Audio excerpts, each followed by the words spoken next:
In regards to shadow people, has anyone ever noticed that after some time, they just stop showing up altogether? It's not like I wanted to see them anyway. They don't come to me when I'm alone, but if I'm with certain company or some places, they do show up from time to time. I have so many stories to share. Well, I won't call them stories, because they aren't just stories, but real experiences. These things are real, man. As my grandpa used to say, don't talk about them, or they will come. So I don't. For you all who never have experience are lucky that you don't know what it's like to lay at night, trembling in fear, knowing something is outside your window, just 5 feet away. What I'm gonna tell you is a true account of a late summer night that I had on the Hopi Res. The place that I stay in, it's a village like any other on a res. You have the res dogs. Every household seems to have at least one, if not quite a few, and they're all outside dogs. At night, if you go for a walk, the dogs will announce your whereabouts by barking at you as you walk by their house. The barking can be annoying because you can't move around quietly. From house to house you will be greeted, but they will stop as soon as you pass them. I was home from school one summer, and I shared the room with my cousin in a makeshift workshop behind my aunt's house. The shop was our little man cave all fixed up with a couple of beds, perfect for all of our needs. One night, after 1 a.m., I came in to find my cousin still out, which wasn't strange. I turned off the lights and laid down. As I lay there waiting for sleep, I hear barking off in the distance at the very east end of our village. There is one house way out there, and it's next to a trail that ends up from the valley up to the top of our mesa. I didn't think much of it, but the barking still kept going. Then at the next house, more dogs joined in. I was a bit confused because the dogs were not disengaging, and the numbers kept growing as the movement continued. I was thinking that it sucked to be that guy walking through the village. I started to feel a bit uneasy, or curious maybe, because the dogs wouldn't give up. In fact, their barking intensified. I lay there and listened as the movement of dogs barking had become its own thing. As they got closer, I could hear the dogs' paws on the sandy and rocky ground as they swarmed around this unlucky fool, or whatever it was they were so pissed off at. My heart rate went up, and suddenly, they were about 20 feet outside behind the small cinder block room that I was laying down in. I was glad that my light was off, along with everyone else's in the village because of the late hour. The movement then stopped, and the dogs intensified. They were attacking and growling and snarling, almost like they had something cornered. If I had to guess, there was maybe about 20 dogs in this loud fray of vicious rest dogs all protecting home. All of a sudden, I heard this very loud, high-piercing screech that seemed to last about 3 to 5 seconds. My heart stopped, my throat felt dry, and I was terrified. It didn't come from a dog or anything else. As soon as it stopped, there was a split second of total silence. Then, just like that, every dog started crying and whimpering loud, almost like somebody was beating them, so you could hear their paws scrape for traction as they scrambled to flee, all while crying and running for their lives. Then, just as quickly as it all started, everything went silent. I was left alone in the darkness of that room. I could hear my heart beating fast. I'm not sure how long I was laying there when I suddenly heard footsteps. Someone was coming to the room. There is only one door and one way in, and the walkway is closed in, so there is no way anyone could ever sneak up on you in this room. For that I was grateful, especially on that night. At first, I was kind of scared. Then I realized that it was most likely just my cousin coming home for the night. The footsteps stopped at the door, and nothing. I assumed that he was finishing a cigarette. It was so still and quiet when I heard the doorknob very slowly turning, almost like if someone was trying to be quiet. I lay there in the dark, looking at the door, and it opened about a foot and stopped. Then, in the darkness, I see a dark shadow of a head coming through that gap. It was pretty dark, but I could make out the head of a person as they scanned around the room in the darkness. That's when I called up the most manly voice that I could and said, "Yo." The head immediately turned towards me and looked at me. Suddenly, the head disappeared. I jumped for the light and ran for the door, which was about less than 10 feet from me. I ran outside, Not even sure why, but there was no one there. No one was there. I heard no one running. They were just gone. I suddenly felt creeped out, like if somebody was watching me. So I went back inside and this time locked the door. I laid back down in the dark. No way I was going to be sleeping anytime soon. I was just trying to make sense of it all. Then, I hear footsteps again. My heart starts beating fast again. Then someone knocks on the door. I answer instead of opening the door. It was my girlfriend. I let her in quickly. She and her friends had just got home from Phoenix, and they wanted to know if I wanted to hang out and party for a bit. Damn right. I had never gotten dressed so fast in my whole life. The next night at dinner, I told my auntie about it. She said her and my uncle didn't hear anything. I couldn't believe it. It was so loud and their bedroom was only about 60 feet or so from the action. She just gave me a look of disbelief and disappointment. To this day, I've always been confused by her reaction to what I told her. I still get a sinking feeling every time that I retell my experience of that late summer night. I do wonder why they gave me that reaction. I'm starting to think that maybe they were protecting me from knowing some things are just better off left alone.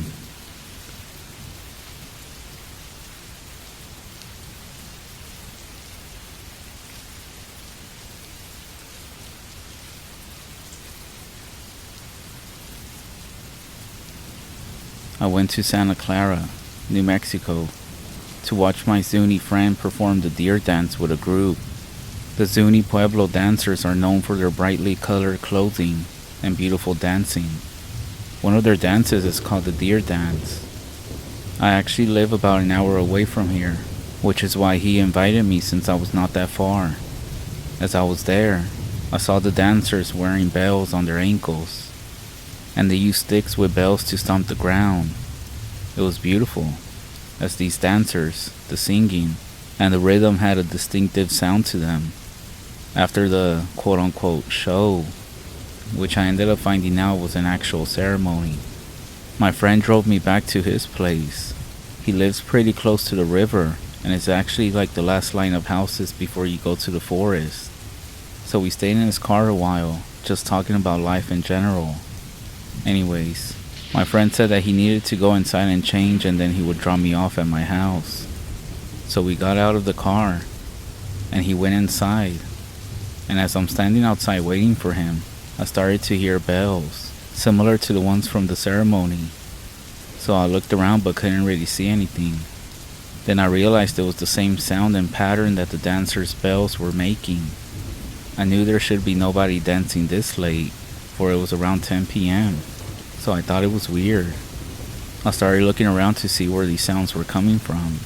They sounded pretty distant, but I still looked around to see if I could spot it. As I was looking down the block from where the porch light couldn't reach, there was a stop sign, and right next to the stop sign was where the sound of the bells was coming from. I see a silhouette of a person dancing. It looked to be wearing similar deer dancer attire, similar to the clothing that my friend and some of the people I saw earlier, except that this looked strange. My friend had given me some background on all of this, and he told me that they wear leathers and skins, but this one looked like it was wearing something different. Something was off about it, so I stood there watching it. I almost felt like I was in a trance with its dancing. Then I realized that this person was almost as tall as the stop sign, so I focused more on it, and I realized that it was dancing like it wanted me to see it. Then I noticed that it started to move slowly towards me, at very slow steps, almost dancing from one side to the other. But as it was getting closer, I started to distinguish it more. It had huge horns. The torso was like a barrel. The arms were long and lanky, similar to its legs. This is when fear starts to build up inside of me, and I try to move, but I almost feel like I'm stuck, just staring at this thing. That's when my friend comes out of the house and is asking me what that noise is. Me being stuck just staring at it, I couldn't say anything. Then he sees it and starts screaming at it in some language I had never heard. He tells me to get inside the house quickly. I go inside the house and I see him follow right behind me. Then he comes inside, and I'm asking him what the hell that was. And he just looks at me and says that it was Adegashi. He calls his mom in his native language. She comes from her room and looks at me with concern, and then makes a phone call. Moments later, my friend told me, a medicine man is on his way over here, and he's gonna perform a smudging ceremony. It's a cleansing. We need to purify the space and have him bless both of us. His mom then lights something in the living room and closes all the blinds and windows and locks the doors. After about 15 minutes, a knock is at the door, and it's this old man who has a bunch of bags and is wearing old traditional native clothing. My friend's mom quickly locks the door and has both of us sit down on the floor together. Without saying a word, the medicine man starts to light something and goes around shouting some words, almost like he was singing. I'm not exactly sure what is going on, but this only lasted like 5 minutes. He then tells us to get up and gets close to me and says, "They have took notice of you. Leave this place quickly." My friend then quickly gathers everything, and he tells me that he's gonna go drop me off right now. Yeah, in the middle of the fucking night, back home. As we're on our way back to my place, my friend explains everything. He says that Aotegashi is a term for a witch, and that this witch was trying to cause harm, and was actually pretty close to doing so.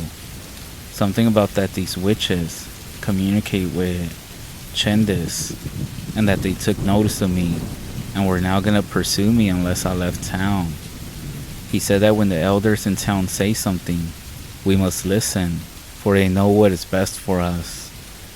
He said he would keep me updated, but to not come back into town, no matter how much time has gone by.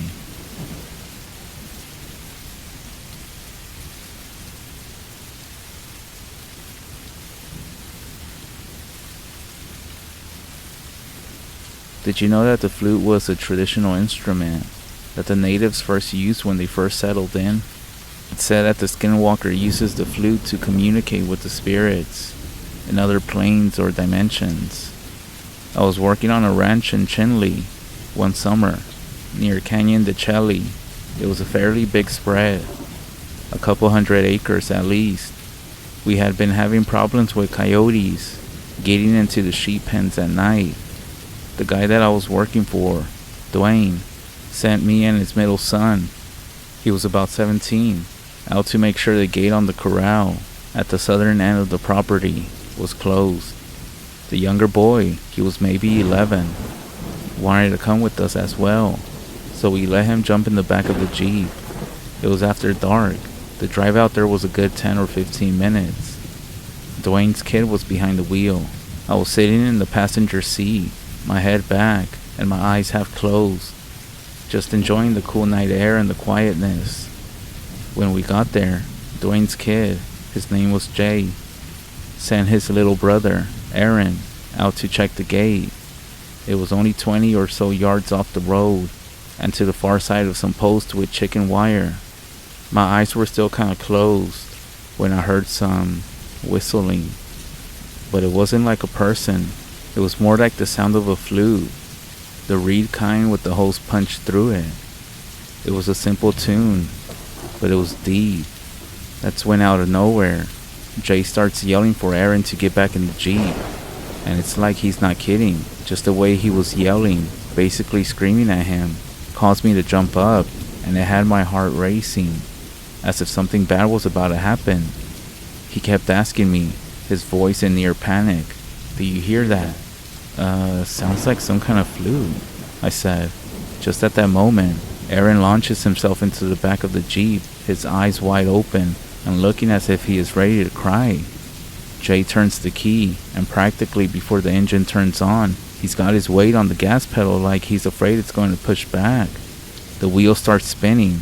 Dirt and pebbles are flying all over the place. No sooner does Jay get us in motion when the sound of this flute is right there, as if whoever is playing it is just there in the dark. but I couldn't see a damn thing. As soon as we get back to the ranch house, the two boys run in and tell Dwayne what happened. The next day he goes into the settlement and comes back with a medicine man. The old guy spends more than half the day going around and blessing every part of the ranch. When he leaves, he tells us to be careful and to not go out alone at night. He said he is sure that there's a skinwalker going around.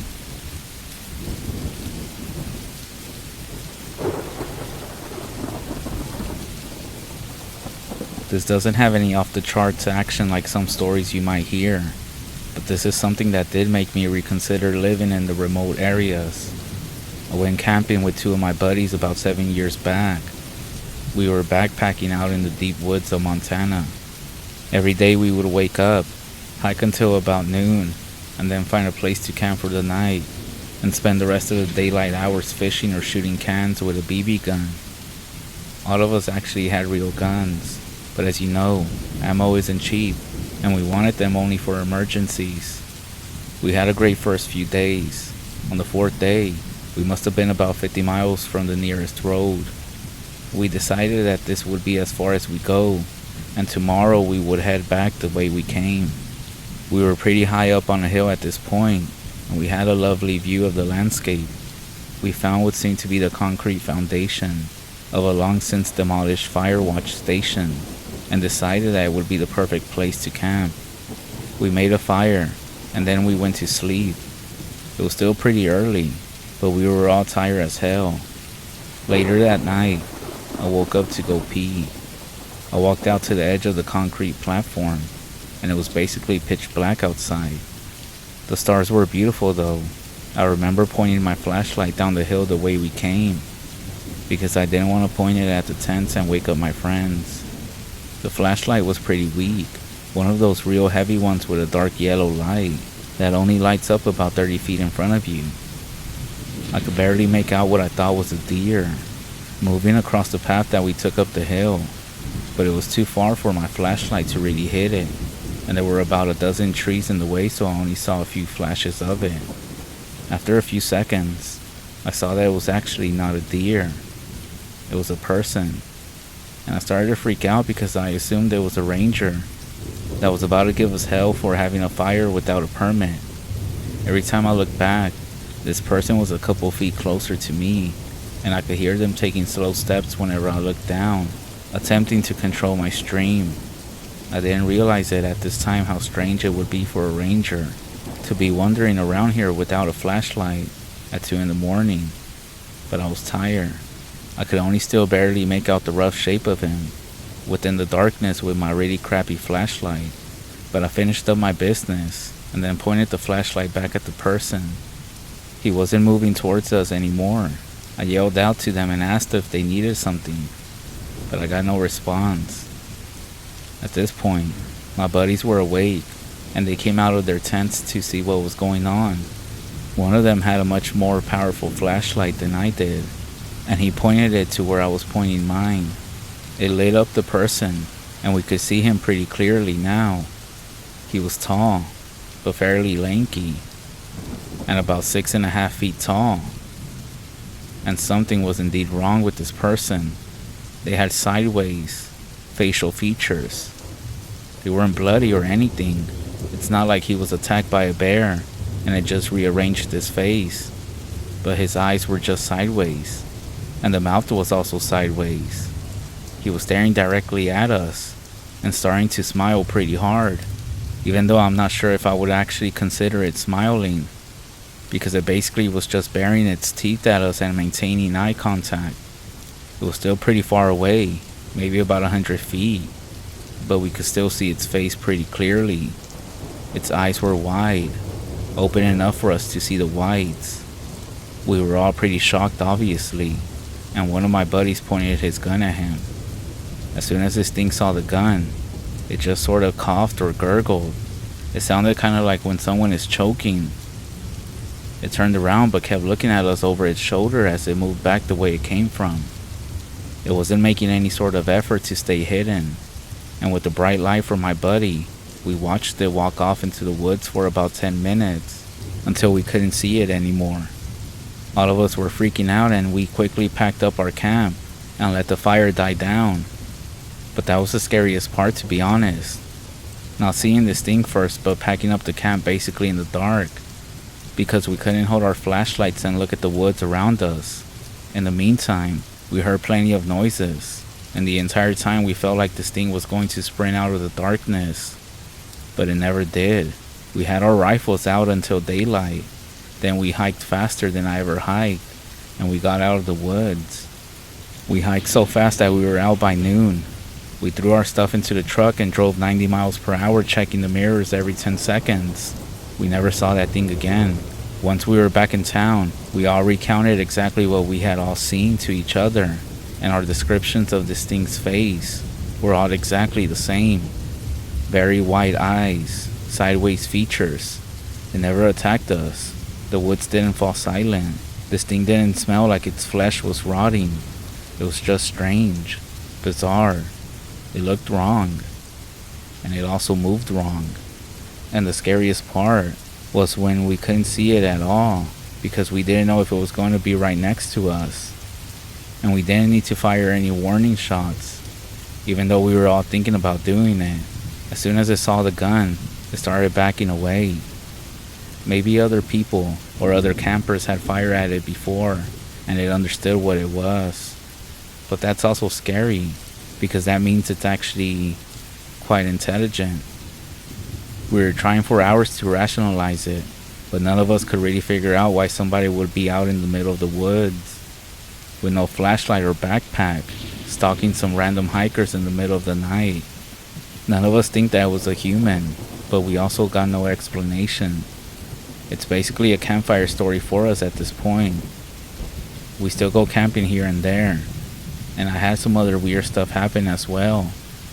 But this is just about this specific case. But nowadays we stick to actual campsites, and we invite more friends than before. Backpacking alone is out of the question for me.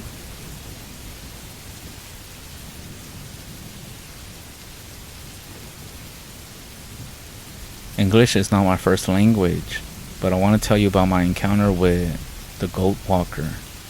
I was camping in North Minnesota. It was early winter, which is tame in comparison to my home. I'm with my stepbrother, my stepfather, and Alaska. Alaska is an old dog that I've been having since I was just 5 years old. The day is normal. Alaska is quiet. My stepbrother is loud, and we go fishing. We start the fire and cook. At some point during this, I realize that we don't have any water. My stepfather tells me to go get some water, that there are some wells a mile or two down the trail. So my stepbrother, myself, and my dog Alaska are walking down the trail in the dark. We're far from any town, so the night is very dark, but the sky is looking really beautiful. So anyways, my stepbrother is spoiled. We're about 100 meters from the camp, and he starts saying that he's really tired. So I tell him to just go back. He takes the flashlight and storms off. From here, it's just me and Alaska, old friends from home. A few minutes as we continue walking, we start to hear this weird noise. We think it's an animal. It's not abnormal hearing animals in North Minnesota, obviously, but it seemed to be the wrong animal for these woods. It sounded like there was gravel scraping, and my dog is very nervous, which is pretty strange. My dog is strong-minded, so I get kind of worried too. He doesn't always act like this, as he starts to yip and snarl. Now I figure this must be a weird animal because the dog knows animals well, and also knows their smells. We're also outdoors a lot, so this makes me a little bit more bothered. The rest of the walk is pretty silent, but Alaska keeps stopping and looking back down the trail. I begin to think that my stepbrother is playing tricks on us, but I'm too impatient to play around. So I finally get to the well, and I'm pumping the old lever, and it's making that creaking sound that they do. But then, in the woods I hear a sound like an injured animal. I'm very uneasy now. My dog is now hiding behind me, and this dog is normally super brave, and likes to stand in front and guard me. But this time Alaska is too afraid. So I quickly fill up the jugs and I'm ready to go back. It's very hard to see in the dark because my stepbrother took the flashlight, so all I can use is the light from the sky. It's also very difficult to carry that many jugs of water with only so many hands. As I'm walking, Alaska begins to snarl and whine all over again. But this time, I can now see a figure on the trail ahead. It's not moving, it's just staring into the woods. It's obviously human, but I know Alaska would be eager to meet a stranger. It loves people, so I cough pretty loud so that the figure can hear. And that's when this person speaks. "Oh, you were passing by me earlier, and I didn't see or hear anyone." I stand there for a second, weary because again, I'm sure there was nobody on the trail. I can hear my dog breathing. Then, this weird sound comes from the man. I know this wasn't smart of me, but I decide to ask him where he's staying. And he says, "Oh, I have a tent. It's only a couple of sites from yours." I stand there again, not sure what to say. Then the water sloshes around in the jugs, and the man offers help to carry them. I actually agree, but as he starts walking over to me, there's another weird noise. And Alaska starts barking at this person when he comes over and takes the jug. He's really rough with it, and I also notice that he's all dirty. Like his hands look like he was digging in the mud or something. But I do say thank you, and he says, "Oh, not a problem," and that he's always eager to give help. My dog, on the other hand, is now standing on the other side of me, sniffing the air, and then I notice that it kind of smells like a farm. I don't want to be rude, so I don't ask questions. And I can actually see the campfire light through the trees, so I know we're not that far away. But as we're walking, there's a sudden feeling of anxiety that's overtaking me. I have this desire to tell the man that he doesn't have to come all the way back to camp, and I don't know why I'm having this issue. I never have any problems talking with my family, my boss, or girls, but I can't bring myself to look sideways at this man. But I have the feeling that something is insanely wrong with him. The fire was close enough now to throw a shadow, but I can't see anybody's face, and there's no talking. There's only sound from the fire. I still have this overwhelming fear. It's like the metal from the water, and then the farm smell. It's burning my nostrils. And then I realize that it reminds me of a time when my dad cut himself in the big barn. The smell of it all, and that much blood. I'm still afraid of blood, and I'm just very ill from that memory. That's when I finally turn to look at the man, and I see that his eyes are white all over. I'm taken aback as I yell, and then there's the animal sound again, and my dog barks. The man says, "Why are you screaming?" And he sounds actually afraid. And that's when I realize that he's actually blind. I confess and say that I don't think that he's actually blind, and he just gives this weird creepy laugh and says not to worry about it. And then I hear the animal sound again. But by now, we're in full firelight, and it keeps looking like there's a weird animal just standing behind the man. It's like when you see those videos where there's a spirit that's attached to a person, and it looks like it's almost inside of them or something. And that's when I say, "What's that behind you?" And he says, "Oh, don't worry about that." And that's when I realize that there's something really weird going on. The man then laughs to break the silence, and he hands me the water jug. And that's when he says that he has to go, and just doesn't say anything else. And he kind of hobbles off with this weird gait, off into the woods. A few minutes later, my stepfather and my stepbrother come back from the trees, as they had both gone to use the bathroom. That's the end of my story. I did the best that I could. I thought it was worth it. I know the English was very, very bad in it, and I most likely messed up on some words. So I tried to fix it the best I could to get the point across. So I hope you still enjoyed it. I'm not sure who this man was, or even if he was a man. Maybe he was the devil, helping me out. Maybe. I'm not sure. But I know that image of his face still haunts me to this day.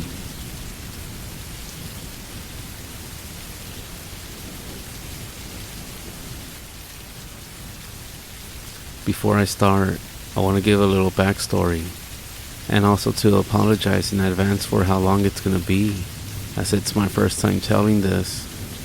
I'm full-blooded Navajo from the res in Arizona. I don't want to give the names of my family, just to avoid any attention on their side. Everything about it is true.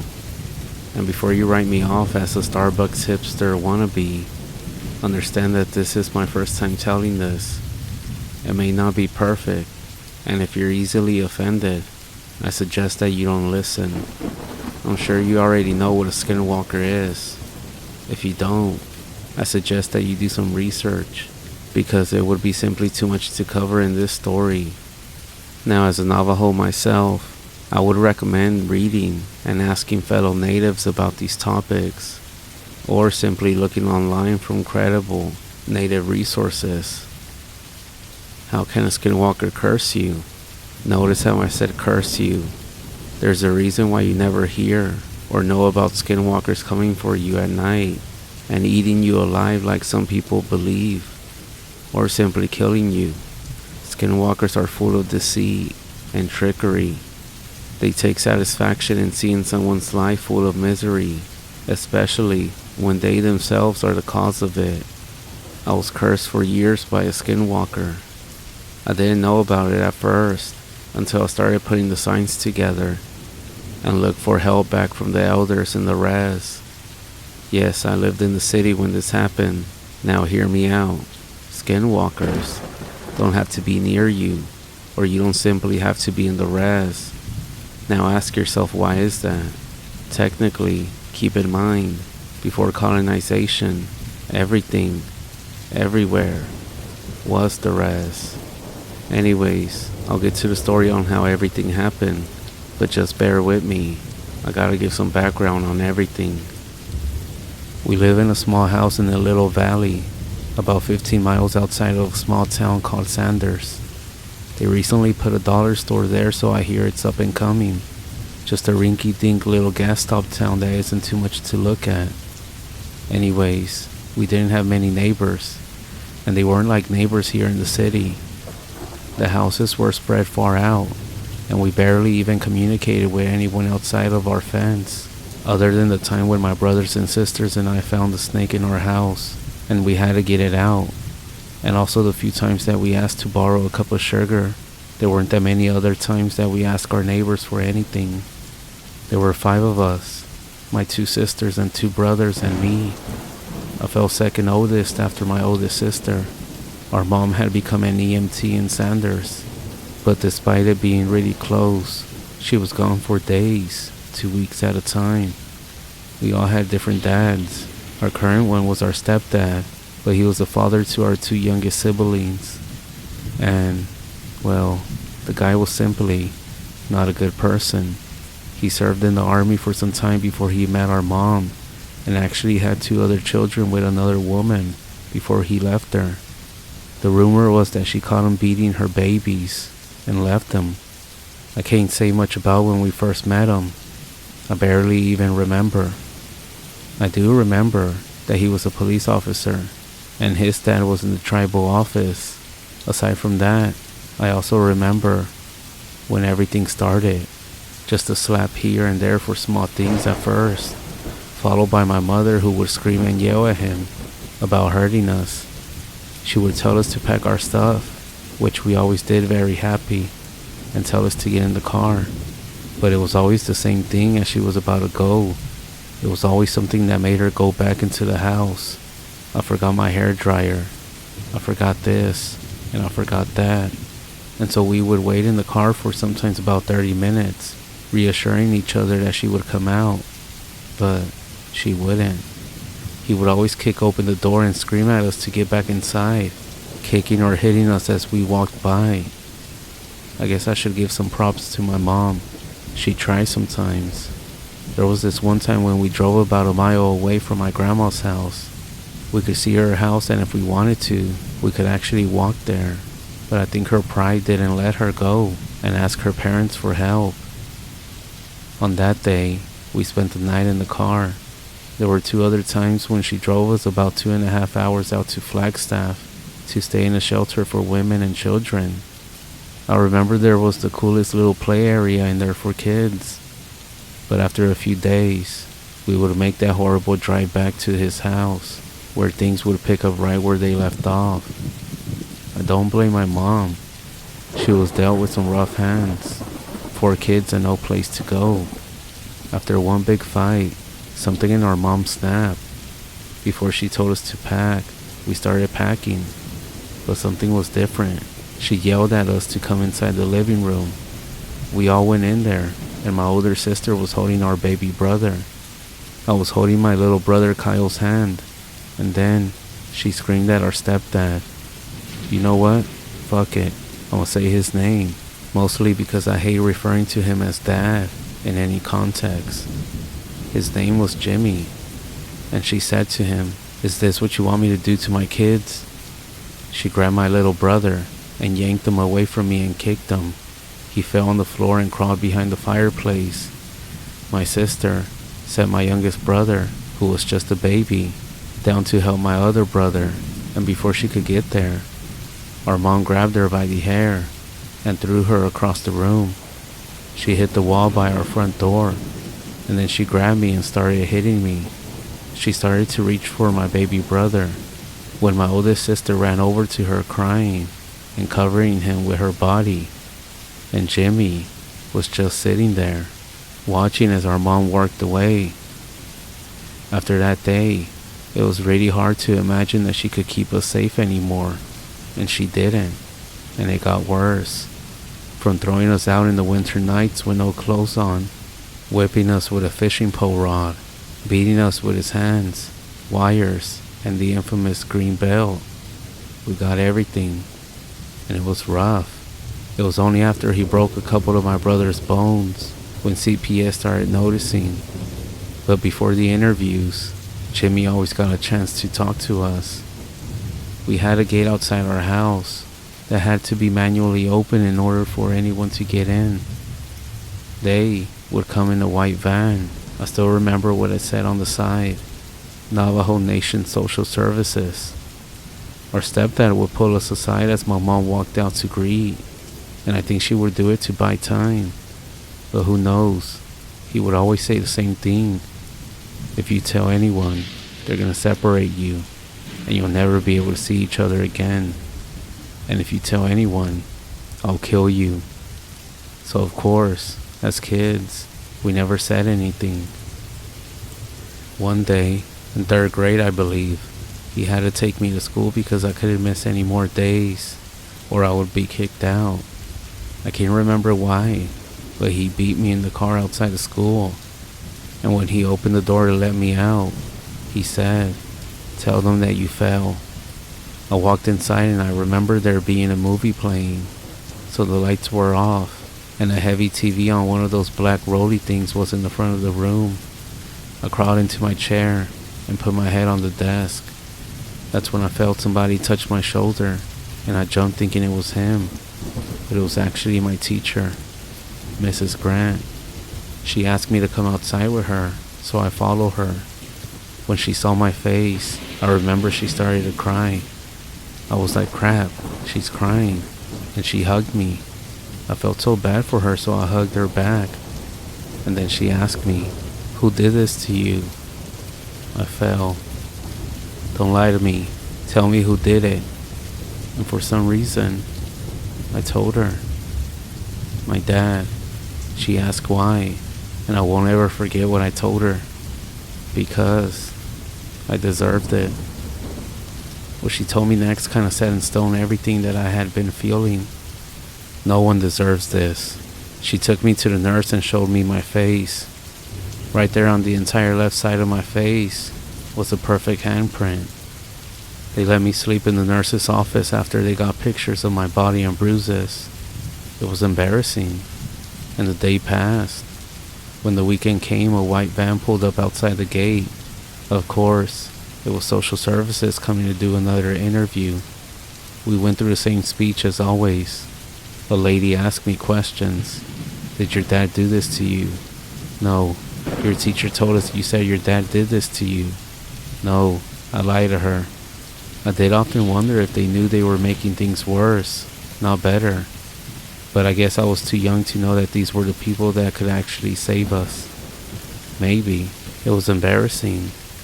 I imagine the reason CPS never came back after that day was because it was hard to believe that two people that were a cop and also an EMT, who are people that save lives, could ever do this to their own children.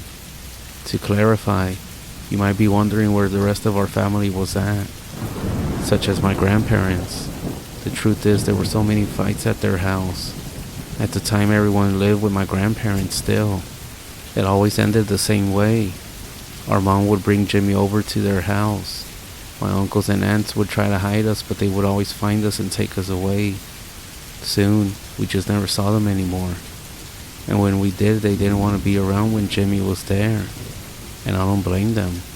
Anyways, that was life for the next 13 years. That's all we knew. Our parents were always beating us, and our mom started to be gone for weeks at a time, leaving us at home more often with that guy. My older sister ran away when she turned 18. Verbal, sexual, and physical abuse was all in our house after all that time. When I was 15, I started working at the Grand Canyon. Then, suddenly, I was 18. I got a scholarship to go to school in Denver. I was super excited, but it meant that I was going to have to leave my younger siblings there. By this point, we were all waiting to follow in our sister's footsteps and run the second that we turned 18. I'll be honest, I felt horrible about it because we were all we had. It sounds horrible and the abuse portion of my life seemed like it was never ending, but I had my siblings there and it made it easier. Faced with the thoughts of leaving, I felt that I had to show them that we can get out. We can have a life far from this one and be educated and be happy. So that's what I did. I told my mom this when she was driving. I told her that I had a scholarship to go to school in Denver, and she flipped her shit. She pulled over as we were in the middle of nowhere in Arizona, close to Window Rock, and she started slapping me and screaming that I was gonna run away too. After a few days of giving me the quiet treatment, she said I could go, on the grounds that I never ask her for help again. I kept tabs on the kids while I was gone. I got updates from them, and after 2 years I got my degree. When my second younger brother turned 18, he ran away to my sister's place in St. John's, leaving Jimmy's biological children, my youngest brother and sister, there. My weekly phone calls home consisted of asking my youngest brother if he was hurting them. My youngest brother was the most honest of all of us. He never lied, and when he did, he was horrible at it. So I knew if I asked him over the phone, I would get an honest answer. He told me over the weeks about all the physical abuse and how it got worse. During my Christmas break in '09, when I was 19, my older sister set up a plan to get them out. When we were kids, our parents always told us, if you think you can find someone who can do a better job, then you can live with them. I mean, we had practically been raising the kids already. Now that we're grown, we figure why not give it a shot. I came home and it was actually snowing that day. I know, in the desert. I saw it as an omen, but we ignored it and decided to go with it anyway. But the plan failed. Horribly. So fucking horribly. There was a big fight. I called my mom a cunt. She jumped on me. My sister jumped on her. And my stepdad jumped on my sister. It was crazy. And all of this only got us a restraining order. It sucked. And I get there was a better way to go about it. It is what it is. It happened. The day after the school year ended and I got the email that I received my degree, I was happy. I was getting ready for work when I got a phone call from my older sister. Something bad happened. Something real bad. Tell me. And my sister said, he's dead. They found him dead. I just got the call from Mom. After explaining that she was driving over to Middle Wells from St. John's, To see what was happening, she hung up. My stepfather died. I was upset. I was mad. I'm not sure why, but I was angrier than I had ever been in my life. I felt like he had gotten off too easily. I wanted to go back someday and rub it in his face. Like, you see me, I became something great without your fucking help. After throwing a fit, I calmed down and picked up my bag. Most likely a heart attack, I thought. I got another call on my way driving to work. It was my sister again. Hey, this is real bad. She sounded really sad. What's going on? I asked. They think that he did it. Our youngest brother. Our stepdad used to be a guy that would get in our face during a beating. He wanted you to stand right in front of him. He would point at the space right in front of his feet and say, stand right there and don't you fucking move. He would fake to hit us, and if you flinch, he would beat you and tell you to stand in front of him again, repeating the process until you took a hit without flinching. After he did this, he would bring his face right in front of us, and he would tell us, are you gonna fucking do something about it? If you think you're strong enough, I dare you to do something about it. And he would go on and on. In my mind, this is exactly how it went down between him and my younger brother.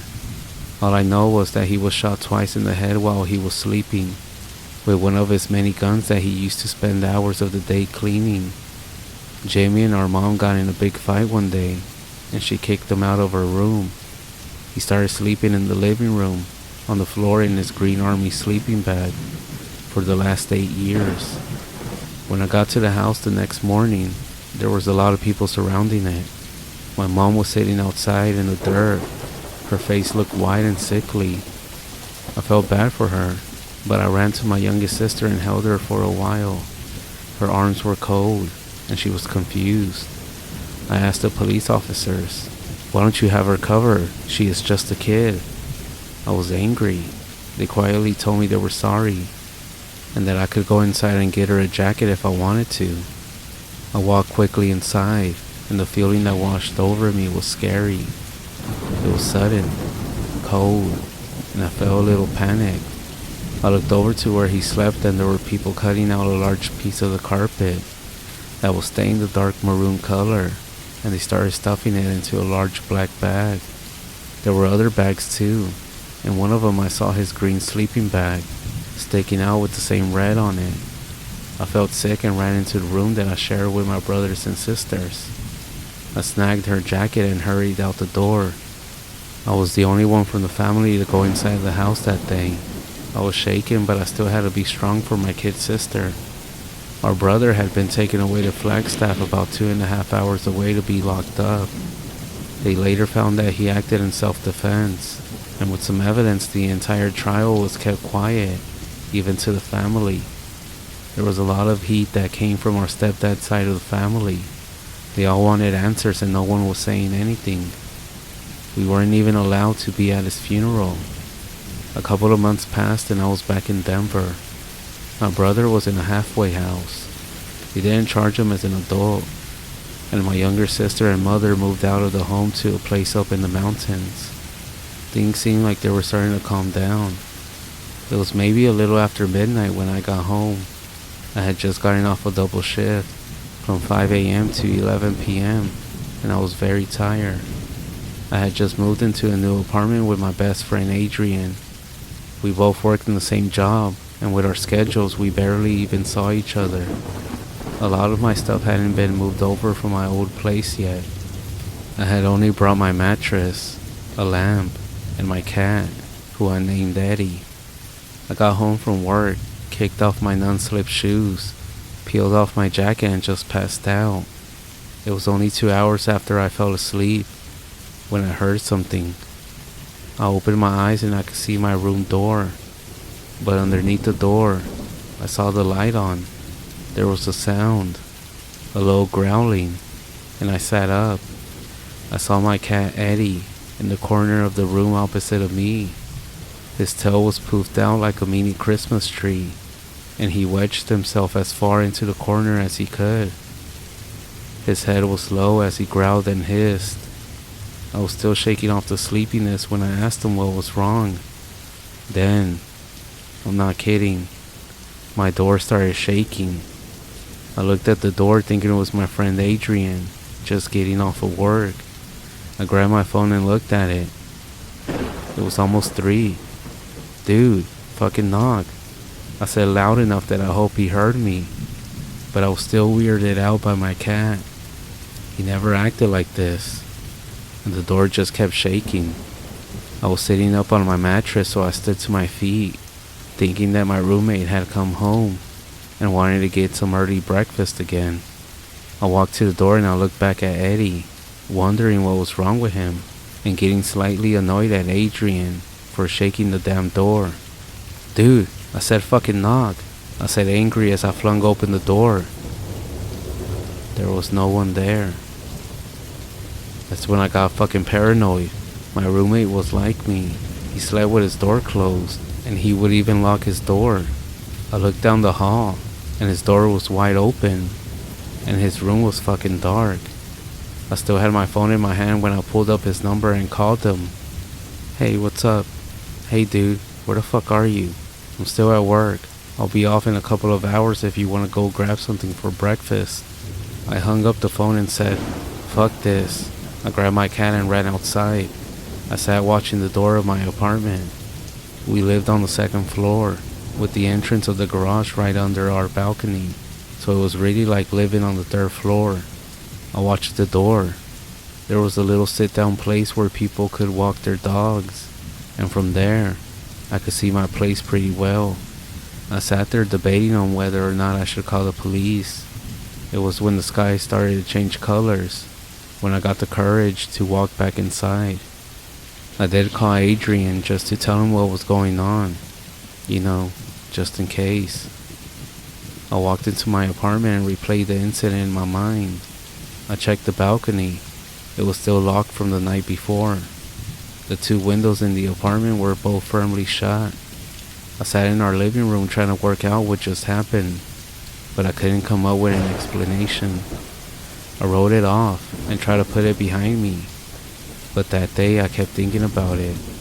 I remember seeing the lights under the door, but no shadow of a person on the other side. It was just too fucking weird. During this time I put it behind me and just focused on work. When the night drew near, I started to get anxious.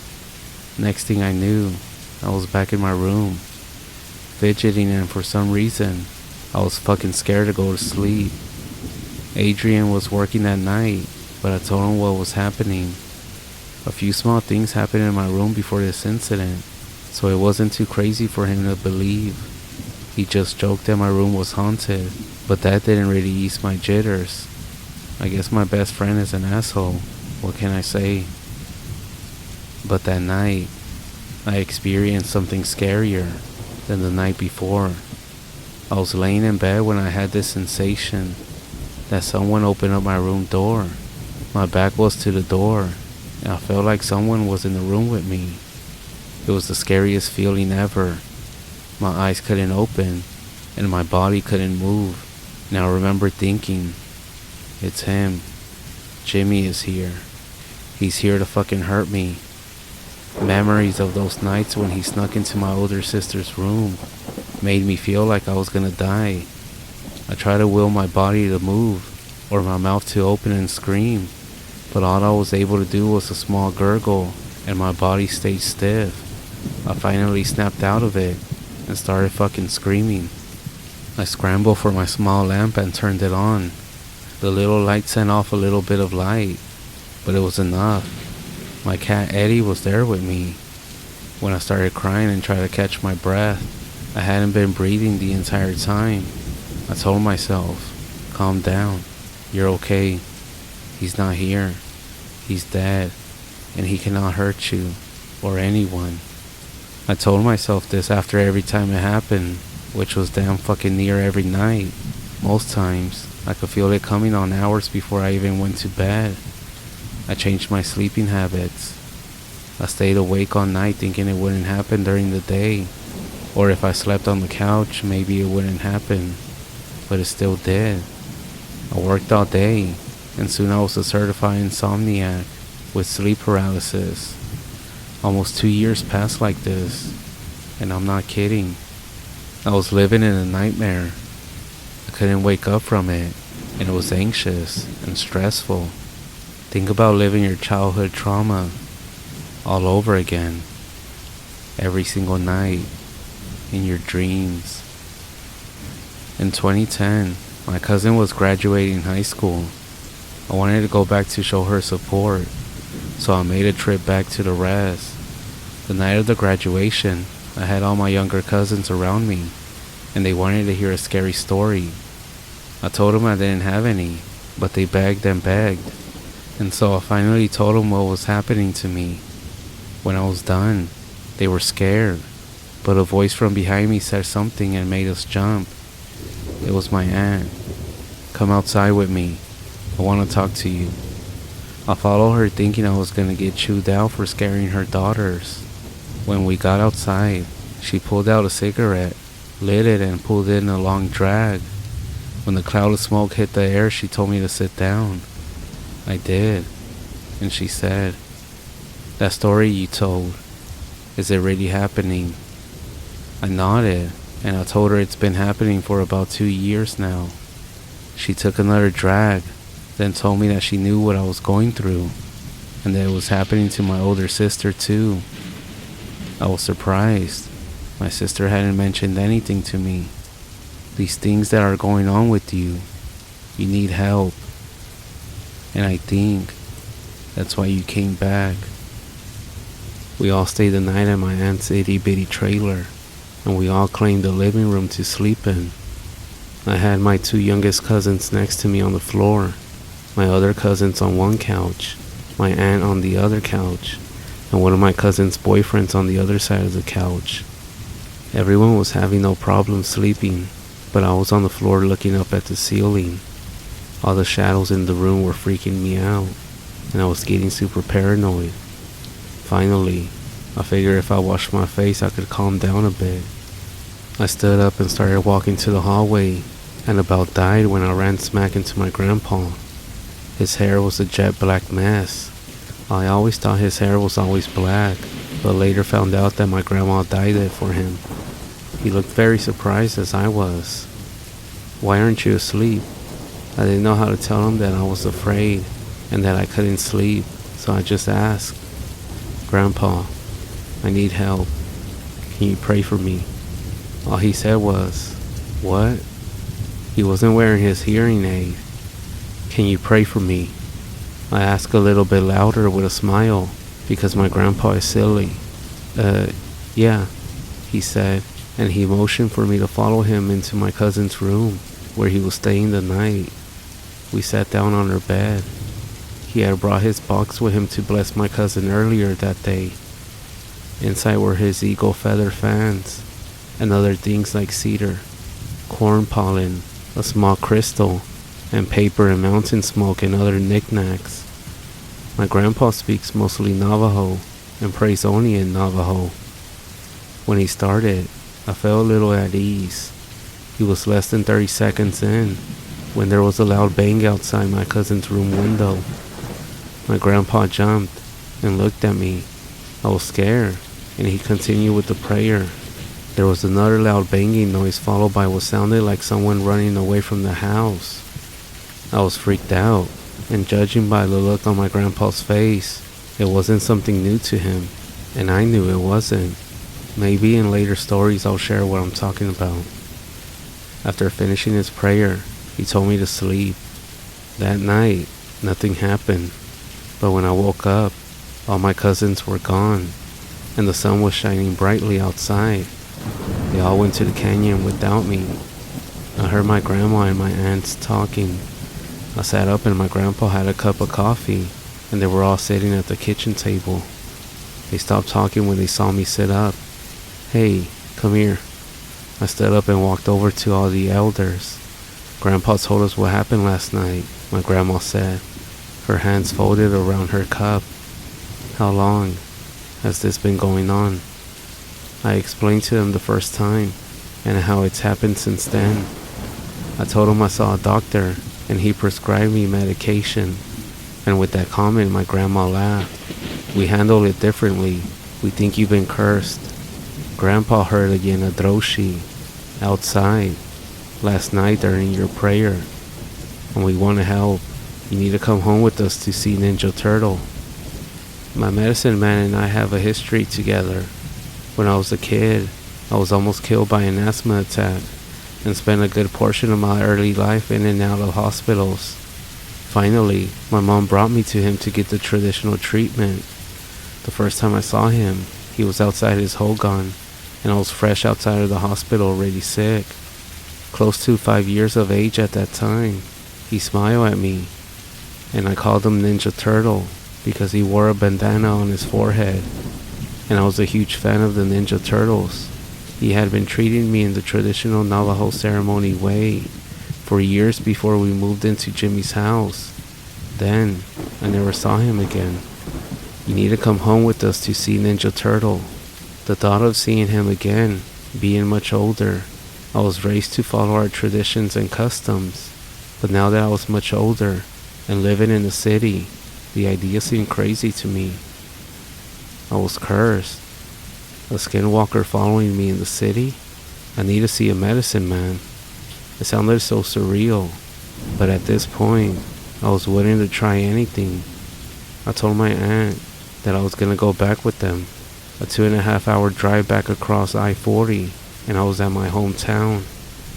I made the drive with my cousins, my aunt, and my grandpa. That afternoon, we met Ninja Turtle. He was the same as I remember him, just a little bit shorter. He asked me lots of questions while eating his bread and his stew. His wife sat in their living room. They live without modern needs. No TV, nothing. Just a tiny table where they eat their meals, and a bed and a loom for her rug making. He told my aunt, my grandma, and I to come back before the sunset the next day, and he was going to get everything ready, explaining the things that we needed to bring for him. On the way over, I noticed my grandma fidgeting. I asked her what was wrong, and she told me that this was big, and that it was something she had never seen him do before, which is big itself, because my grandma had been seeing him for many years. There was talk that he might need to perform a sand painting ceremony that can actually last for about 4 days straight if it was serious enough. I was worried about what might happen, but we got there before the night came, armed with the few things he asked me to bring. He performed an enemy way ceremony for me. Because of the sacredness of the ceremony, I can't say what happened in there. I know that after the feeling I got during the final blessing, I was out in the middle of the desert with Ninja Turtle by my side. My body was covered in ashes from the fireplace, a moon high above us in the still desert. My spirit and my mind finally felt like they were at peace. He later told me it was the spirit of my stepfather that was causing everything, but now he had let go of me. The details of the nightmares and what happened to me are still fresh in my memory, but I can honestly say I'm happy now.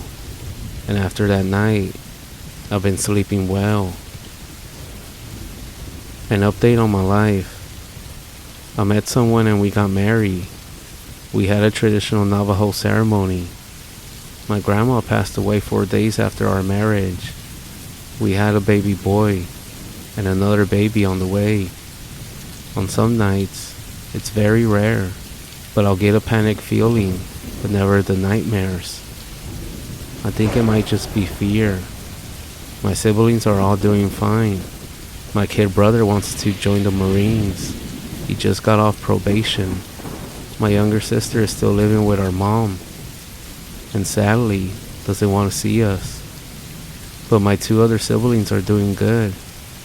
We are just living our lives. I haven't been back to our old home, or even where Jimmy was buried. I doubt anyone is living there, but who knows. I actually ran into my 3rd grade teacher. I hugged her, and she remembered me. let me expand on the original story, as I'm getting a lot of questions about everything that happened. Well, it took me a while for me to get to the point of being happy like I am now. And yes, that's a constant saying my older sister and I say to the kids as well. Breaking the cycle. If anything, our parents taught us what not to do, and out of everything, we all were close and stuck by each other. It was tough, and while we dealt with the abuse, we had loads of fun times on our own. There were good times as well. The bad just outweighed everything. We were just trying to be good people no matter the situation. So, I mentioned that they didn't allow us to go to his burial. Well, not in the traditional way. My mom had buried some of his bloody clothes around our land. That was a big no-no. Sometimes, when spirits are upset about being disrespected or not having a proper burial, they can latch on to those around him. This is what the medicine man said it was, and because of a restless spirit, he latched on to me and my sister. My younger siblings weren't affected because right after they did a cleansing, where you walk around a fire or a burning cedar and leave whatever is there. We had to leave early, so that's when he latched apparently. And yeah, my sister got treated early on, and because it was early on, it wasn't as bad as my experience was. Mine was festering for 2 years, and it got stronger because these things build off your fears. This is why older Navajos say to chase things off, if you ever come across them. Anyways, my sister also lived on the res, as I was living about a day's drive away. She still won't tell me about the things that she experienced, but there were things going on around my apartment that were unexplained. Lights going on and off when I was the only one in the room. I once came home and my roommate was talking to my door. From our front door you could see my room door. So I walked in one day and I heard him say, "Well, fine." I was like, "Who are you talking to?" He jumped and saw me, then walked into my room. I was like, "What are you doing?" And he swore that he was just talking to me. Just stuff like that. Seeing stuff at the corner of my eyes. And of course, the nightmares. As far as one of the main questions that I'm getting, well, when a person is cursed, sometimes there is something evil that follows them. Most of the time it takes a form in a skinwalker. We just don't really talk about them because it's taboo. Oftentimes a skinwalker will latch onto you until harm comes to you. I almost been hit by cars, got into an accident, and witnessed Navajo omens in the middle of the city. Like seeing coyotes walk right in front of me, seeing some owls, stuff like that. It wasn't too unbelievable that a skinwalker was following me. I just always assumed it was stuff that happened only on the res. And I never mentioned it to my family because I didn't want them to worry. I mean, they already had enough to deal with. Like for example, I saw Ninja Turtle find out things without any mention. I did tell him what I thought was bothering me, but there have been many times. Like my aunt, for instance, she once had someone curse her and her boyfriend. They ended up calling Ninja Turtle when she got into a car accident, and her man went literally crazy. He claimed that his dead best friend was following him, dragging chains and trying to get into his home at night. It had just snowed when they had their accident, and Ninja Turtle walked out into the snow with my aunt and told her to dig into a specific spot. Inside the hole she dug was a bone with her hair wrapped around it, and a piece of her boyfriend's clothes. So taking that into account, and all the other times he's come to help, maybe in another video I'll tell you all about how skinwalkers use these items to put a curse on you.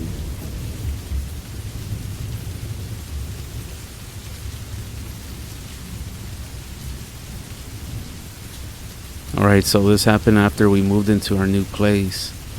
Always be careful of the places you move into. It's one thing I learned after what happened to my family.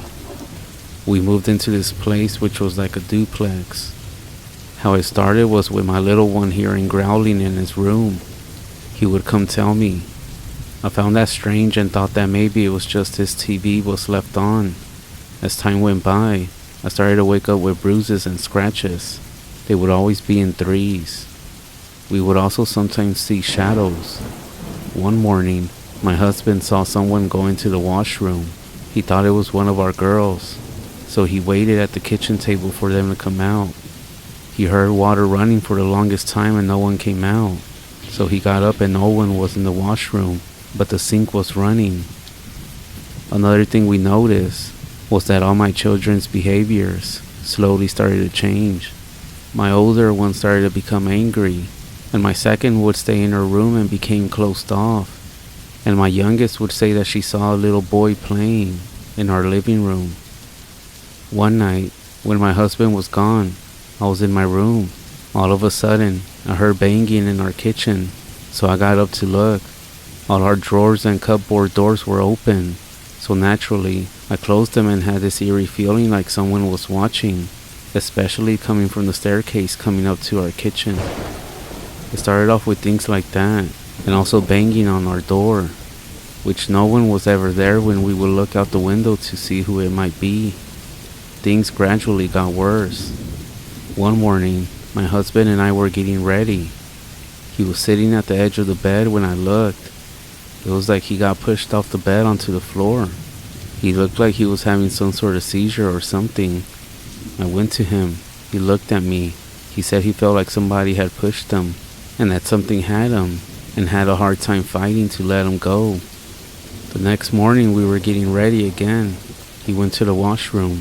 I was in the room digging in the drawer. I saw someone standing at our bedroom door. I was looking up, about to say something because I thought it was my husband, and no one was there. He was still in the washroom. I brushed it off, and he came back. I closed the drawer, got up, went to the washroom, did my thing, and came back. My husband then tells me that after I left, the drawer opened after I shut it. I then told him I saw something standing at the bedroom door when he was in the washroom. After that, he would sometimes say that he was starting to feel like he was going to pass out. There were times when I had to hold him up. It was like the same thing was going to happen, like when he got pushed off the bed in our room. Then one day, we were going up the stairs just getting home. He was behind me talking, and then he just got quiet. I didn't hear him talking behind me anymore, so I turned around, and he was hunched over by the window, not moving. I walked back down the stairs, calling his name, but he wasn't moving at all. I held his face in my hands and looked at him, saying his name, asking if he was okay. He opened his eyes, and they were all white. I just hugged him and said his name over and over. I kept asking if he was okay. Then he said, "What happened?" I told him, and he simply said, "Let's go upstairs." We went to sit at the table and talked about what happened. He said he just remembered following me up the stairs talking, but that was it. I told him I didn't like what was happening, especially to him, and I wanted to get to the bottom of it. So I did some phone calls and texting around. I got a medicine person to come to our place the next day to bless our place and doctor my husband. This is when it was confirmed we had something in our place, and she said I left when she started praying and smudging. After that, our home felt better. We also had the church come pray from room to room, and as they were leaving, our neighbors downstairs got them to pray for them in their place, because apparently weird things were happening there as well. Things went okay for the next few days. We went about our business. We were coming home. We went upstairs, then went out for fresh air. And as we were standing by the door talking, my husband said, "All right, let's go upstairs." So we were going up again, and I didn't hear him coming behind me. I looked back, and he was standing by the door this time, with his head down. I then said, "Are you okay?" He didn't answer me, so I kept asking him. Then I was standing in front of him, talking to him, and hugged him again, asking him, "Are you okay?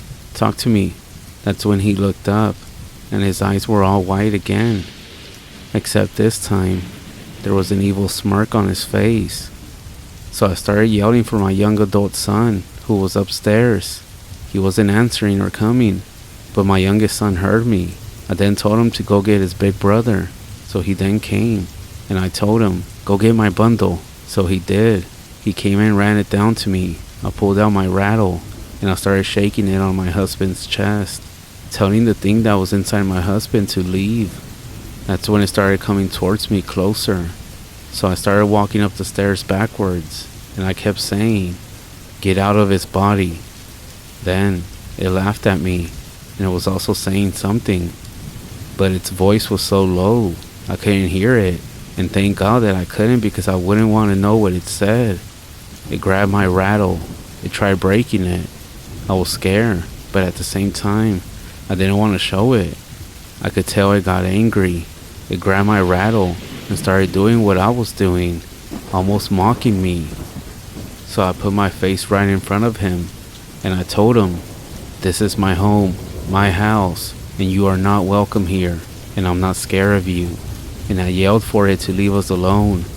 Then, that's when it turned around real fast and went running out of the house. I was so worried about my husband that I went running out trying to find him, but it was like he vanished. I then called a friend. I told her what happened, and she came over right away. Then my husband called. He said he didn't know where he was at, and then he noticed he was on Selkirk Avenue, and that he was throwing up like crazy.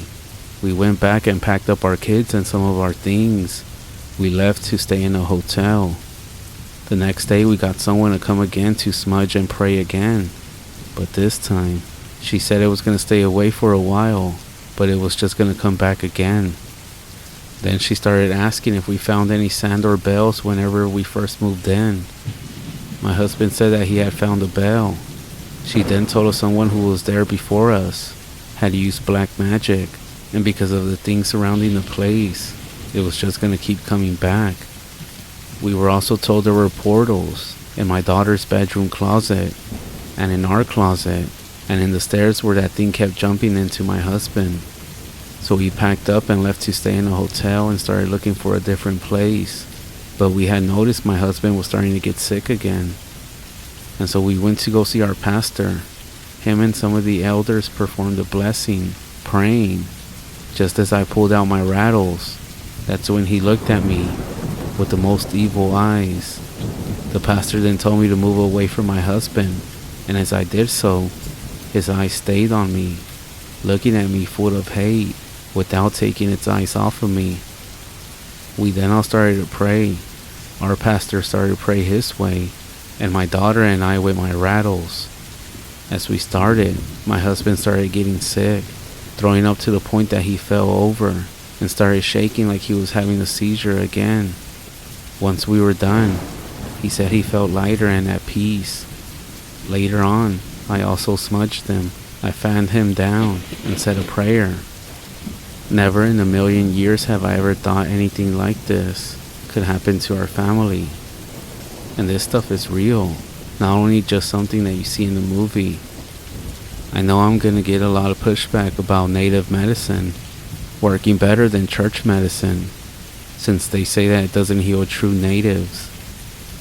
However, I do want to say that both ways were done, as I was raised the traditional way. There was no way of getting rid of whatever this thing was.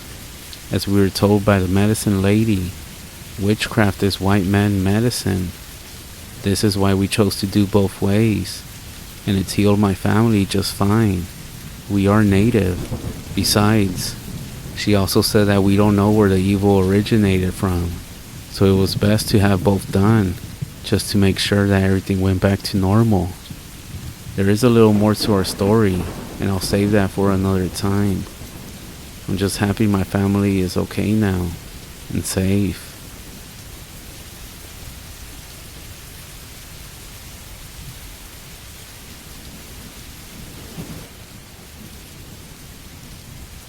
I live in Idaho, about 5 miles from a res. Growing up, we heard all sorts of stories and legends surrounding the reservation. I have to admit, I didn't really believe when it came to the things we heard. My best friend and I have always been drawn to the paranormal. Back when we were about 16 or 17, we decided we would go for drives on the res at night. I know one of the rules of the res is to never go out at night, but again, I didn't really believe in these things. So anyways, the area that we live in has a very close community, and our little town has just over 10,000 people. We basically have no crime, and everyone feels pretty safe. So driving around at night is no big deal. So we would go on these drives fairly often, with no experiences to note. But one day, we heard a story from someone at school about an abandoned schoolhouse on the other side of the res. Just passing the schoolhouse, there was a small bridge that went over a large farming canal. The story was if you drove to the bridge and turned your vehicle off, you could hear water babies. If you don't know what water babies are, there are many different stories and legends coming from Native American culture. I would advise you to go look them up. I mean, don't tell me you thought Skinwalkers was the only paranormal thing around Native American culture. So anyways, we decided that was going to be our next driving destination. None of us had ever heard a water baby cry, so of course we were interested. That night, after dark, we jumped in my car and started driving out there. The closer we got to the schoolhouse, I did start to feel a little bit uneasy. We drove past the building that was supposedly the schoolhouse and stopped on the bridge. I cut the lights and killed the engine. Silence. There was no sound, except for the rushing water below the bridge. We sat there for what felt like forever, but only about 4 or 5 minutes had gone by. We heard nothing but the water, and so of course we started joking about the story being fake, and decided that it was a bust, and to just go home now. The keys were still in the ignition, so I started the car, but nothing. The dash lights lit up, but it just wouldn't turn over. I never had any issues with my car before this. I tried a couple of more times while talking with my friend, not wanting to freak her out. But after the third time of trying to start it up, I turned to her and said, I don't want to freak you out or anything, but my car won't start. Her eyes grew wide and she responded with, tell me you're joking. I wish I had been. We sat there for a minute just staring at each other, not knowing what to do. If we called my mom, there would definitely be some ass chewing for being out on the res so late, especially at night. So instead, we chose to call one of our friends that had a truck. If the battery was just dead, he could give us a jump. If not, he could tow us back to town. So we called and waited. Sitting in the middle of the bridge in my dead car, frustrated from the lack of experience and car troubles, we just wanted to go home now. But that's when I saw it. It's a well-known fact that the reservation has packs of wild dogs that roam around killing livestock, and there have been a few instances of them attacking kids and even putting them in the hospital. But this was no dog. I seen all types of wolves and coyotes, but there was no way in hell this thing was either of those. It was skeletal, like a malnutrition animal, and it was walking on all fours, slow and low to the ground. It was walking along the canal towards the bridge. I smacked my friend, making her turn to look and see what I was staring at. We both stare in disbelief at this creature, slowly coming towards us. I honked the horn. At least that was still working. But this is where things got really weird. This thing stood up on 2 legs, arms limping at its sides. I kid you not, I fucking screamed. I had never seen anything like this in my whole life. It stood between 8 and 9 feet tall and was staring right at us. It then took a couple more steps towards us. Me and my friend were frozen. We were trapped in my car that wouldn't even start. As it slowly started walking and getting closer, That's when headlights appeared in the distance. As the lights came closer, the creature dropped back to all fours and took off for the hills, where I assume it came from. Our friend pulled up to help us, and both my creeped out friend and I kept quiet about what we just saw. He walked up to the car, and I rolled my window down. He suggested that we push the car off the bridge to the side of the road and pop the hood. So I threw it in neutral and got it to the side of the road. My friend asked me to pop the hood and try to start the car. So I did. The damn car started right up. I don't even know what caused it to not start before. But that night, I had an experience I'll never forget.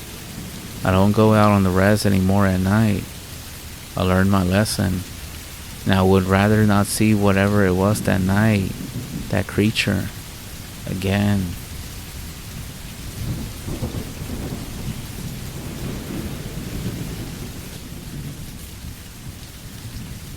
As a native man myself, I can tell you there's a bunch of native paranormal stories that you have no clue about.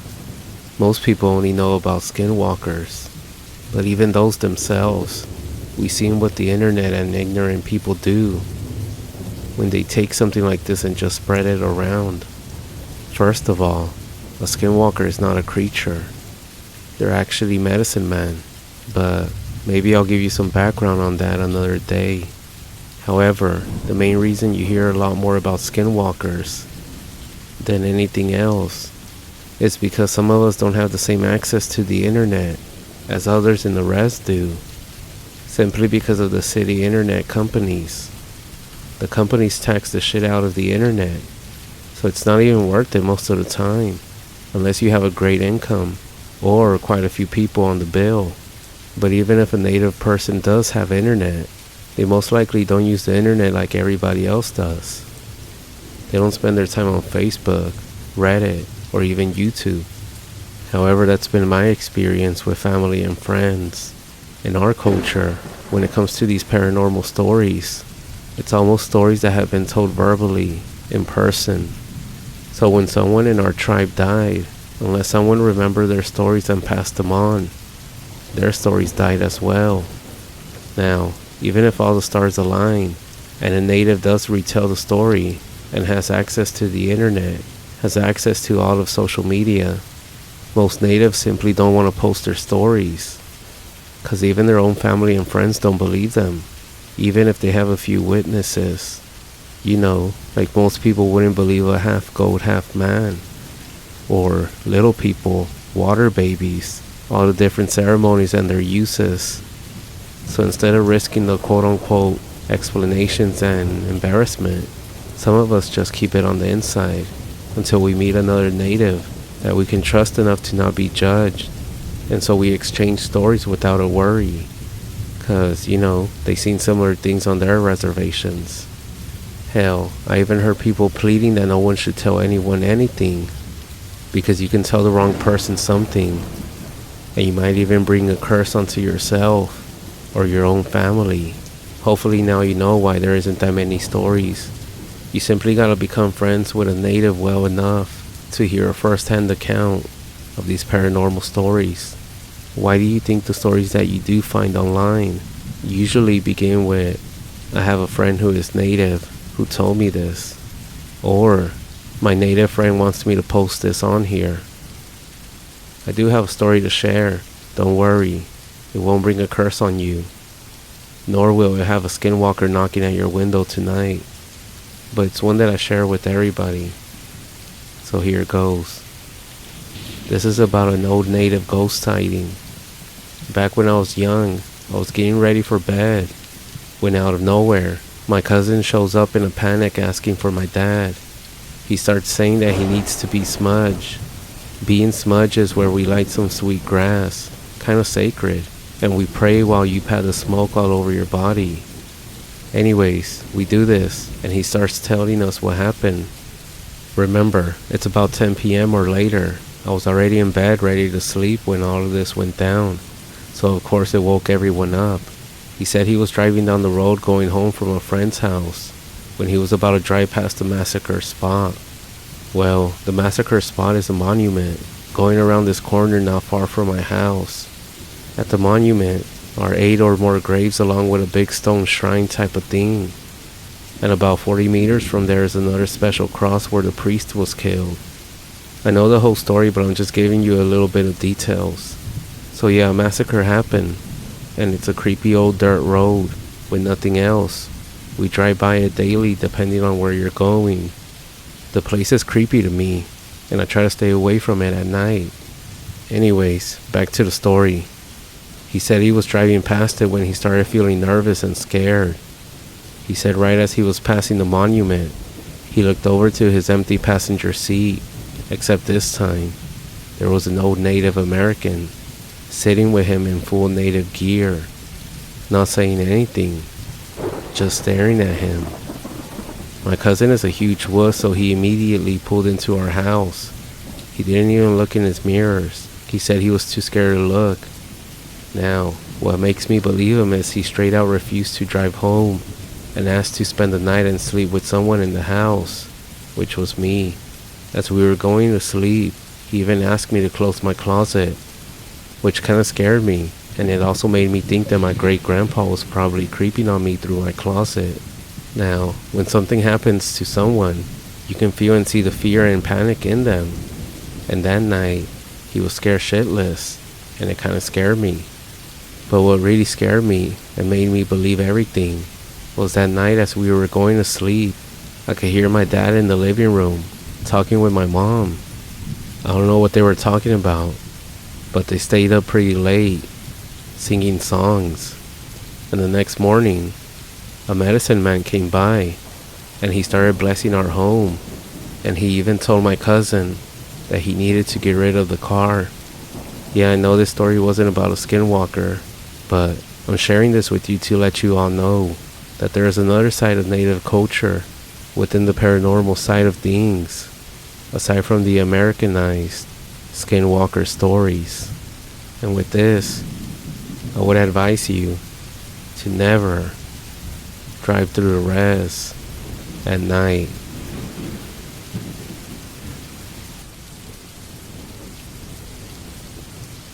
I'm from the First Nations from Canada. On the res, traditional beliefs and legends of the paranormal are still a big part of our community. The paranormal is part of life. We know there's a spirit world, and we know that sometimes these things can come over to our side and maybe even live among us. Anyways, here's the story. It was around the fall of 2011. I was 16 years old, and I was living in the city near the res with my mom. Every weekend, we would go back home to the res to see my dad and my little brother. On Friday, during the drive back home, I got a text from a friend of mine. There was a party that night, and she wanted to know when I would be home so that she could come pick me up. I gave her a time, and she told me she would swing by. My mom and I get home, and as soon as we step inside the house, we see my dad and my cousin sitting at the kitchen table, drinking some beers. They're actually both cops on the res, and beers on a Friday evening means that they had a tough week at work. Normally, the toughest cases to deal with are child abuse, and sometimes other darker things, so a part of me feels sad upon seeing them. They both look very tired and drained, but they're happy to see us. We say our greetings, catch up a little, and my dad then starts asking me if I have any plans. I mention the party, and I tell him where it's gonna be. He and my cousin share a weird look. He says, I don't know if we should say it, while looking at my dad. He laughed, and they decided that I should most likely know what's been going on, since I'll be going to a house that's pretty deep in the woods later that evening. They start with the first strange call that they got on Monday night. An older woman called saying that there were people outside of her house, knocking on all of her windows. But she said that she couldn't see anybody, but there must have been at least 3 people judging by all the different locations of the knocking. They arrive at the woman's home, inspect all around the house, and even check the woods, but nothing comes up. They tell her that it's most likely just some teenagers playing tricks on her, and that there isn't much else they can do besides patrol around the area in case they come back. On Wednesday night, the same woman calls again with the same issue. She said people were knocking on all her windows again. It had rained that day, and there was mud and dirt all around this woman's home. So they figured at the very least they'll find footprints, but they couldn't find anything. This is when I started feeling like something was very off, because there were huge patches of mud everywhere. They thought maybe the woman was just lying for attention, but they told her the same thing they told her a few nights ago. By Thursday night, even though everyone on the rest was talking, it turns out that this woman wasn't the only one experiencing the knocking. She was just the only one to call the police. People were linking it to supernatural causes, but my dad was still sure it was just a group of teens pranking people. But then they got another call from the same woman, for the same reason. They rushed over there and were met with the same situation, except this time, the woman's neighbor walked over looking pale as a ghost. He said, "Is this about the knocking?" He was looking very shaky, and they said, "Did you see something?" He nodded and said, "You guys are gonna think that I'm crazy." He goes on to explain that he just stepped outside for a cigarette on his front porch when he heard the knocking. He looked around and saw something by the old woman's house. There was a black figure standing outside her window, looking inside of her home. He said it looked like a person, but completely made out of shadow, and he could tell it was solid, but there were no features on it. He stared at it completely in shock and watched as the thing knocked a couple of times and then darted around the house, knocking on every single window. He said it moved too fast to be a human. He said it went around the house a few times. Then it ran across the road into the tree line, specifically behind one tree, as though it was hiding. The man was frozen, but he couldn't look away. The black shadow then leaned out from behind a tree and now stared directly at him with yellow eyes that reflected light like those of a cat, and then it smiled, showing small pointed teeth. The guy then said, "Fucking shit in my pants." He tried to joke, but his voice was very much still in shock. My dad didn't know what to make of this, but after checking the old woman and finding her alright, even though she was shaken, he told them they would keep an eye on things and just to put it out of their minds, try not to think about it. So jumping ahead till Friday, by this point, everyone's got their own story. In addition to numerous people experiencing the same knocking, there were also quite a few more sightings, and everyone described the thing exactly the same way. To my dad, one woman was taking her trash bin to the road when she thought she saw someone from the corner of her eye standing near the trees. As she walked back up the driveway to her home, she felt like somebody was watching her. Right before she was about to open the door to go back inside, she looked back and saw the two reflective yellow eyes watching her from the trees. She then said that they were about 5 feet off the ground. Another couple was driving at night, and they saw a humanoid figure standing in the middle of the road. As they got closer, they slowed down, and it turned around to face them. They saw the figure had the same reflective yellow eyes and the sharp pointed teeth as it smiled at them. They stopped the car, too afraid to get any closer to it until they decided they should just speed past it. The road was very narrow, and the figure was only a few feet away as they drove by it. They said it was maintaining eye contact with them the whole time. My father then asked me if I was still planning on going. What a coincidence. My friends were already pulling into the driveway just as he had finished. So I gave my family hugs and kisses and said goodbye. They told me to be careful, but I wasn't too concerned. Even though a common belief among us native people is that negative energy attracts negative energy, so an evil spirit will be drawn to people with unresolved issues. But if you're someone who is spiritual, self-aware, and basically a good person, that itself can protect you. So I get to the party, and within 20 minutes, the conversation started about all the paranormal experiences that people have been having. I'm really curious about what everyone has to say, because they all have stories that I haven't heard yet. But my friend couldn't hold her alcohol very well. We were 16, after all, and she was crying. And I was trying to make her feel better while listening to everyone's stories. One of the people at the party was related to the smoking man that my father first talked about. The one who first described the shadow thing that darted into the trees. This person told us that the experience shook the smoking man up so much that he had to get his entire home smudged. Smudging is something our people do when we're looking for extra protection against the paranormal. This man also went to visit a few elders around the community, asking for advice, or if they knew what the hell was going on. It's commonly said on the res that paranormal experiences don't happen as often as they used to. If you talk to the elders, they have endless stories, and even more advice about how to protect yourself compared to younger generations. Anyways, the man had gone to visit some of the elders, and one of them had explained that the shadow thing that everyone was seeing was evidence that somebody had done a forbidden shaking tent ceremony. If you don't know what that is, you can look it up more in detail. But it's basically, and I'm going to generalize here, sort of like a Ouija board session, but it takes place inside of a tent. People stand around the tent while the medicine man goes inside and starts to ask questions.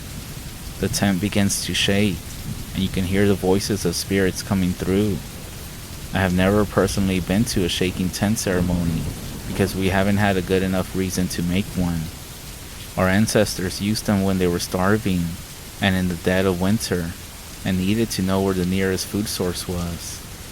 My mom's been to one, and her stories are crazy. She described multiple voices, men and women, all speaking the native tongue. She said they were very upset that the people were doing a shaking tent ceremony, since they weren't yet on the verge of death. The people tried to explain that they were only doing the ceremony to prove that it was real. This was at a time when people felt like we were losing our culture as a result of the residential schools, but the explanations didn't help. The spirits were angry about this, saying that the bridge between the two worlds should never be opened unless absolutely necessary, because you don't know who you're communicating with. It could be good spirits, but it could also be evil. It might be ancestors, but you just never know. Anyways, back to the smoking man. The elders told him that the shadow thing with yellow eyes that everyone was hearing and seeing was the spirit. It crossed over into our side because of a shaking tent ceremony. Someone on the res had been doing them without the consultation of the elders. At this point, two of the most drunk dudes at the party started saying disrespectful things about this shadow person, trying to act all tough. Most of us were looking at each other like, why would you disrespect an evil spirit? That's exactly how you attract them to you. That's when I went back to console my drunk crying friend. As I was with her, I noticed that the rocking chair outside on the porch was rocking back and forth by itself. I quickly looked away, refusing to make direct eye contact, but I could still see it from the corner of my eye. We are raised in our culture to ignore certain events. Spirits feed on the energy that people put towards them. So if you freak out, get angry, yell at it, scream at it, start crying, or anything like that, it'll actually stick around. That's what it wants. It thrives on energy of any kind. 5 minutes or so go by, and I'm still seeing the rocking chair move out of the corner of my eye. Suddenly, I hear a commotion. One of the other girls claims to have seen the spirit. We named it Kukai. It's a word in Algonquin, translating to monster. She said she was listening to the boys talk about the spirit when she saw one of the boys staring very strange out into the balcony behind her. She turned around to see what he was looking at, and through the window was the shadow spirit, sitting on the rocking chair, literally 3 feet away from her, smiling. The boy who had been staring out there sprinted towards the balcony doors, slammed them open, and charged at the spirit. I went outside to check on this boy. He turned back to look at me and said, "Get everyone inside right now." The tone of his voice made me just listen. He got back inside and told everyone to clean up the place so that we could leave. We spent a while just cleaning. That's when we began to hear the knocking coming from all around the house. After a while, we were finally ready to leave. People ran out, piled into their cars, and began to take off. Me and the boy were walking towards his truck. He was actually my ride home, when suddenly, he began to rush me and push me into the truck. Then he jumped in and we just peeled out. I asked him why he did that, but he refused to talk about it. A few days later, I ended up hanging out with him again, and he told me his experience of that night. When the other boys were disrespecting the spirit, he said he saw it appear out of thin air, onto the rocking chair, out on the balcony. He made eye contact with it, and suddenly couldn't look away. He and the spirit were staring each other down, and that's when one of the girls saw his expression. She turned around, saw the spirit, and screamed.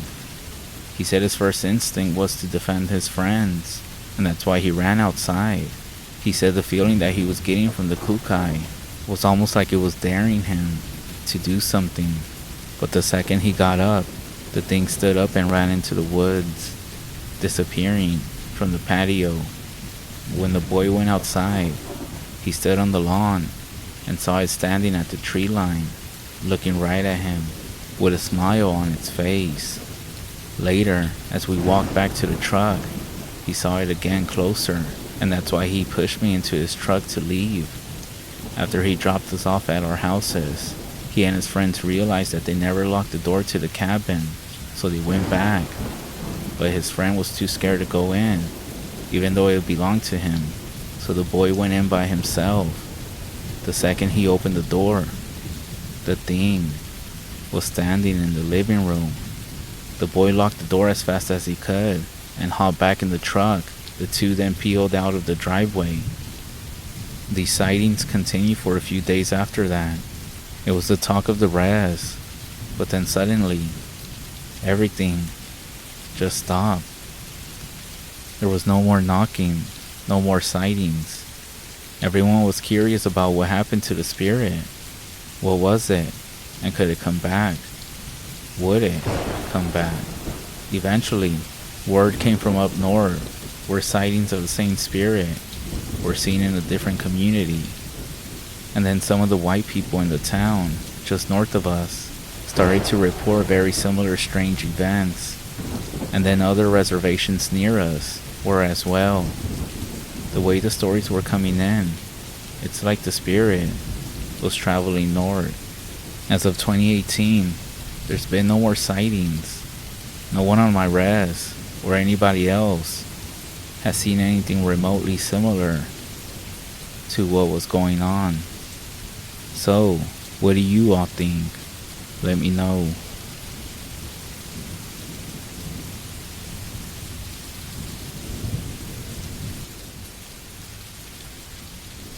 I'm from the state of New Mexico, and I'm also native from a tribe located within the state.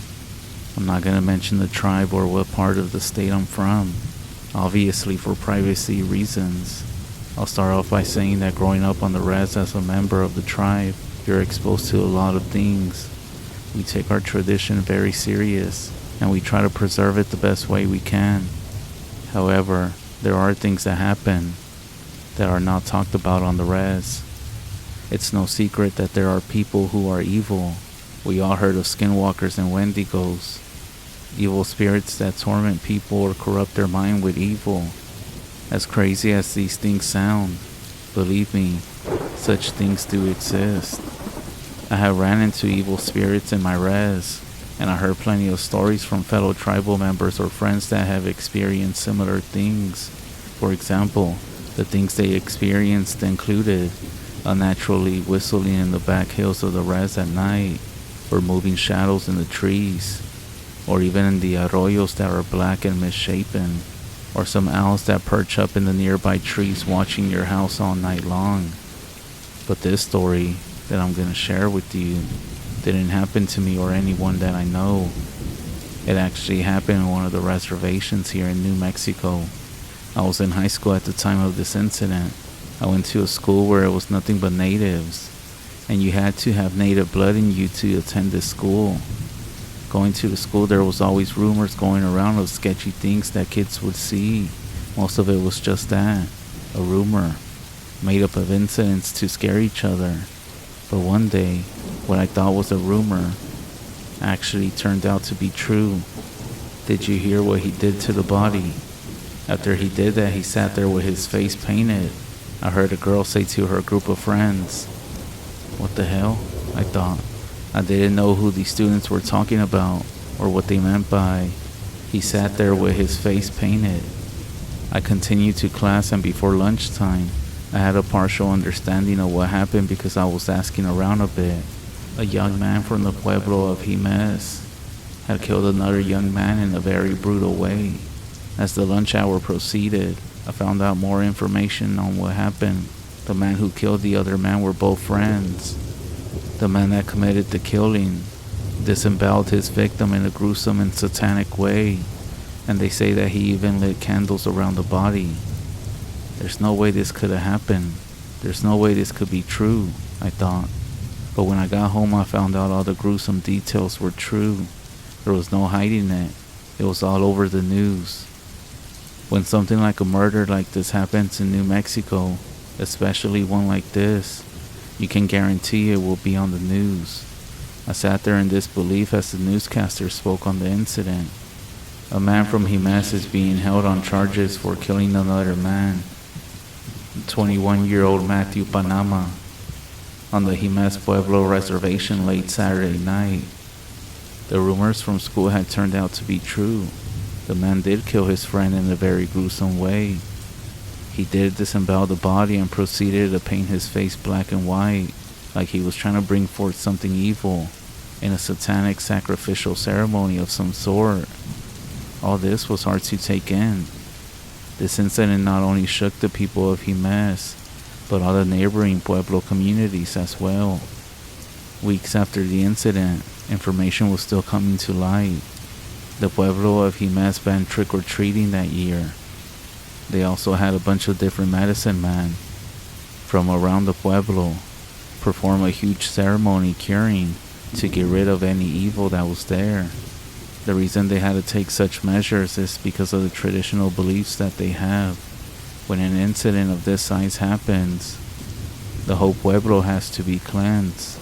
I don't blame them for taking such steps. They, as well as myself, believe that this man was possessed by something that was pure evil, and it corrupted his mind. Some would compare it to the evil spirit of a skinwalker, or maybe something along the lines of a curse from a skinwalker. The Pueblos have their own names for these evil spirits, and I truly do believe that one of them got inside this man. Either that, or he was involved in black magic. But whatever the case may be, I know something evil was involved. Now some of you might think I'm making this up or exaggerating on the details. I understand where you're coming from, because I enjoy listening to scary stories of the paranormal, and I find myself doubting people's stories sometimes. But I'm telling you, all of this is true. If you don't believe me, here's a link to the article on the murder and even the court document itself. And I'll leave you with this as well. Be careful of who you surround yourself with. Be careful what the people around you believe in.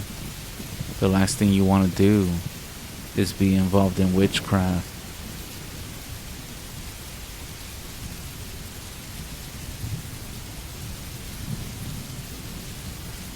I'm writing this to share a warning with you all.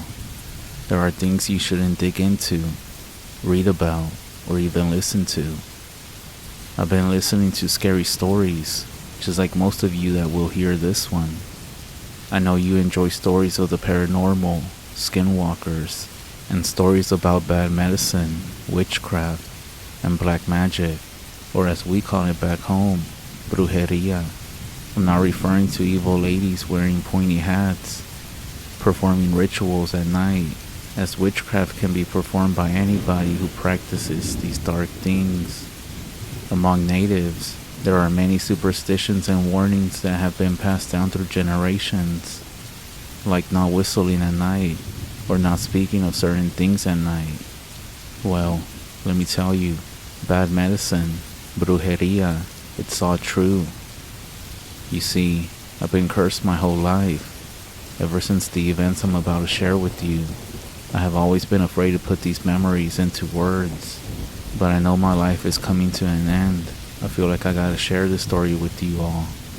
Maybe it's the weight of my age, or I'm simply trying to unburden myself. But I want you to know that if something does happen, I have lived my life fully, and I'm at peace with my Maker.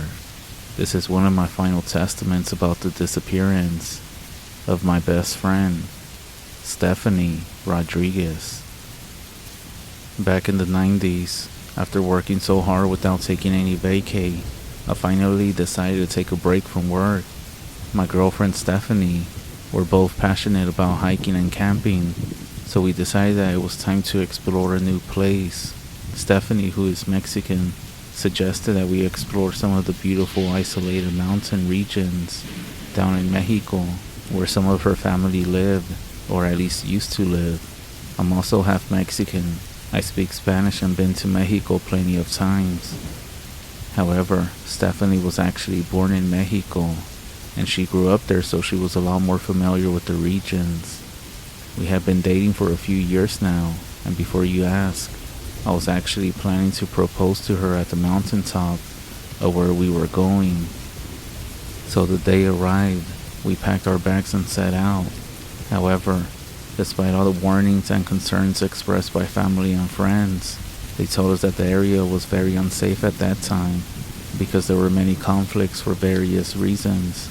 Stories of drug cartels fighting over land, cursed places and territories where people simply don't venture out. Many regions that were left alone because the natives had not welcomed anyone for many generations. It wasn't the right place for us as a couple to venture out to, but we didn't let fear stop us. Her family lived in the state of Guerrero. She had shown me pictures of this place of when she was a kid, and it was beautiful. Our plan was to reach the town and stay there for a night. From there, we would travel a long path that would lead to a forested area. That's where several isolated communities were located, and one of these was the birthplace of my girlfriend's father and several of her relatives from when she was a child. She used to visit that place with her family and had beautiful memories of there. She said that everyone there was connected to nature and the surroundings, very traditional and not up to date on the latest tech. It's not that they were behind, they prefer to stay in between themselves and their traditional roots, which was fine, but as you all know, and now I know, sometimes separating yourself from the world and living remotely can be the best thing, or the worst thing. Personally, I wanted to enjoy the experience of a campsite in the middle of the forest in another country and see what differences this had from hiking and camping in the States. We arrived in town after a day. We had our map. It was the 90s, a time when cell phones were not fully around yet. As we ate at one of the small food places, we also asked one of the locals for directions to the village. After all, this was undeveloped land, with dirt roads cutting through dense forested areas. The guy gave us a curious look and asked, "Why do you want to go there?" Stephanie responded by saying, "I grew up in this village and wanted to visit some of my family." The expression of the guy shifted to one of concern. He pointed out the location of the village on the map and said, "Just be careful. Make sure you get there before the sun goes down. That place, it isn't what it used to be." His warning sent a shiver down my spine. But again, what isn't creepy or mysterious out here in these remote areas? We thanked them and started our journey, venturing onto a path that was leading towards the woods. Despite the bright sunshine, A strange sense of unease began to overwhelm me.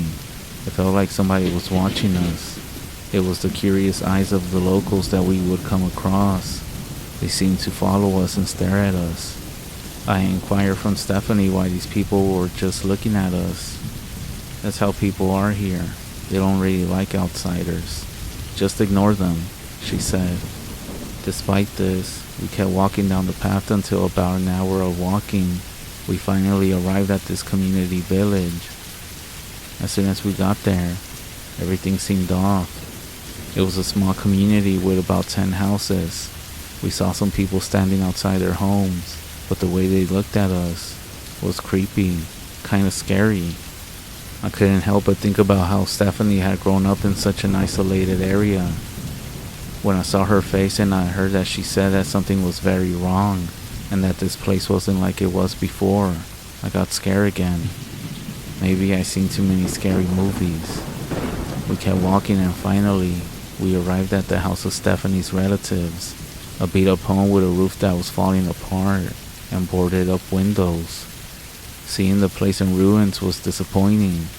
It wasn't what I had imagined for our visit. After knocking, an old woman came out to greet us. She turned out to be the widow of Stephanie's uncle, who apparently died of a fever. But the way she explained it, the way she was stuttering and shaking, made it seem like she was making up stuff. She then invited us in, and that's when I saw. All the walls were corroded and discolored. The smell of oil and food filled the air, and all the candles were creating a creepy environment. There was old worn furniture everywhere. I looked at Stephanie, whose face reflected surprise and disappointment. She asked why everything was empty, almost rotting away, and before we could say anything else, the woman led us to a small room at the back of the house. We sat on some torn sofas. We watched the woman as she told us about the sadness and hardship that she has lived through since her husband's passing. He apparently died some time ago. She said her husband and several men from the village, mostly men, were working out in the fields when one day, they all suddenly fell ill. They started to suffer from a strange disease that consumed them without any cause, and there wasn't any cure for those sudden fevers. This illness devastated them and left them almost to the bone. Others said that they looked like zombies, just rotting alive. They died in complete agony. Those who weren't struck by this disease, they simply disappear into the forest. People started talking around the village that someone was doing brujeria. The woman was telling us that nothing prospered in this place anymore. It was suspected that something horrible and sinister was behind it all. The rumor was that some people who practiced witchcraft had arrived here. Everything seemed connected to the arrival of some very strange men, outsiders who had come to the area. She said these people sought refuge in the mountains to carry out their practices. Even though the woman didn't want to reveal specific details, she said that these men ended up worshipping something dark and evil. Eventually, the townspeople came into conflict with these people, as people were falling ill, disappearing, babies were being born dead, livestock dying, all types of noises at night, and some people even said seeing weird disfigured silhouettes outside their windows at night. Eventually, this ended bad for the people in the village. As soon as the woman finished telling us all of this, I turned to Stephanie and said, "Let's get out of here right now." "But wait," my girlfriend said, turning to the woman. "Have you ever actually seen any witches?" The woman shook her head. "No, I never seen them myself. It's just what people say around here." Stephanie smiled and looked back at me. "See, let's just go to the mountaintop. It's not that far. We can take some pictures and come right back before nighttime." I hesitated, feeling a knot of unease in my stomach. This place gives me the creeps. It's still daylight. There's no witches around. It'll be quick. I sighed, still feeling uneasy, and the only reason I agreed to is because of the whole proposal idea. "Alright, but let's make it quick," I said. Just as we were about to leave, the woman grabbed my arm. She looked me dead in the eyes and said, "Remember this.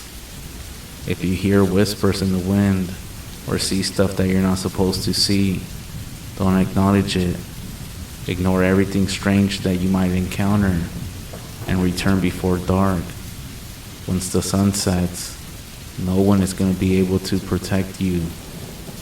She then let go and started walking away from us. We ended up walking along a path that led into the mountain, moving further away from the village. As we walked, I turned to Stephanie. "Does any of your family still live here? What about your uncle?" She sighed, looking a bit sad. "The rest of my family ended up moving out of the village and into the town. From there, we dispersed to different areas outside of Guerrero. The only relative still living here was my uncle, but apparently my family failed to communicate that with me. Or I mean, who else might have known about my uncle?" she said. She did have a point. There was no internet or technology back then. Everything was snail mail. "So no one else in your family comes back here?" She shook her head. "Not really. It's been years since anyone from my family has returned. We kinda lost touch over time. I knew that her mom or dad didn't live here. It was her further out family and relatives that lived here. Let's make this quick and get back before dark, like the lady said." Stephanie nodded and we continued. After about 30 minutes, we arrived. The landscape was very beautiful, with panoramic views of the valleys and forests stretching as far as the eye could see. Despite all the warnings and the experiences that we had, I couldn't deny the natural beauty of that place. After some pictures, I had planned to pull out the ring, but because of the creepy circumstances, finding out about her uncle's recent passing, and all the scary feelings I had, I chose not to do it. Stephanie and I sat down and she began talking to me for a few minutes. She was telling me how she used to come up here when she was a little kid. We soaked in the views together, but still, I couldn't shake the eerie feeling that had settled in my gut. At this point, I was ready to leave Mexico and go back to the States. "We should head back," I said, trying to keep my voice steady. Stephanie nodded. "Yeah, let's go. We'll come back another time." Yeah, fucking right, I thought. Never coming here again. We started our descent, and the sun was now starting to dip lower in the sky as well. As we were walking back, a strange feeling began to creep over me again. It seemed as though someone or something was watching us from the trees and bushes. Kind of like that feeling that you get when somebody is watching you. I mentioned this feeling to Stephanie, but she simply dismissed it as my imagination. We continued moving. I figure it must have been some of those crazy people from the village or from the town. After some walking and arguing back and forth, we realized we had been walking in circles on the same path without finding our way back to the village. Slowly, the sun began to set, filling me with fear and desperation. Despite being ready for camping in this area, the whole situation, along with all the stories and rumors we heard, made me imagine the worst. The feeling of being lost became so overwhelming, and fear took hold of us with each passing minute.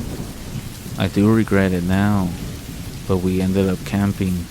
Stephanie was used to being in these situations, and said that in the morning, the path would look better with the sunlight. There was nothing to worry about. We just had to spend the night here, and return in the morning. So we set everything up and we tried to light a fire to get some light and warmness. But even the crackling flames seemed scary. Time passed slowly as we both went into the tent, trying to find some sense of security and get some rest. Eventually, I fell asleep. In the middle of the night, I woke up to find Stephanie sitting up, breathing real heavy, which made me nervous. As soon as she saw that I was awake, she put her hand over my mouth before I could ask what was happening. We stayed silent, and then we heard footsteps right next to the tent. At that moment, fear overwhelmed me, and it got worse when the tent was suddenly open. somebody dressed in black emerged. A man with his face all covered in mud. At least, that's what I thought it looked like. He grabbed Stephanie by the hair and started dragging her outside. I tried to stop them from taking her, but outside, I saw a large group of dark figures dressed in black robes. I was petrified with fear at this whole terrifying scene. Despite my desperate struggle to prevent them from taking Stephanie, I couldn't. I fought to hold on to her, but all of my efforts were in vain.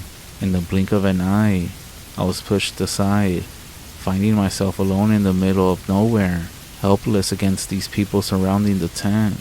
That's when the whispers and sinister laughing filled the air, increasing my panic with each passing second. Desperation overtook me as I realized I was alone, facing about 12 of these things around me. That's when I heard Stephanie's terrified screams, pleading for help, crying out in pain. I shouted desperately, trying to find out where she was. I wanted to run and find a way to escape. But then, one of those black figures blocked my path, and the next thing I felt was a strong blow to the head, and then everything went dark. The first rays of sunlight woke me up. My body was aching, and everything seemed calm. Suddenly, the memory came rushing back. I ran to get away from there, taking the first path that I saw. I hadn't gone too far when I entered a clearing, and what I discovered made me shiver and scream in horror. There was a large rock. It was covered in blood. Stephanie's clothes were scattered everywhere, torn and bloodstained. There seemed to be animal bones and satanic symbols drawn in blood on the surrounding rocks. That's when I remembered what the woman had told us, and I started running to get away from that place until I reached the village, begging for help, but no one helped me. I ran to the woman's house and she remained very calm outside, smoking tobacco. She looked at me and said, "Stephanie is no longer with us. Be thankful that they spared your life. Leave here and never come back." After saying this, I ran away desperately, distancing myself from everything around here. As I fled the village, my heart started pounding with fear and adrenaline. The town was miles away, and the path was really rocky. I stumbled through the dense forest. When I finally reached the outskirts of the town, exhausted and desperate, I tried to report Stephanie's disappearance to the police, at least to the local authorities, but they didn't seem like they cared. It was almost like they knew what was going on in the mountains and had chose to turn a blind eye. I ended up leaving the town as nobody was helping, and my priority was to inform Stephanie's family about what happened. I don't remember the journey back, but my mind was remembering what I witnessed and the overwhelming fear that had settled deep within me. As I approached Stephanie's parents' house, I asked myself, how was I going to explain this? I knocked on the door, my heart pounding in my chest. Stephanie's mother answered. Her face had a hopeful smile that quickly turned to her being confused as she noticed that I was alone. "Where's Stephanie?" she asked. I took a deep breath, my voice trembling as I tried to find the right words. "I'm sorry. Something terrible happened. We went to the village and Stephanie was taken. There were these people. They dragged her away. I tried to stop them, but there were too many." Her face got pale, and she stumbled back, her hand covering her mouth. Her cries drew the rest of the family to the door. Her father. Everybody was there staring at me, their eyes wide with shock and disbelief. "You lost her. How could you lose her?" her mother said, her voice breaking with grief. I tried to explain, recounting the events as best as I could, but even I couldn't believe what I was explaining. The more I spoke, the more I could tell they were being filled with anger. Stephanie's father then stepped in front of me. "You shouldn't have gone there," he said. His voice was low. "There are things in those mountains, things that you will never understand." We never want to see your face again. You brought this curse to our family. As I turned to leave, Stephanie's father grabbed my arm, pulling me close. His eyes bore into mine. Leave this place and never come back, he whispered. You brought back something dark with you. Go and pray that it doesn't follow you back home. Tears streaming down my face. But now that I think about it, and now that I look back, Stephanie's family knew something. Why didn't they go look for her? Why didn't they call the police? What if they were involved? The mind can go to some dark places when you just linger into the same thoughts over and over. I left Mexico as quickly as possible, hoping to find peace and safety back in the States. But as soon as I made it back home, the nightmares began that first night. I would wake up in sweat, hearing Stephanie's screams and seeing those dark, shadowy figures closing in on me.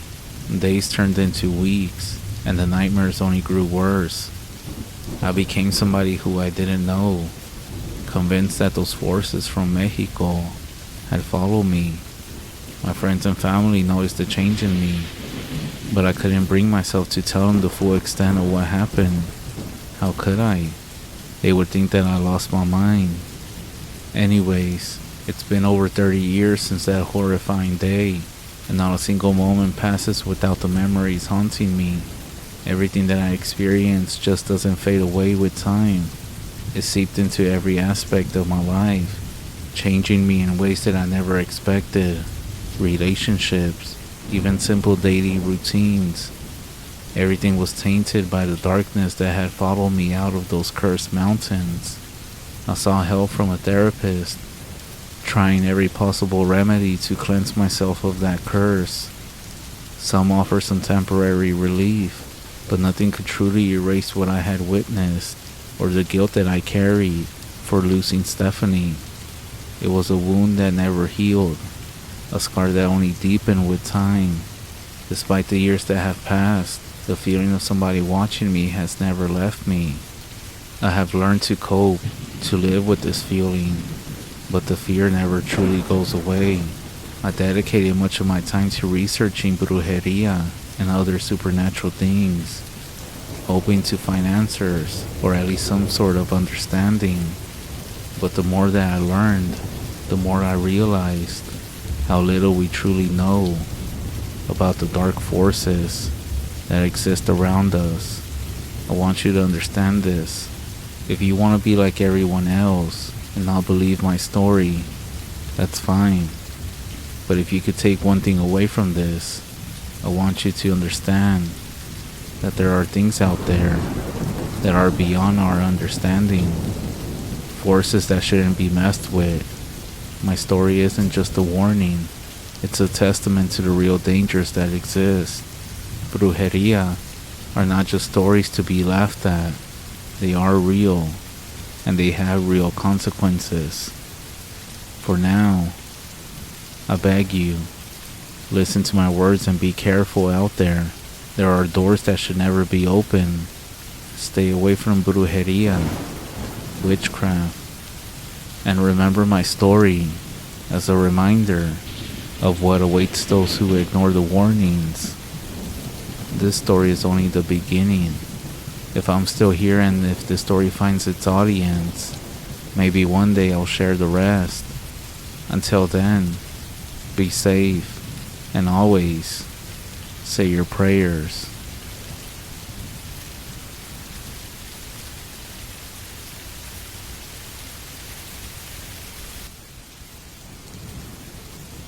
Hey everyone, I don't have a Skinwalker story today, but I have something that's even worse than that. I want to start off by saying that I am Navajo, and I've been living in the Navajo Nation my whole life. And of course with that comes with growing up as a kid.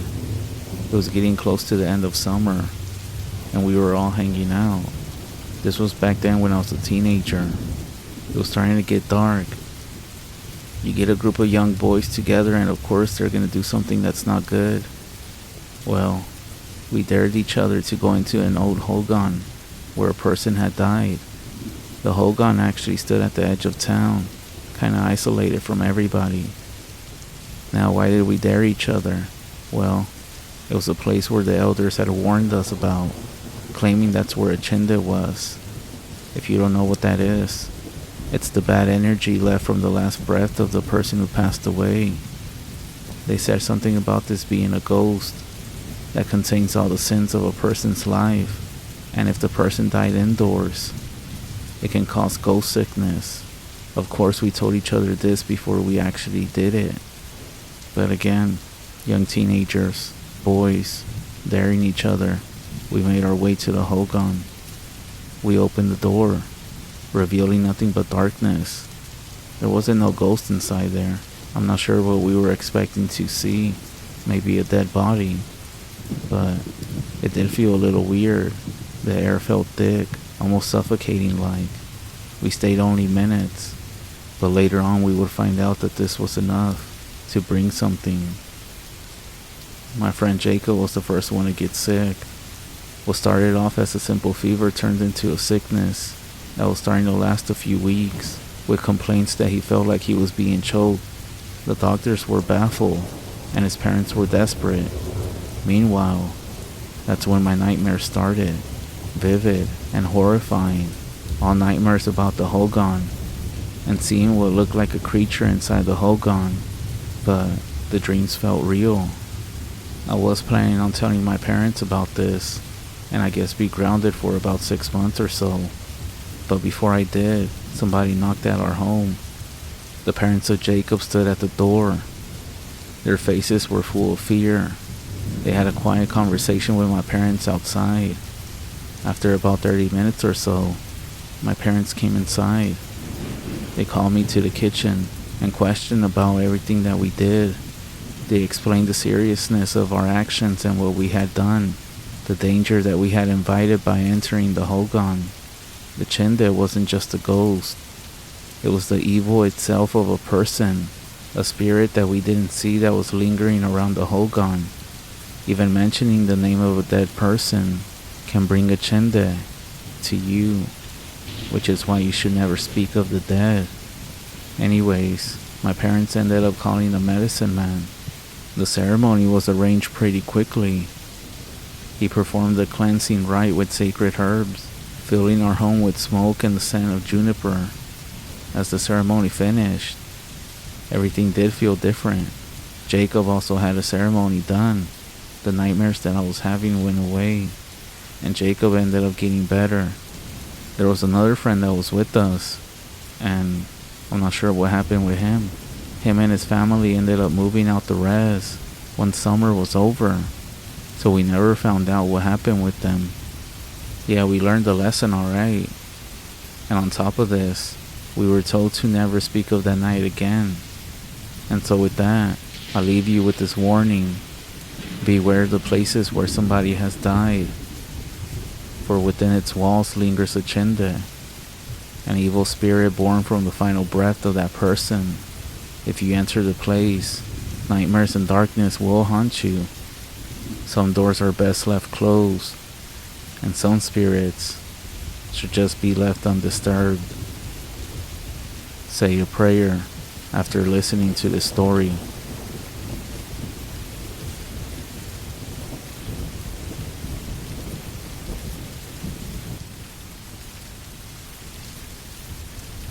They're evil, the witches of the Navajo Nation, powerful witches. They go through the training that medicine men do, except that they practice bad medicine. They are humans, so their exact motives are different. Well, they vary, just like with all humans. Maybe they're looking for vengeance. Maybe they're just crazy, greedy. However, majority of them are tricksters, causing fear. They'll fuck up your life. They'll kidnap you, kill you, and then do stuff to your body. They cause sickness and cast curses by using bad medicine. I know you've spoken on numerous stories about these things and the different ceremonies needed, one of them being called the Blessing Way. These witches pervert the traditional way and perform their own ceremonies as well. They call it the Witching Way. I'm sure you heard that knowing who they are or saying their name will kill them. But I also heard stories that if you see their human face, it will kill them, which is why they shapeshift and wear pelts.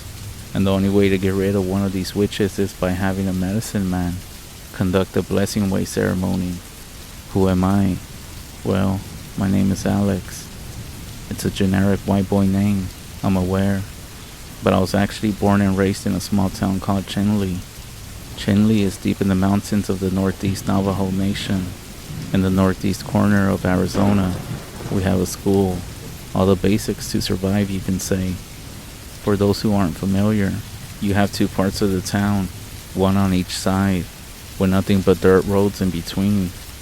While many Arizona small towns have an American feel, this cannot be said for any town on the rest.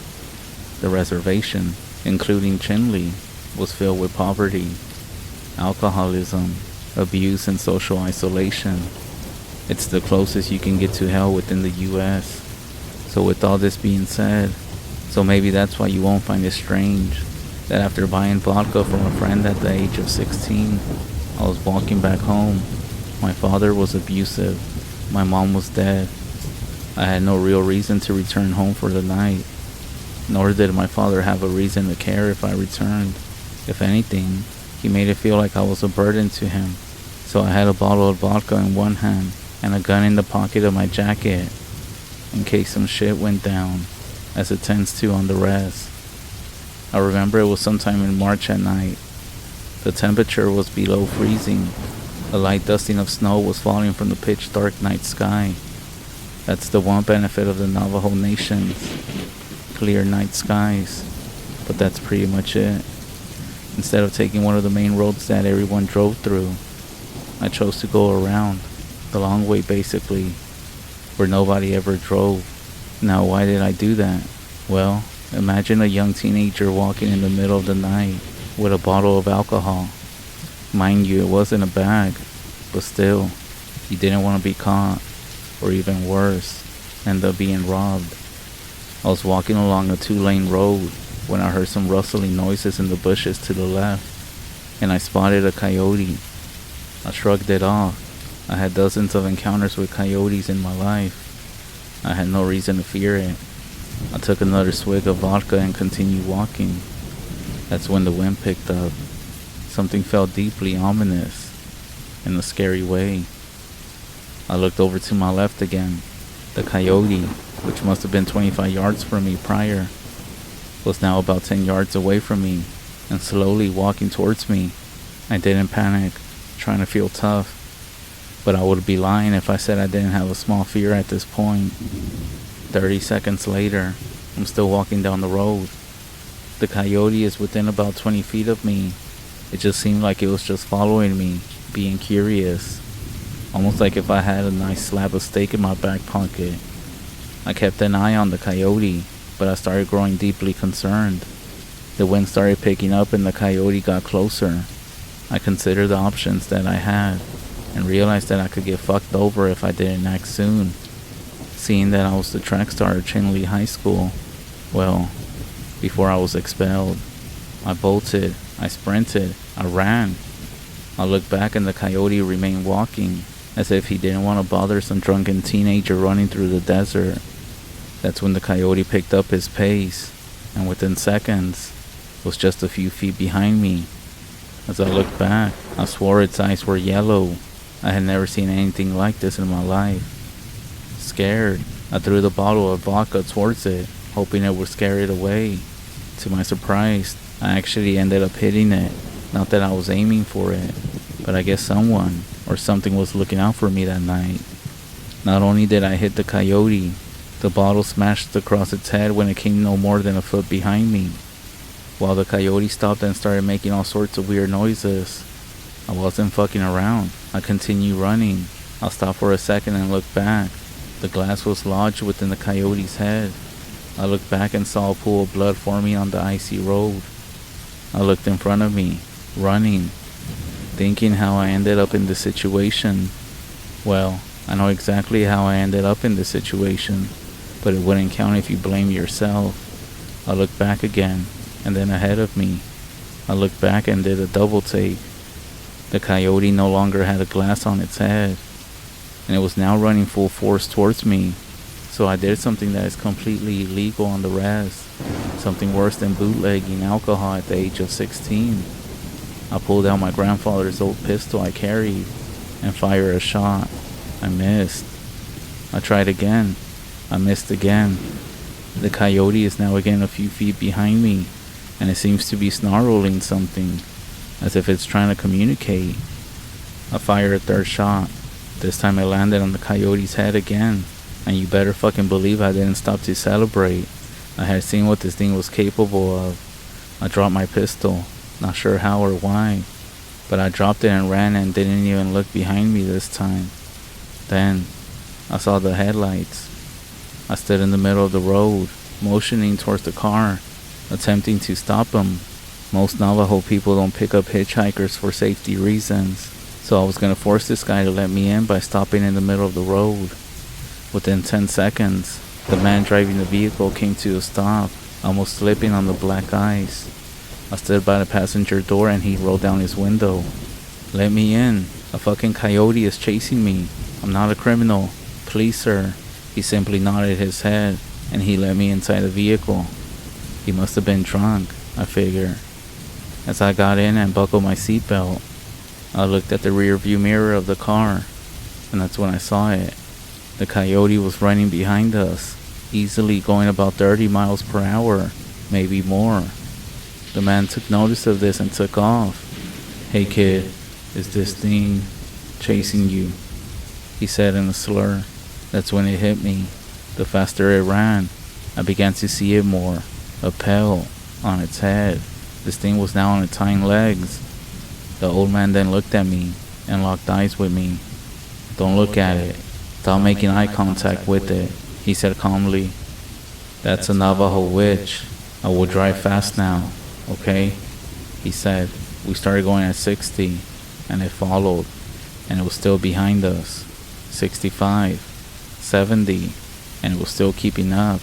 Once we got to about 80 in his beat up Toyota, the thing was no longer visible in the mirror. The old man then looked at me and said, "You know, if that thing wanted to get you, it would have. It was just playing with you."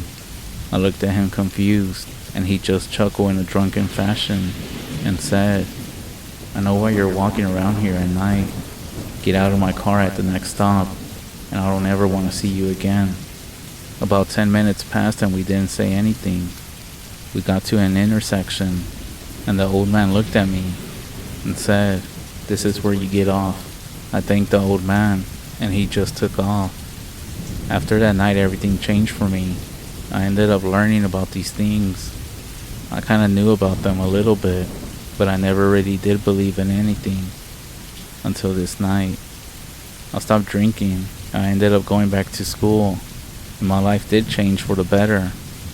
Of course, I still had issues and struggles with other things, but I learned a lesson that night, and I hope that you don't gotta go through something like this to believe in these things or to turn your life around.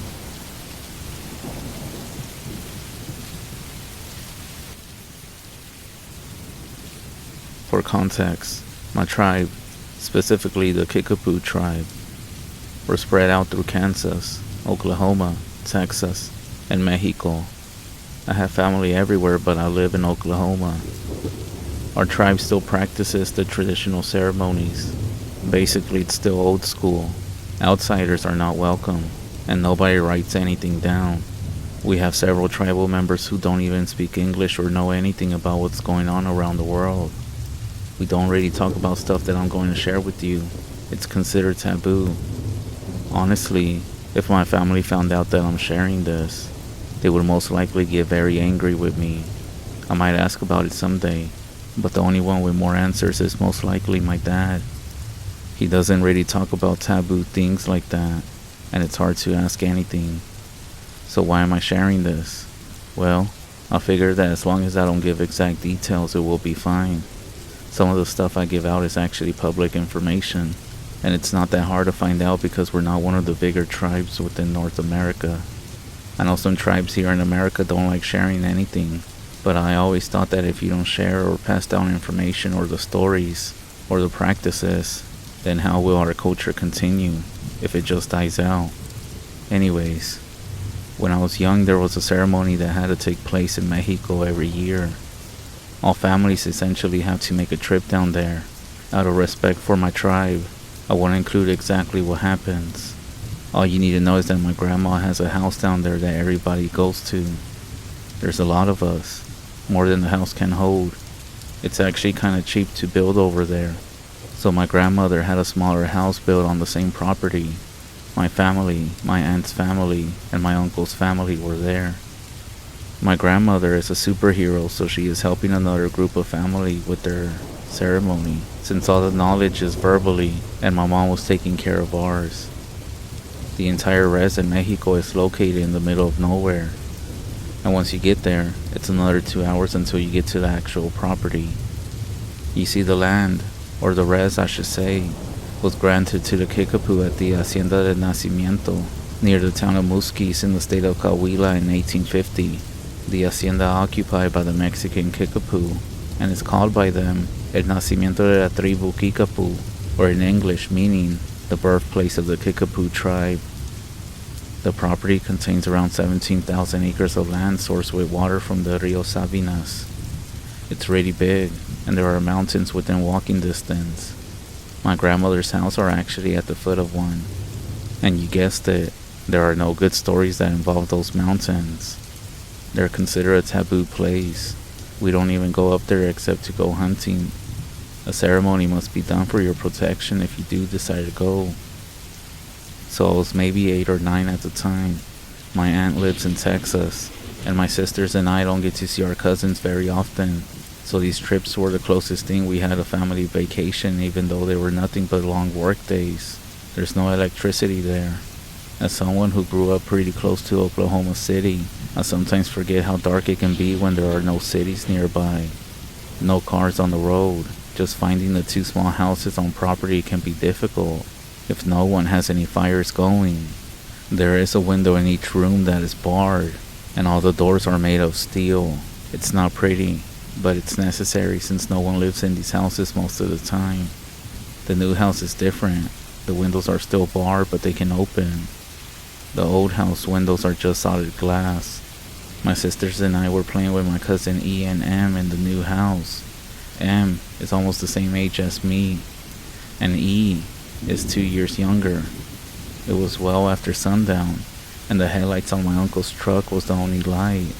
It was getting late, and I say we, but really just the parents, had a long day of work the next day, so everyone started moving for lights out. My family was in the old house, so me and my siblings headed to the room, and that's when it happened. I woke up to screaming, so did everyone else. You would think I would have been panicked, but no. I was a kid who was just woken up by what was clearly E screaming at the new house. I wanted to yell at him to shut up. I wasn't scared until my dad, very strong and quiet, walked into our room and told us to stay. We don't disobey my dad, so we did. We went to the window and looked outside. My dad was talking to my aunt and uncle, along with some of my older cousins, and they were walking up and down the fence on our property with flashlights. It was too dark to see anything else. After an hour or so, we started getting tired, so we went back to sleep, but the adults were all awake until sunrise. I ended up tracking E and M down to try to find out what happened. E wouldn't talk about it, and M didn't know. He said E saw something through the window, and we all got a little creeped out. On the last day, I asked my cousin G, who was one of the cousins who was walking up and down the fence that night, and as a kid, he was something of a hero to me. He was a genuine tall muscle badass native with a death stare and everything. He ended up telling me when my sisters weren't around. Apparently, it was hot in the new house, so my cousins had opened all the windows. E was sleeping on the floor next to me, and was awoken by something touching his face. An old, pale, naked woman was sticking her head through the bars and was looking down at him. Her hair was long and gray, and it's actually what ended up waking him up. He said she was smiling. Being even younger than me, he screamed and screamed until everyone came. After that, they looked around but never found anything. I was creeped out, but was pretty sure that he was just having a bad dream. So here I am years later. I haven't gone back to Mexico or Texas in a long time. To be honest, I'm not really involved in the traditional part of my tribe anymore. My sisters have kind of taken over now. I still help whenever I can, but I do have a pretty busy job. Just out of curiosity, I called my mom to ask about it. Surely I wasn't the only one who had thought that he was just having a bad dream. Why was everyone taking him so serious? I really wish I wouldn't have gone asking, because now I have this feeling in my stomach when I think about it. My mom told me this wasn't the first time the old woman has been seen, and she was wrong. They found some footprints going from the window to the fence headed towards the mountains. Judging from the footprints they found, she was visiting every window on the property. Mind you, it was in the middle of nowhere, in the pitch black. On a personal note, I think it was a witch most likely. Our tribe still being traditionally strong is both a blessing and a curse. Like in other tribes, like for example in the Navajo tribe, there are skinwalkers. I want to say that the old lady is likely a skinwalker who preys on people who live close to the mountains. Maybe. I have heard from my family and others, and even had other weird experiences down in the rest in Mexico that still make me nervous when I go outside when it's dark. And it doesn't help that my dog always insists on going outside during the middle of the night, and he makes me chase him around to get him back inside. Even if it's not a skinwalker, there's some really creepy things going around in that whole area, especially around the mountains. I did talk with a friend who lives in Oklahoma, and he said it might be a stikini. I'm sure the most famous native witch that you know is the Skinwalker, but in Oklahoma, they call something similar the stikini, shapeshifters of pure evil. By day, they have the look of a human, blending in with everyone else. But when nighttime comes, a transformation takes place. These people end up forming into an owl-like monster. Or maybe it was an Ishikitini, people who use supernatural powers to harm others and are able to take the shape of a horned owl. I know in some other native tribes down in Mexico, they call it the Nahual. It's intriguing and maybe not a coincidence that many natives share stories of similar type of witches. These creatures or monsters or whatever are often believed to be just humans who practice a form of witchcraft that grants them such powers and are not actual monsters. Maybe the generations before us saw and knew things that we can't fully understand today. These stories and beliefs have been passed down as part of our cultural memory, a reminder of the things that our ancestors encounter. So if you ever visit some native land or a reservation, whether that's in New Mexico, the Navajo Nation, or Arizona, Oklahoma, Dakotas, or even down in Mexico, it may sound like they're everywhere, and who knows, maybe they are. Just be safe and be respectful of the traditions and stories. You never know what might be out there, and it's always better to be cautious and respectful than to dismiss what is actually true. Stay safe.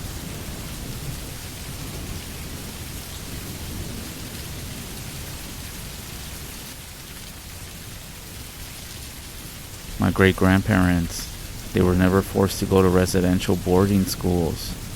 You know, those that took so many others away from their traditions. And because of this, they were able to hold on to a lot of their old ways, a lot of their traditions, and that's how they grew up. They lived deep in the mountains, far from the influence of outside beliefs or cultures. And that's why our family believes that their connection to these teachings, these traditions, actually protected a lot of our family. So I got a story to tell you. One that's been passed down from my mom and others about something they experienced a long time ago. My mom, when she was just a girl, she lived with my grandparents in a hogan way out in the middle of nowhere. Life on the rest back then was so tough and lonely. They didn't have the things that we have now. No electricity, no running water, and definitely not a single road. If you wanted to get somewhere, you traveled by horse or wagon, and even then, it took a whole day just to reach the nearest trading post. Some of the winters were long, and everyone had to work together to survive. Each day was a routine: herding the sheep, gathering firewood, and making sure that the hogan stayed warm. My grandpa was well known across the reservation as a traditional medicine man. People from all over would seek him to perform ceremonies. He actually taught my mom a lot about our traditions, and she always felt a sense of security around him. Like he always had the right words to say to make you feel protected. My grandma was even more practical. She was strong, and she was never scared so easy. Even though she was blind from scarlet fever, she never let that slow her down. She knew how to take care of her family, and her presence actually made my mom feel safe, no matter what. One day, my mom and her uncle were told to herd the sheep like always. They were young and liked to mess around, playing with the sheepdog while they were supposed to be working. The sun was already starting to set as they headed back home, and the cold air began to settle in. The land was quiet, almost too quiet, and something about it felt strange, as my mom said. As they were walking, they started hearing this noise behind them. Sounded like a horse that was following them.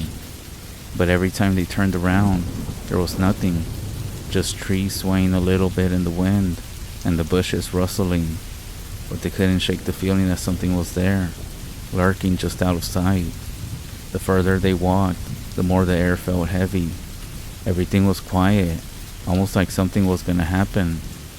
My mom then said that she felt a coldness creeping up her spine, and even the sheep seemed to get nervous, almost like they were sensing something. The sound of their footsteps in the light snow seemed too loud, echoing through all the silence. It was starting to get dark fast. As they neared the corral, the smell hit them, a thick, rotting stench like something was dead. They hurried up to close up the corral and rushed back inside the hogan. But my grandma noticed right away that a few sheep were missing. She then came inside the hogan and handed my mom and her uncle flashlights, and she sent them back out to find the stragglers. I guess my grandma knew that since they liked to play with the sheepdog and be distracted, she figured they lost them on the way here. So she came inside the hogan and handed my mom and her uncle flashlights, and sent them back out to find the stragglers. The snow started falling again, and the wind was picking up, making it difficult to see. My mom was actually good at seeing in the dark, but her uncle wasn't so lucky. As they walked through the snow, they kept hearing it again, that same sound, almost like a horse galloping behind them, staying just out of sight. The smell was back as well, but stronger now, as if whatever was following them was getting closer. The cold stung their faces and the snow muffled everything else, making the sound of that horse even louder. They did end up finding the missing sheep, along with a newborn lamb, and so they headed back.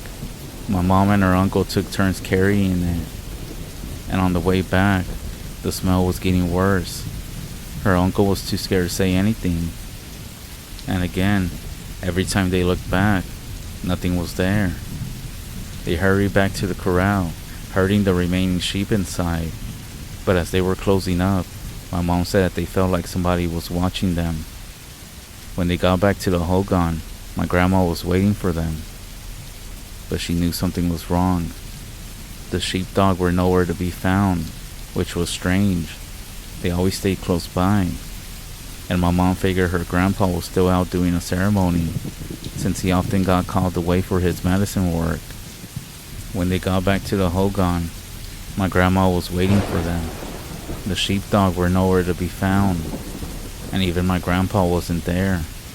Now the sheepdog situation was strange. They always stayed close by. After dinner, my grandma asked my mom and her uncle to take some extra milk out to the lambs. The snow had already stopped falling, and it was still quiet outside, but not in a peaceful way. It was too quiet. As they walked towards the corral, they opened up the door, and when they did, that's when they saw two big animals sitting in between the sheep. They weren't acting like animals though. They were just there sitting, talking, speaking. My mom simply described them as big dogs that were just sitting across from each other. My mom's uncle froze, too terrified to move. He just stood there, staring at these animals back in shock. My mom, sensing something was very wrong, pulled them away and they ran back to the hogan. When they got inside, she told my grandma what they had seen. Her uncle still couldn't speak, too shaken by what he had just witnessed. My grandma, who wasn't one to back down from anything, she wasn't about to let something mess with her sheep or her family. My mom followed her back to the corral, moving carefully through the snow. The two dogs were still there, still sitting among the sheep, and still talking. My grandma aimed the rifle at them, and the moment that they heard the click of the gun, they started moving. My grandma was able to fire and hit one of them, and it let out this awful scream. They were still able to get away through the back door, running away on all fours. Yanagloshis, my grandma said, her voice steady but grim. My mom couldn't believe it. This was the first time she saw one of them. Her family had told her about them, but she had never seen one of them before. Later that night, in the hogan, they started hearing the same sound as earlier, the sound of horses running outside. When my grandpa finally got home, they told him everything. The next morning, he decided to track these dogs himself. He followed the tracks for most of the day, carefully analyzing all the signs and tracks they left behind. He saw that the tracks were strange, like part human, part animal, leading him through snow-covered land. Along the way, he noticed that some of the things were off. Ravens were circling in the sky, making all sorts of noises. He said that these were signs from the land itself that something unnatural had passed through, almost like a warning. The tracks eventually led him to a small town. When I say town, I don't mean like a populated city or anything. Just a close community with a few hogans and stores and stuff. He was stopping at every hogan and vendor, every stand, and talking to the people there. He said that at one specific stand, there was a man that was sitting behind it. The man who lived there was old and knew my grandpa. When my grandpa got there, the man was sitting in the corner, barely moving, with his leg wrapped up. His wife, who was actually the one selling things, said that he had been injured recently, but she didn't say how. My grandpa didn't ask any questions. He already knew. The talk was that the old man got better for a while, but he eventually died a year later, while sleeping. As far as the other dog goes, he was never found. To this day, we're told that if you ever find out who the Skinwalker is, that person is supposed to die right away, or within a year from the same date of the event. It's creepy, but my mom has so many other stories like this, and you have to be on the reservation to experience them.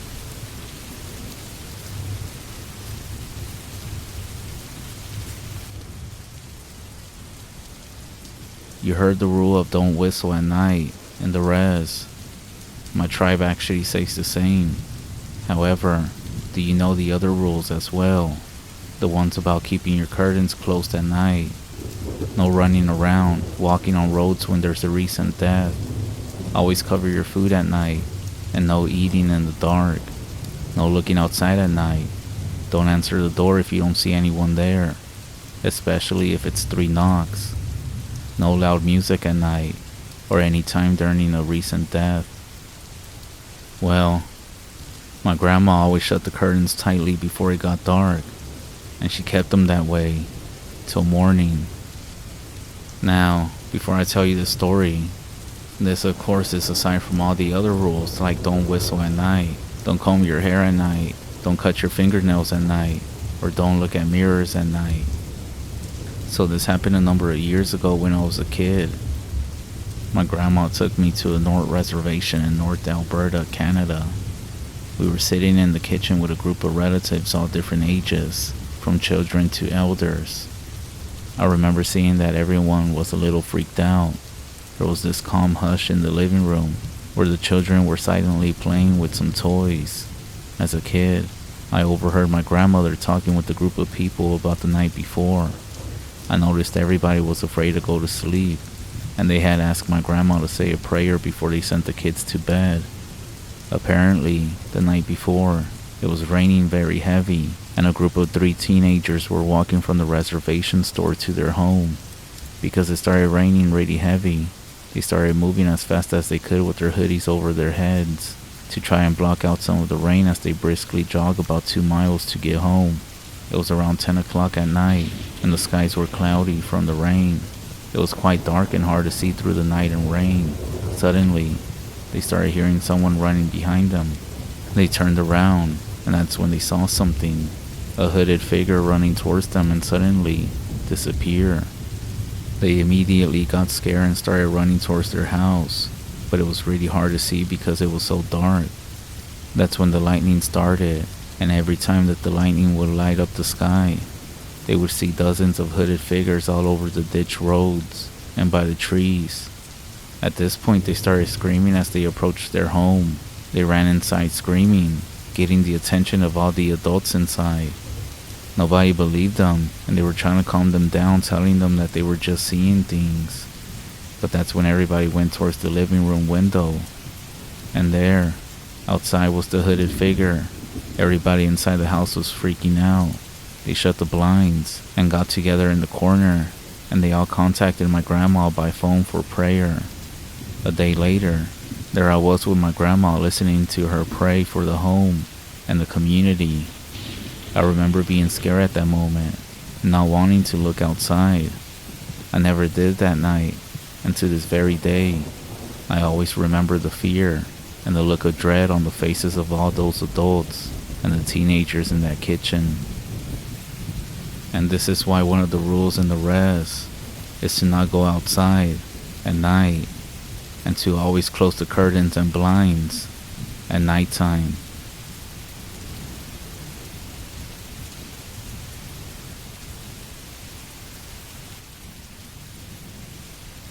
Remember your roots and the rules. That was her favorite saying.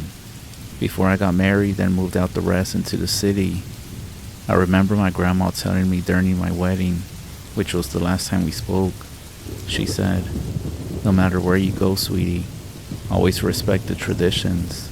Remember your roots and the rules." And, well, one of the rules that she told me, the one that I forgot and let it slip out of my head, was, whatever you do, never open the door at night if you hear knocking. Never go into a house where someone has died. So the story that I'm going to tell you, it's an experience that I'll never forget. And after seeing what happened, I hope you can learn from my own mistake. So I did keep the traditions and rules in my mind for a long time. And trust me, I stood strong on these beliefs. When me and my husband were house hunting in the city, there were a few houses that we actually liked. But I stood my ground and refused to move into those places because of the background of them, mainly because someone had died there. We eventually did find a house, and after about a decade, with life moving so fast, technology advancing so quick, and everything else going on, my traditional beliefs started to slip away. People do let you down, and life isn't what you expect it to be. I ended up getting divorced and moving back to the res. After I split up with him, he ended up staying in the city. He wasn't actually Navajo. Well, actually he was, but he was born in the city, and so that's where he stayed. I ended up moving back to the res. By this time I had 3 beautiful children. I was lucky and found a house. It was a 2-story house with the master bedroom upstairs and the other 2 rooms downstairs. So it was a pretty big house. I mean, at least for me. I'm sure some of you listening to this might think that's not a big house, but over here in the res, everybody is poor, at least in the area that I was in, including myself. So anyways, I ended up meeting my neighbors, and we started hanging out because they also had kids that were the same age as mine. and we became pretty close. Then one day, randomly, we were hanging out, and my neighbor asked me how I could stay there. I asked her why she was asking that, and she told me that the person who used to live there had died in the house. That's when it clicked as to why she wouldn't come over, and why it was always us going to her place to visit. I did end up asking how the man died, and she said that he drank a lot and died from alcohol. He was the only person who lived in this big house, so no one knew he was dead, and he had apparently been dead for a while, until his family asked for a welfare check. When they found him, his body was decomposing. She asked if anything strange has happened, and I told her no, nothing really. I asked her why she would ask that. She said that a lot of people come and go, but never stay too long there, and that she's also heard stories. I didn't ask because I didn't want to get scared, and she didn't offer to tell me the stories. We just left it at that. So one day it was getting late, and I was getting tired, so we walked back to our place and we were getting ready for bed. That's when I heard a knock on the door. So I went to answer it, and when I opened the door, there was nobody there. This happened a few times. I just thought it was kids playing around. Then one night, it wasn't really nighttime yet, but it was starting to get dark. I heard the same thing. I was too tired to play this game, so I just laid in bed without answering the door.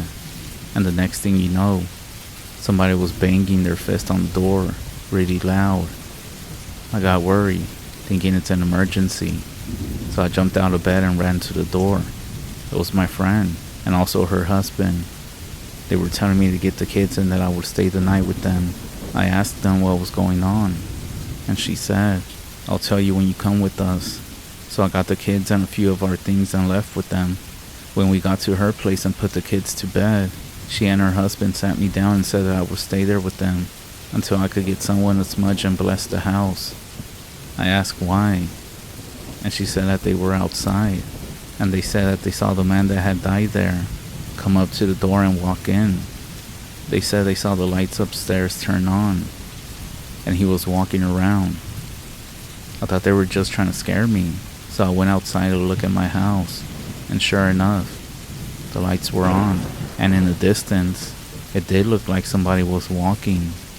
I told them that I was going to call the police just to make sure it wasn't somebody actually breaking in. They did end up showing up, and I told them what was going on. They ended up going inside to check the house. As I was outside looking, I noticed that the officers stopped right before going in, and they quickly smudged themselves. And that's when it hit me. What my neighbors were telling me was true. See, I watched the house the whole time and never saw anyone leave, so I know the person who was there still had to be in the house. But that's when the officers told me that they went through the whole place and it was empty. And one of the officers told me that they always got calls like this from the same address. They also advised me to get a medicine man to smudge the entire home and even perform a ceremony if needed, especially since my kids and I had been living inside. I was scared, and I asked my friend if I could stay with them for a few days until I got something figured out. Of course, they said yes. I did end up talking to my family, specifically my mom. Of course, she knew a medicine man, and in the next day towards the evening, the medicine man came out to perform a ceremony out in the field behind the house. He included me and my children in the ceremony. I won't go too much into detail because ceremonies are sacred. However, I will say this, the medicine man also went inside the house. He was in there for a few hours. When he finally came out, he told me something that I will never forget. I had broken two very important rules of the res, the same rules that my grandmother had reminded me of. 1. Never move into a place where someone has died. The spirit, or the chide, still dwells there, while the bad, unclean energy stays in that place, and that's dangerous. And 2, never open the door at night when you hear knocking. If you do, you're inviting spirits inside. It might be something trying to make contact. That was my mistake, one that I will never forget again. This happened a while back. I consider myself a little bit more grown now, Going back to my traditions, you can say.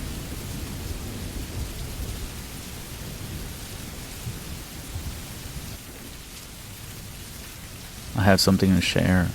I'm not exactly sure what happened. I don't have an explanation that fits everything, but maybe some of you might know more about what happened. After thinking about it for a while, I can't shake the feeling that it might have something to do with native folklore or something supernatural, especially given the area that we were in. The Black Hills and Badlands have deep cultural and native history, and what my friend and I experienced there was far from normal. I'll just tell you what happened, and maybe you'll have your own thoughts about what it could have been. We got an Airbnb, and the first night there, my friend was starting to get a little bit sick, possibly a cold, so she went to bed much earlier than me. On the trip to South Dakota, we talked about random weird stuff, as two best friends do on a long road trip. One of these things was how strict we are about closing the lid of the toilet before we flush.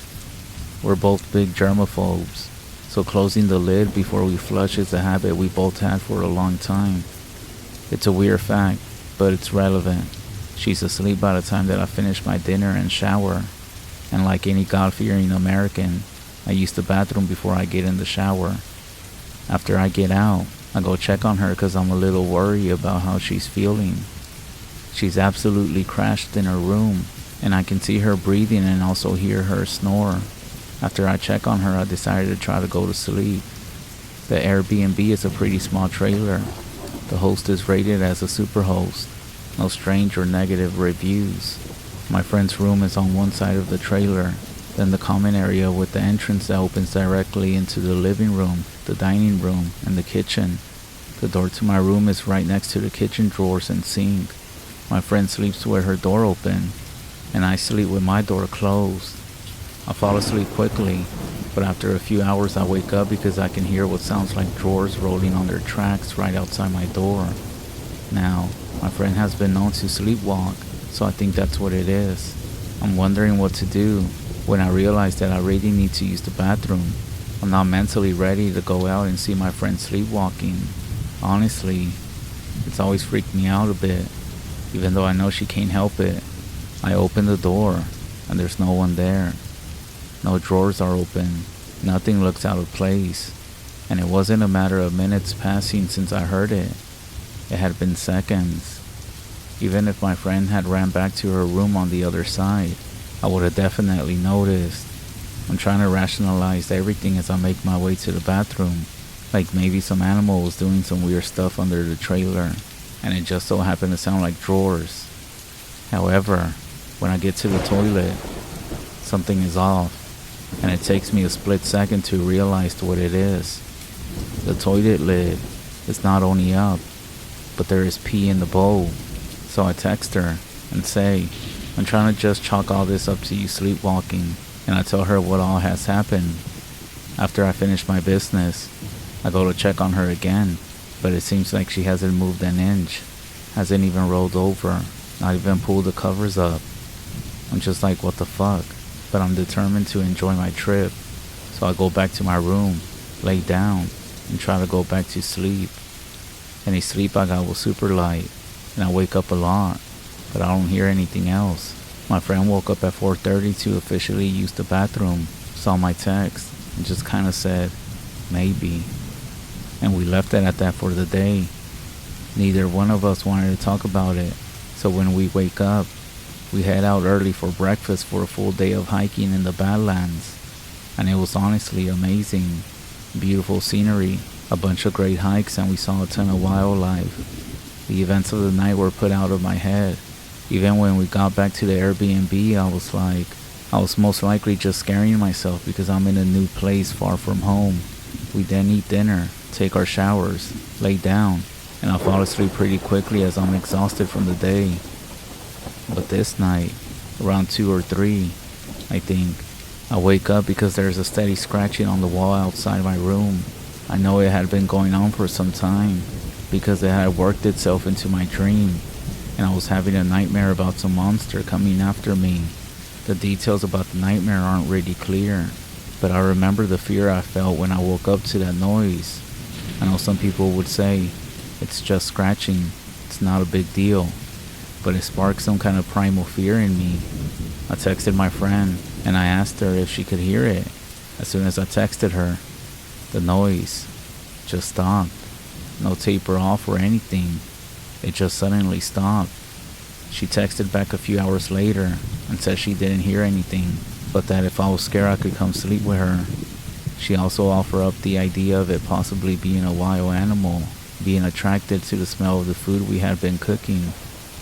I just held on to that idea and let it be. The beds weren't very big, so I decided to stay in my own room, now that I had a semi-logical explanation. The thing is, the trailer was lifted, and the place on the wall that was being scraped up was high up. Again, I pushed any further thoughts out of my mind and tried to go back to sleep. We have one more day of hiking in the Black Hills, then one more night, then we'll head back home.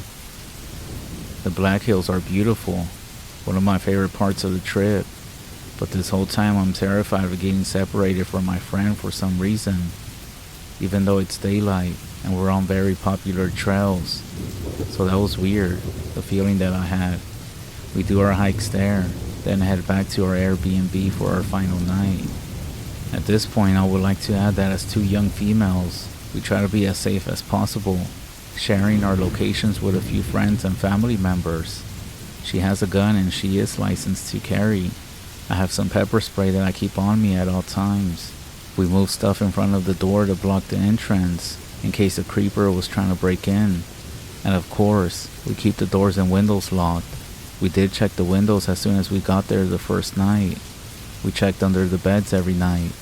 Again, it's a small trailer, and not a lot of hiding spots for creepers that we wouldn't think to look.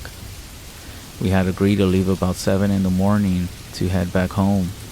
However, about 5 a.m., a few things start to happen. The scratching noise wakes me up again. It had been going on for so long that it worked its way into my dream again. I was dreaming that a big cat was stalking us while we were trapped in the wilderness. When I woke up and grabbed my phone to text my friend, it immediately stopped. I see that my friend had texted me. She was asking, "Did you hear it?" I think she finally heard the scratching, so I text back and say, "Yes, I did." I walk into the living room where she is, and I see that she's so freaked out that she has her gun out. She's been through courses. She knows not to draw your weapon unless there's clear danger and you're ready to shoot. But she was scared, and she doesn't scare so easily. I asked her what's going on, and she said, "I woke up because I heard a low noise. Then I heard shuffling and footsteps in the kitchen. I sat up in bed, and I realized that my door had been shut. That's when I texted you and grabbed the gun." So a couple of things. She slept with her door completely open every night. The heater kicking on never closed it. She wasn't tall enough to kick it shut. Even nudging it with her finger wasn't forceful enough to shut it all the way. It had to be pulled shut. Also, we would have heard someone coming in through one of the windows or the door. Everything was locked tight. We checked every night before bed. Also, the morning before, I had walked around the trailer, looking for signs of damage where the scratching was. There was none. I was also looking for a loose spot where an animal could have gotten under the trailer, to make the noises that we were hearing in the kitchen, but there was nothing. My friend asked me what I wanted to do. The sun wasn't going to be up for a little bit, but at that point I'm pissed. I actually haven't had a good night's sleep in several days. I then say, "Let's get everything and go. Keep your gun out and ready. We don't have a lot, so it's not going to take a long time to get it all in the car." So that's what we do, and we get the fuck out of there. Also, 3 nights there, and we didn't see the moon a single time. I say this because that's what I wanted to do.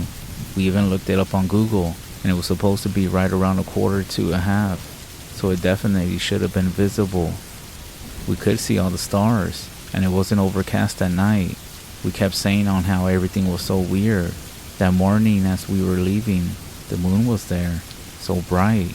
Like, this might be stupid, but I'm not sure if it just rises up later in South Dakota. But sometimes we would get back to the Airbnb kind of late. It was just weird. We did message the Airbnb host twice about it, She was one of those that was labeled as super responsive and replies within an hour, but she refused to respond to our messages with any kind of explanation. We ended up offering our own, a wild animal of some kind, but she didn't even say anything about that. However, I don't believe it was an animal at this point. I don't know what it was, but it wasn't that. After we put many hours between us and there, and the sun came up, that's when my friend finally said, I wanted to tell you what I already saw that first night in the park, at the Pinnacle's Outlook, and proceeded to tell me about the humanoid figure. She also said that she didn't feel like she had been sleepwalking at all while we were even there. And before I wrap it up, there's a few things I want to say. I checked the Airbnb site several times since then. All great reviews. No mention of anything similar to what we experienced. We did end up leaving a 3-star review. We tried to put what happened to us the best we could. Again, chalking it up to an animal. The host did leave us a great review, while still never responding to our questions.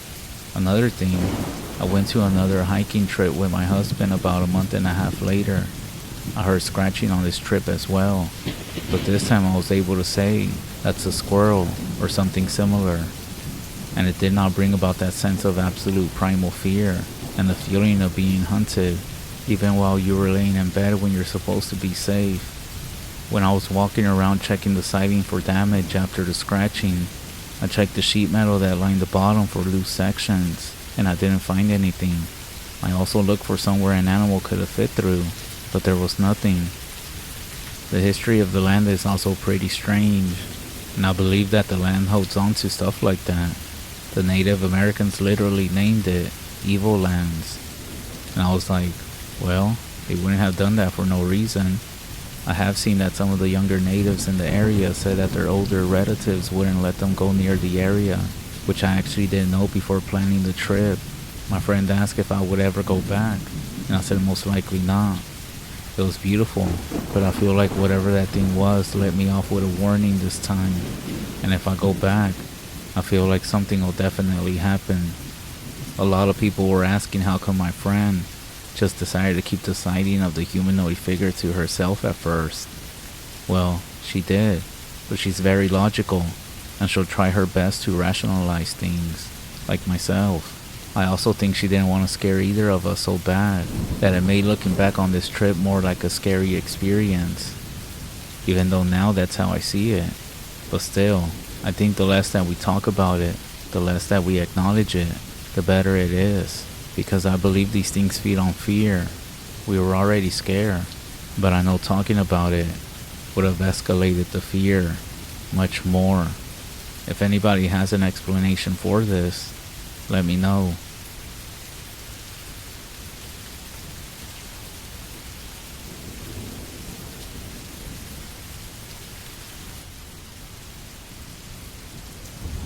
I want to share a story with you about my winter deep in the Yukon with my grandfather and the strange things that occurred.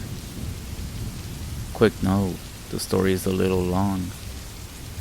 About 3 years ago, when I was 18, I decided that I wanted to take a year off school before going to a university, kind of do a bit of soul searching, if you will. As it happened, my father decided that it would be a great opportunity. You see, my grandfather, Dana, had been trying to get me to go to his cabin for a few years now to learn a little bit about myself.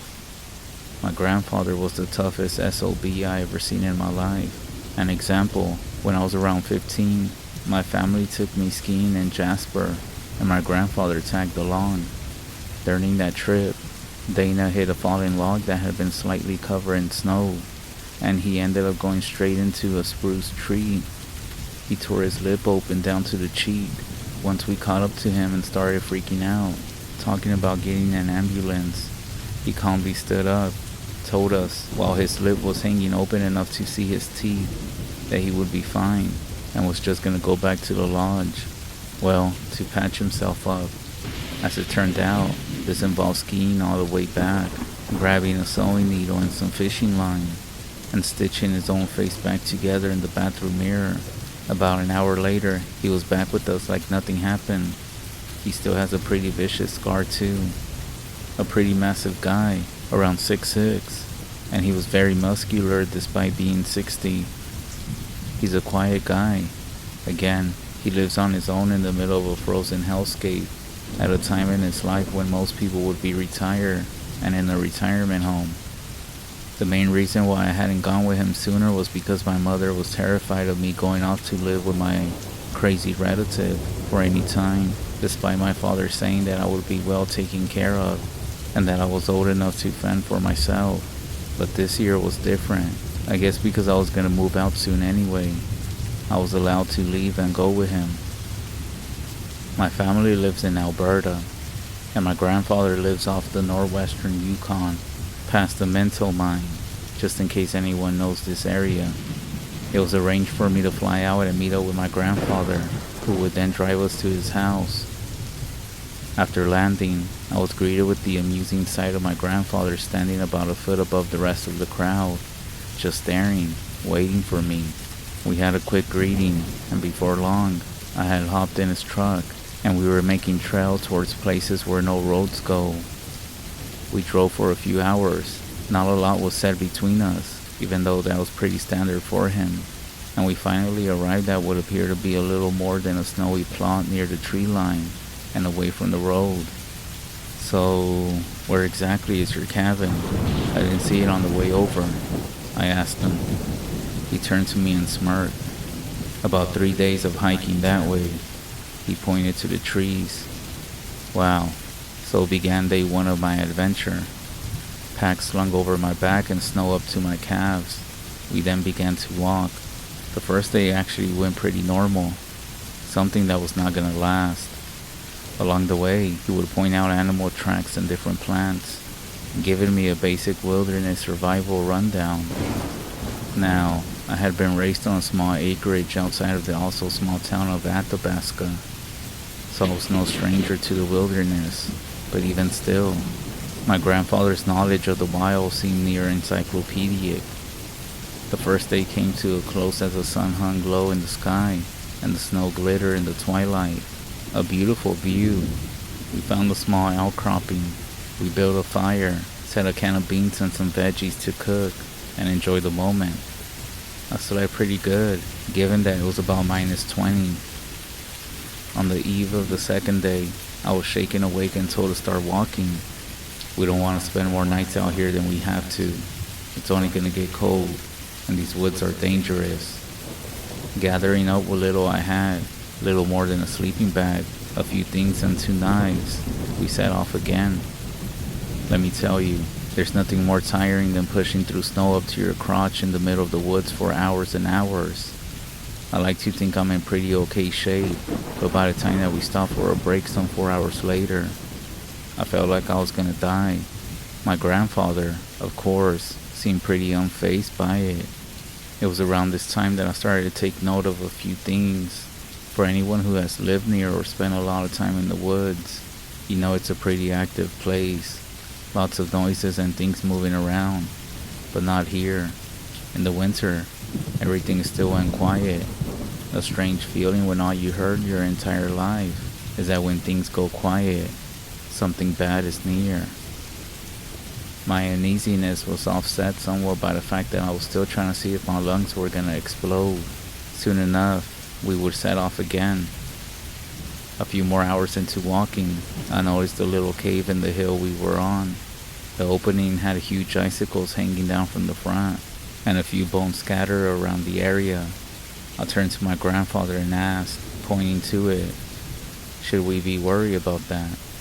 At that, he stopped, looked at me for a few moments, then continued walking, saying something like, no, as long as we get a ways off before night, it won't matter. When we found a place to settle for the night, I was sure I would be out before I hit the ground, but with so much as a glance, I was told to wait. He was gonna get firewood and start dinner. Sitting by myself under a tree, I watched as he walked off, leaving me alone there. While I was sitting there, listening to the fading sound of my grandfather walking further and further away, I couldn't help but notice how strange the woods felt. I had spent days camping before, sometimes with friends, other times just by myself, But this was different. Maybe it was the quiet, or maybe it was how the simple act of turning my head seemed to echo through the trees. Maybe it was the way the evergreens burdened by the snow seemed to blend into the growing gloom, forming strange, inky shapes in the dim light. Whatever it was, I was starting to get nervous, the kind of unease that comes when you feel like somebody is watching you, even though you're quite sure you're alone. Before my mind started walking too far down those dark roads of thought, my grandfather came stomping back through the tree line, bundled with broken branches under his arm. He set about showing me how to start a fire without matches or a lighter. He's old-fashioned like that, and soon enough, we had a little nice campfire going. It wasn't until the heat of the fire hit me that I noticed how cold it was. My hands stiff, slight shivers going all around me. We should reach the cabin by about this time tomorrow, if we keep up the same pace. Before we go any further though, I want you to understand something. Things are different out here. If I tell you to do something, I expect you to listen. Understand? I nodded and told him my dad had given me a rundown before I left. Really now? How much did he tell you? Just to listen to whatever you say and to stay safe, I replied, unsure of where he was going with this. Alright then. He didn't say anything for the rest of the night, and I was too tired to ask. Despite that, I found that I laid awake for quite a while, staring up at the sky and listening to the crackling of the fire. I'm not sure why. I should have had no problem sleeping after the day of hiking, but regardless, I couldn't find myself to drift off, even after the moon had risen and shone over the area. It was around then that I heard something in the forest, like some sort of whispering, almost. At first, I figured it was just the wind, but looking at the treetops, they were not moving. I started to focus more on listening, but I couldn't make out what was being said. It was so faint. I sat up and looked around to see if something was there, or maybe my grandfather had been mumbling in his sleep. When I tried to listen again, I was met with silence. I figured it was just something on the breeze and laid back down again. Sleep came soon after that. I was once again awakened by my grandpa as the sun just began a slow creep up over the distant mountains. As we gathered everything, he asked me if I had slept well. I told him that the cold would take a little getting used to it, but other than that, I was fine. He sort of just looked at me for a moment before grumbling and tying off his pack. Once more, we set off deeper into the wilderness. The third day went without incident. It was only after a few more hours of tedious and exhausting trailblazing that we finally came into view, quote-unquote, home, built right up against a cliff face. There were no windows, just massive logs the whole way around. A small chimney rose up from the roof, easy to spot given the trees that had been cleared into a 20-meter radius around the cabin. As we got closer, I noticed that there were actually fence posts. There was even barbed wire, and just every so often, there was a much taller post set a ways back from the fence. In the dim light, I couldn't really make out much about it, even though I was curious as to why they were there. Whatever the reason, I was not in the mood to play 20 questions. I just wanted to get inside and sleep in a warm place for once. However, before we could get in, it seemed like there were a few things that had to be done. My grandfather lifted one of the fence posts off the ground, allowing us to enter, and told me to put it back and make sure it wasn't gonna fall. He said he was gonna go get the door open. It didn't take long. The snow around the cabin was much less than the surrounding area. It made the walking easier. After I finished, I made my way around the side of the cabin. I found my grandfather carefully taking down numerous little metallic things that were hanging over the door. I could see them from what little daylight was left, but I couldn't really make out exactly what they were supposed to be. Again, I was too tired to really care and just wandered inside behind my grandfather as soon as he finished taking down the last one. "That bed over there will belong to you," he said. Without much more thought, I went over and went to sleep. I really should have soaked in everything, as this was the last good night's rest I was going to get for a while. I woke up the next morning to a mostly dark room. A candle was set on the table in the middle of the cabin, giving enough light for me to figure out where the door was. Opening and stepping outside, I was greeted by a bright midday sun. Down the yard, I saw my grandfather clearing the excess snow from his plot of land. It was low enough that I could actually see the ground, and a few feet beyond the fence. The snow rose like a wall all around us. The 14 hours of sleep actually allowed me to take stock of the area around me. I could now see that the tall fencing posts from the night before had been chiseled or carved down so that only the pale hardwood remained. And carved all over the posts were words, thousands of them, tightly packed together. Reading through them, there really didn't seem to be any rhyme or reason to what was written down. Mostly it was just a bunch of random words. Mostly in Swedish and a few in Norwegian. I'm not really fluent, but I picked up a little bit over the last few years. I guess Dana had noticed me staring at it. What are these supposed to be? I gestured to a similar poster on the yard. A word wall, he said. It helps keep things calm at night. I wouldn't stare at them too long though. It won't do much good for your head. In case it wasn't obvious enough already, my grandfather was different. He never liked staying in towns or normal houses, and he always carried these little small objects and charms on strings. I always found it neat, and when I was younger, I would often ask what they meant and listen to his stories for hours. My mother, though, always had a problem with him visiting. I did overhear my mom talking to my dad about allowing Dana to fill my head with crazy nonsense on more than one occasion, but my dad often shrugged it off, saying something like, it's good for him to learn a little bit about Dad's culture.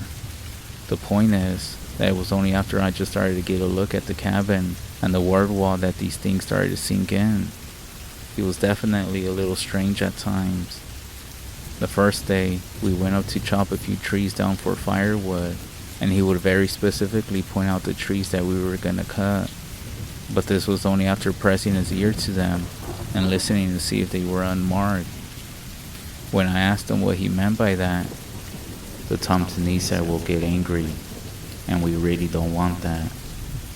For those who don't know, Tomtanisa are part of Scandinavian folklore. They basically look kind of like garden gnomes and act sort of like Santa Claus, or at least that's how they're portrayed now. But growing up, my grandfather would tell me about these little monsters and how they would chew open people's doors and windows, or crawl into houses at night and whisper things to a sleeping person. The people would sometimes go crazy, wandering out into the woods and just rambling on. Other times, they would just sort of be different. Either way, they were freaky little guys. But I kind of stopped believing in the stories during the same time that I stopped believing in Santa Claus.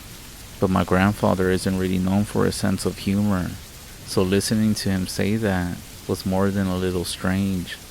I sort of just laughed about it, and he looked at me and said, "You think I'm joking? Keep that up, and you won't be seeing the summer." That shut me up pretty quick. I didn't really buy the stories anyway, but I still made sure not to tap the trees that he said were marked. We finished loading up the sleds we had brought with us, and at that point, my grandfather said, "Let's go this way. I want to show you something before we get back." I followed him. It seemed to me like we were making a wide arc instead of going straight back, but I wasn't gonna argue. As we walked, I noticed that there were no animal tracks.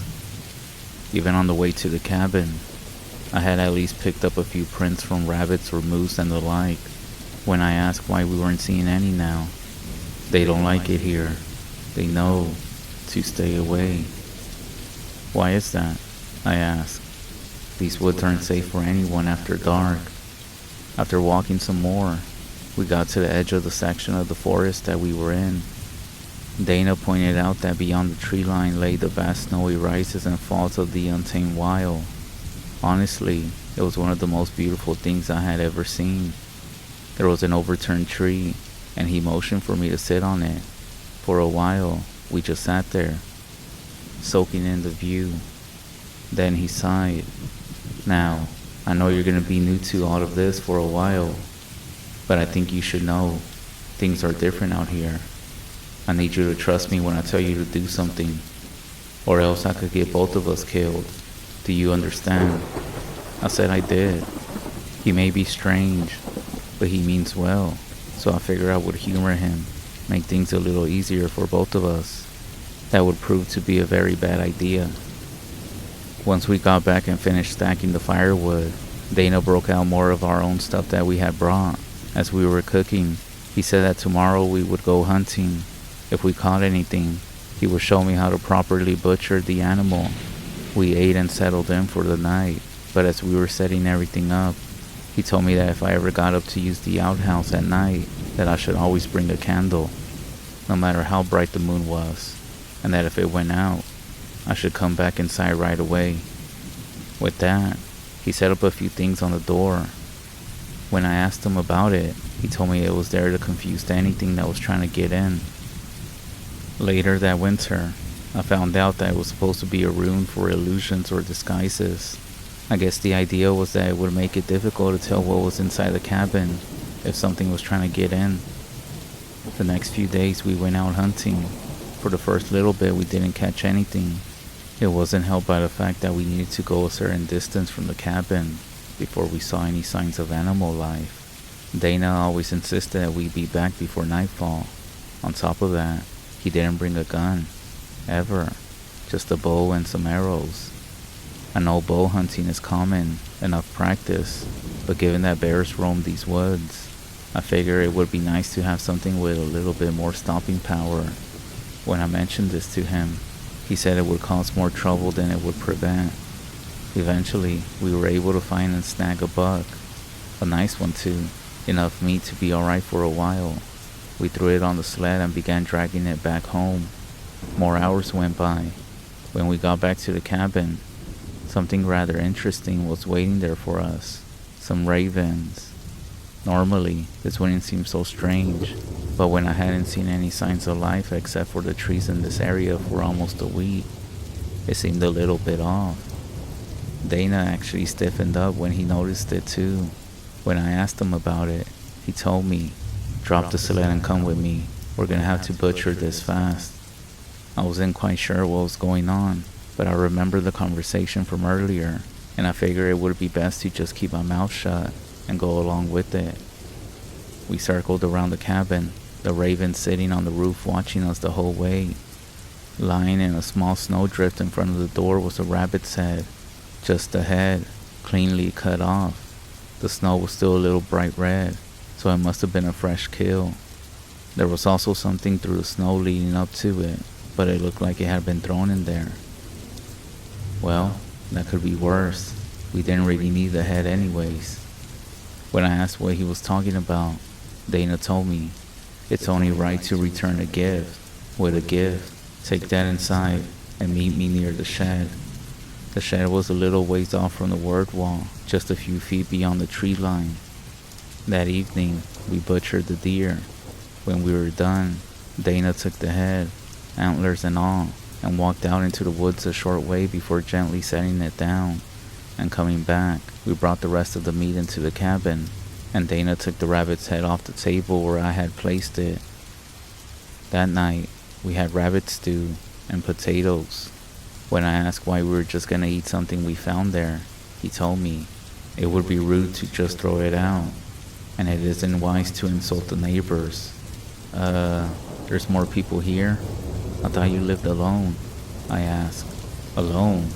No, I just don't live by any sort of people." "So, who's your neighbors?" "I thought I told you already. The Tom Tanisa lives here." I didn't really have a good response to that, to be honest. The next morning, we went out to check the fence, something that was becoming quite a routine. I walked out to where he had placed the deer head. It was gone. Not even a bit of blood was left. The next few weeks went by peacefully. We would collect firewood, go ice fishing, and every morning, we would clear the snow away from the cabin. The temperature continued to drop as the winter solstice drew near, and the already short days became a few hours of twilight. You think it would get old seeing the same setting throughout the day, but you'll be wrong. It was breathtaking each and every single time. I should have stayed there staring at it all day if I wasn't being ushered along by Dana. Things would have continued much the same way if I hadn't screwed up one night. It was somewhere around mid-December. You start losing track of the days out here, especially when they are mostly night. And we were going ice fishing again. We set out pretty early, as the sun was just barely peeking over the distant mountain range, and hiked for about an hour until we got to a small frozen lake. We sat about the usual, checking the thickness of the ice, cutting a hole. It had only been a few minutes when we heard it, the snapping and cracking of branches behind us. We both stopped and stared for a few moments before Dana said it was fine, even though I could tell he was bothered by it. Every so often, he would look over and scan the trees. We weren't having much luck with the fish and were about to call it a day when I got a tug on my line. I pulled up a big one and thought, great, we haven't had fish in a while. I turned to see if Dana had noticed. I saw him just sort of staring at it, a little confused. When I looked more closely, I saw that the fish had a few gashes taken out of it, little lines cutting along the gray scales. Throw it back. This isn't ours to take, Dana said. Alright then. I was a little nervous, even though nothing happened during my time there. I was able to pick that up when Dana got weird like this. It was best not to argue. I threw the fish back into the pond, and we started making tracks back to the cabin. Along the way, I noticed that the trees near the lake, the ones where the noise had come from, had huge cuts taken out of them, not like an axe or bear claws, more like small chunks that had been ripped out and thrown around. I then asked what that was about, and Dana just started walking faster and said, "We're not gonna come back here. It wouldn't be safe." One of my more frequent chores was to go out and make sure that the word wall's posts were still secure in the ground. One of the many things that my grandfather was really strict about was keeping the wall just right. The word wall came second only to our food stores. This mostly involved going out and giving the posts a solid shove. If there was any shift, I would need to hammer them back in and pack the snow tighter around the bottom until I could no longer get them to move. Anyways, that night, Dana insisted that we go over all of them again before going to sleep. So we went out after finishing dinner, mostly deer. You'll be surprised how long a single deer can last. Dana took one end of the yard, and I took the other. It was getting really cold outside, to the point where any bare skin started to sting. A cloud cover had swept over the land, and there were no stars nor the moon tonight. The sun had dipped below the horizon, leaving everything in the inky black and gray. It was quiet again, like on the hike up here, where every little movement you made sounded like an earthquake. A little ways off I could hear my grandfather working, the shifting of his coat, the snow being pressed underfoot. I had already done about 3 posts when I found one that was a little bit loose. I was able to get it straight, and then I picked up the sledgehammer we used for driving them back into the ground. As I lifted up the hammer to get ready to bring it down on the post, I cringed, knowing that the sounds in the forest would be very loud. Just as I was about to swing, I heard something, like a quiet hissing mumble. I swung around while I was bringing the hammer down, hitting the post with a glancing blow and knocking it off center. Spinning around, I tried to listen for it again, thinking that maybe it was just my imagination. The woods will often make you think you're hearing things. After a few seconds of nothing, I figured it was just me imagining things, or overhearing Dana talking to himself. I turned to start fixing the post again, but just as I put my back to the trees, I heard it again. It seemed so quiet that I couldn't make out what was being said, but I was so sure that someone was whispering, quickly, and in a whistle-like tone. I already started to freak out now. I slowly began walking towards the cabin, my back to it and the cliff face, as I scanned the trees looking for where the sound was coming from. The noise didn't seem like it had a direction. It was like it was everywhere at once, still quiet, but it was very much there. While in panic mode, combined with being tired and cold, I got it in my head that if I threw something into the woods, it might scare off whoever or whatever was there. Reaching into the woodpile we had outside, I picked up a small log and threw it into the tree line. I started shouting, "Who's ever out there? You better come out now." My grandfather then came running over. "What the fuck are you doing?" I told him I heard someone talking nearby, but before he could say anything, the trees where I threw the log started to shake, and I could hear branches snapping. "Get inside right now," he said, not taking his eyes off the trees. So the two of us backpedaled into the cabin. By the time that we closed the door, most of the trees had started shaking, the once oppressive stillness of the woods replaced with something like that of a hurricane. That night, Dana nor me slept. We just sat there staring at the door, and he was clutching his hunting knife. Throughout the night, all the sounds didn't die down. It was so loud and violent that I thought the trees must be snapping in half. Periodically, we would hear things hitting the cabin wall. Dumps, crunches, and ripping noises from every direction. I told myself that it was just branches and debris being thrown by the storm. But deep down, I wasn't sure. I didn't know. About an hour before dawn, things started to settle down. Soon enough, my grandfather got up and went outside. I heard him start swearing, so I hurried after him to see what had been done. The outside walls of the cabin had been covered, every inch from top to bottom, with what seemed to be words everywhere, violently slashed into the wood. Chunks had been ripped out of the corners of the door, and the fence was in ruins. Some of the barbed wire had been thrown into the treetops, and many of the posts had been smashed. After a string of curses I could barely even understand, Dana started to calm down. "Never fucking do that again. Never. We need to get this fucking fence fixed before nightfall." And just like that, he set off to start gathering the broken fence.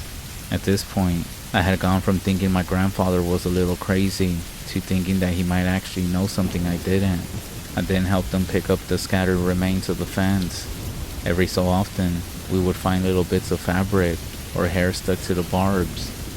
At this point, I didn't want to ask anything. We were making good time repairing the barbed wire, but I was still worried. Most of the posts that made up the word wall had been broken down and were missing. When I asked them about this, Dana said, "They won't like it, but hopefully they just did this as a warning. Tomorrow, we're gonna go hunting, and we're gonna bring them back something to thank them for not killing us last night." At this point in the year, there were only about 6 hours of daylight, making it very difficult to do anything at all. We were able to get the barbed wire back into a rough semicircle around the cabin. Given the damage from the night before, I asked how much good the barbed wire would actually do. He told me that it wouldn't stop them, but it would slow them down, since their beards and hats would get tangled in it, and they would have a hard time getting free. I couldn't tell if he was trying to joke or not, but at this point, I was about ready to believe anything. Little did I know, I hadn't seen anything yet. The problem was that by this time, it was almost December 21st. The cold was near unbearable, and there was so little daylight. By the time that we got to the part of the wild where the animals roam, it was nearly time to head back. The first day, we looked for signs of animals we could bag, but we didn't even see a squirrel. That night, the wind was blowing pretty strong again, and the cabin was creaking to the point where I thought it might collapse on us. All the while, I stared at the cracks between the log walls, where the candlelight didn't reach. I could swear I saw things moving in the dark. When I finally did drift off to sleep, the last thing I heard was a quiet whispering. Just like before, the next few days were no better. Every time we went deeper into the woods, usually in the way of the distant mountains, the cold was bone-chilling, so much that walking was a challenge for me. I have no idea how my grandfather was able to at his age, but he never slowed down. Yet, we returned empty-handed every time. Each night, the woods became loud. The shadows in the cabin seemed to draw closer to the candle more than the night before, and the whispering started to grow more intense. It got to the point where I could make out some words, though none of them were in English or any other language that I knew of. I couldn't understand them. On the third night, I asked my grandpa if he could hear it as well. He simply told me not to think about it. Each day was more overcast than the one before. The daylight was just a lighter shade of gray, and it was getting to the point where our food stores were running low. Our need to find something became desperate. Things started to get worse by the 5th day.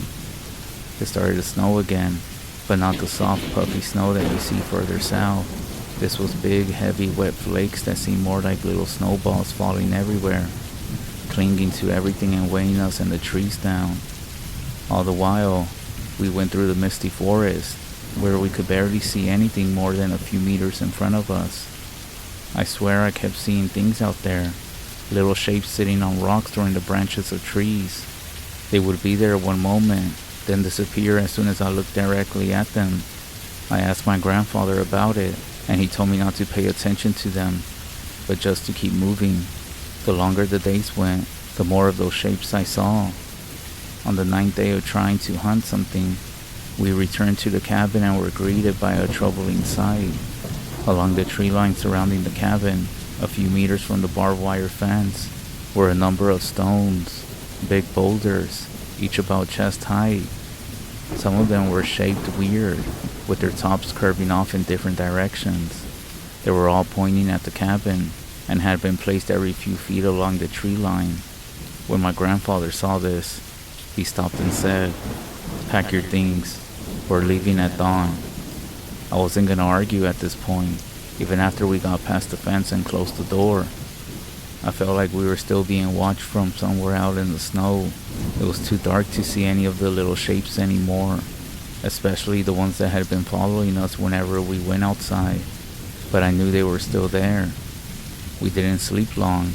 Sometime in the middle of the night, between the wind blowing, there was a crash, and the door split down the middle. Frost and snow started flying in, and it blew out the only candle. Before we even knew what happened, there was a weird noise. After a few seconds, my grandfather was able to get a little oil lantern going that was hanging by the wall. The table and pantries had been overturned. Everything that wasn't nailed down was either broken or thrown around the room. I asked if we should leave right now, but he told me, "That's exactly what they want us to do. We'll wait until first light." It was the longest night of my life.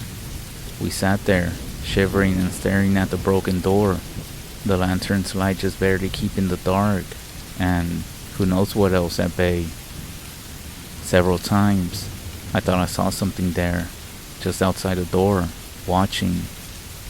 When I saw the horizon getting brighter, it was like waking from a nightmare, only this one wasn't over yet. We grabbed whatever hadn't been broken and made for civilization. The snow had stopped, but the clouds still hung heavy above us. It would be 3 days until we got to the truck. We moved as fast as we could. The snow was so deep that we had to stop every few meters or so just to wipe it off. It would continuously weigh us down. I don't know how far we traveled. I know we didn't stop, and I don't think we ate until it started getting dark. My grandfather said to get as much firewood as I could. He said we were gonna need a big fire. "But what about the marked trees?" I said to him. I still wasn't sure if things could get worse. "Fuck them all. They're already pissed off, and it won't matter much now. Just get as much as you can." That night, we had a massive bonfire going. I bet you could see it from one of the mountains. It was so bright. Even so, we could still hear them out there. The whispering would never stop. Every now and then, a branch or rock would come flying at us or in the fire. It didn't make for a restful night. You know, it was serious at this point when grandfather had violated his own rules, you can say. Around an hour before dawn, the snow started again. The second day was worse yet. With the snow back, the little things got brave and started coming in close. Every now and then, we would get hit with something that fell from tree branches, or a tree along our path would fall down and make it more difficult to go through. We didn't walk. We ran through the woods as much as we could. I didn't think I could run so far, but I don't remember either of us stopping. We were able to stumble into a little clearing as the light was fading again. We quickly grabbed whatever wood we could find and tried to start a fire. However, the wood was wet, and the shadows started to close in. We could see the little moving figures at the edge of our vision once again. I guess Grandpa was getting his wits end because he grabbed a little oil lantern and broke it open, pouring the oil across the logs and lighting it up with the lantern sparker. The shadows retreated for a moment, and I think whatever they were started getting angry. We were left mostly alone that night. I don't know why. Maybe they needed to rest sometimes too. Shit, I don't know at this point. The snow hadn't quit yet, so by the time that we woke up, we were both mostly covered. We set out before the sun rose. I think Grandpa didn't trust us to make the rest of the way with only a few hours of light. The trail was a mess. Trees and rocks littered the animal trails, and the bush was so thick with evergreens that it was no better. It was slow going, and of course, we were still being followed. We would still catch sight of them at the edge of our vision, watching and whispering in tune with the wind. For whatever reason, we were left mostly untouched the rest of the way back. The poor trail conditions slowed us down to the point that it was already dark, and we still hadn't made it to the truck. However, my grandpa didn't want to stop. He said we were close and didn't want to risk another night outside. I'm not sure when it was, but eventually we made our way out of the trees and onto a road. We followed it for a few minutes until we saw it, the glorious steed that would get us out of that place, covered only a few feet of snow. Even though we were freezing and exhausted, we swept off the truck bed, threw our things inside, and drove off. I don't think either of us looked back. After we got back to town, we stayed at a hotel for the night. Well, at an inn. It was actually the best rest of my life. We woke up early and drove the entire day until we got to the Eric Nelson Airport. When we got back, my grandpa stayed with my family for a little bit. After my dad convinced them, we didn't talk much about the trip, just that we needed to come home early. That spring, my grandpa left and said that he was gonna go back home. I asked him what in the hell he was thinking, going back there, and he told me that he had lived in those woods for almost 20 years. It was his home, and he was gonna stay there for as many years as he had left. However, he promised that he would call or visit whenever he could. That was 3 years ago, and none of us have heard anything from him. My parents are convinced that he passed away. They might be right, but I can't help wanting to know, and that's where we're at today. I told my friends about what happened. They don't really buy it, but I can't blame them. They've been talking on and off for about a year now about going on a camping trip, and I mentioned that maybe we should go up to my grandfather's cabin. They thought it was a great idea. We're currently in the Sky Motel in Whitehorse, and we're gonna leave tomorrow morning. I'm still convinced that this is a bad idea, but I want to know what happened with my grandpa when he came back out here. We planned for the trip to be a little less than a month, and of course we picked summer since I think it's safer than the dead of winter like last time. So this will be the last time that I post until I come back.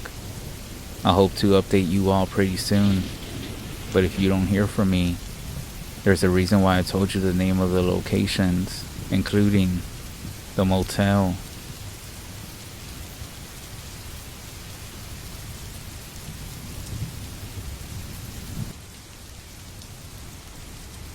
You ever wonder why people always say stuff like, don't be outside at night, or don't go out there alone, especially on the res? It's something that you always hear, and for good reason. The res is different, full of spirits, bad medicine, and stuff that you can't always explain. It's also not just talk. People know to respect what's out there, because the land carries a lot of history, bad history at that. But why is it that it's only on the res, and not outside in the major cities? Well, for a few reasons. The res is full of troubled history. Many of our elders say that the negative energy, the spirits of those who died or suffer on these lands still linger. Even those who passed in tragic circumstances are considered restless or vengeful if the spirit is still lingering around. And here on the res, everyone and their mom has a story about someone who did something and what happened to them after. It's not just here on the Pine Ridge. You hear the same things from other reservations around too. It's almost like the land holds on to everything that's happened, good and bad. A lot of people suffer on these parts of the land, and some of those things never did leave. Breaking the rules, such as ignoring warnings or crossing spiritual lines, like whistling at night, walking alone at night, or opening doors when you hear knocking, is believed to invite danger. And you have to understand, when you're talking about the res, you're talking about a place where our traditions and beliefs are still alive, where if you break one of these rules, you can possibly disturb something. If you don't listen to those warnings, well, things are bound to happen. I'm sure you heard about skinwalkers, Bigfoot, water babies, the Wendigo, La Lechuza, El Nagual, the Lizard Man, La Llorona, the Stickini, shadow people, or possibly of how witchcraft can mess with you. All of this is tied into the land, and a lot of it has to do with indigenous history. People talk about these things because they seen them, they lived it. On the res, you don't mess with that kind of stuff. By the way, when I say the land, I literally mean the land. The isolation, the woods, the hills, the mountains, they're full of things that you don't want to come across. People here know better than to whistle after dark, or answer knocks on the door when no one's supposed to be there. It's not that creepy stuff only happens here, but out here on the res, it just seems like that curtain, the window between us and the other side, is a bit thinner. I'm actually from the Pine Ridge Res, home of the Oglala Lakota Nation. I am going to say this is going to be a long story. If you don't like detailed stories, well, I guess you can skip through it. But there's so much history behind everything that I'm going to share with you. You ever had one of those days when something happens, and when it does, it suddenly reminds you of something that happened years ago? Does that even make sense? The other day I was looking at an old analog radio scanner when I had a memory come rushing back to me. This actually happened on a local Catholic school ground. It's called the Red Cloud Indian School. It has kindergarten through grade 12. For those who remember the gravestone that has the devil's face on it, it's not there anymore. If you know who I'm talking about, then you might remember his last name was Edwards. Anyways, it was called Holy Rosary Mission back in the day, and many people died on that highway right next to there. If you pass by there, you know how dangerous it can be having a school next to the highway. So a lot of people died there back in the day, or I should say throughout the res. But anyways, the school itself had some weird things going on. This is not surprising to anyone, nor to me.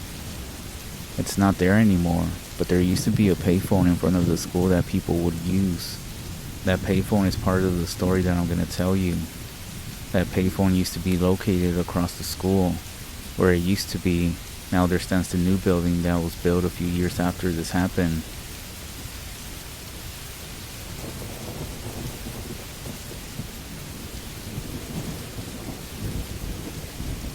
Back then, the tribal law enforcement was known as the Oglala Sioux Tribe Public Safety Commission.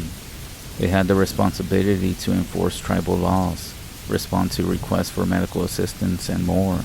The OST Public Safety Commission had 2 dispatch centers for the res. One of them was located in Kyle, South Dakota, which was responsible for the eastern side of the res. The other center was located in Pine Ridge, South Dakota, and it handled the western side of the res.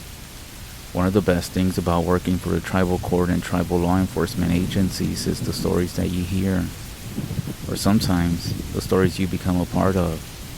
I was a tribal prosecutor when this all happened, and maybe I'm telling my age here, but it's alright. I figure it's time to pass these stories down before my time here is up. Now, for those of you who don't know, a tribal prosecutor is like a bridge between law enforcement and the court system. My job was to handle all sorts of cases, everything from minor disputes to serious criminal matters, and I worked very close with the tribal police and dispatchers. If there was an arrest made, or if there was a situation that needed legal oversight, I would often be brought in to assess charges or give direction. That meant that I was around for a lot of what went on at the dispatch center. Even if I wasn't the one on the radio, I was always close to the action, you can say. and there were many nights when I would be in the same room with the people there whenever something would go down. That night was one of those situations. This took place before the tribal dispatch center had audio recording. I'm saying this because I know you're wondering why I had to be there.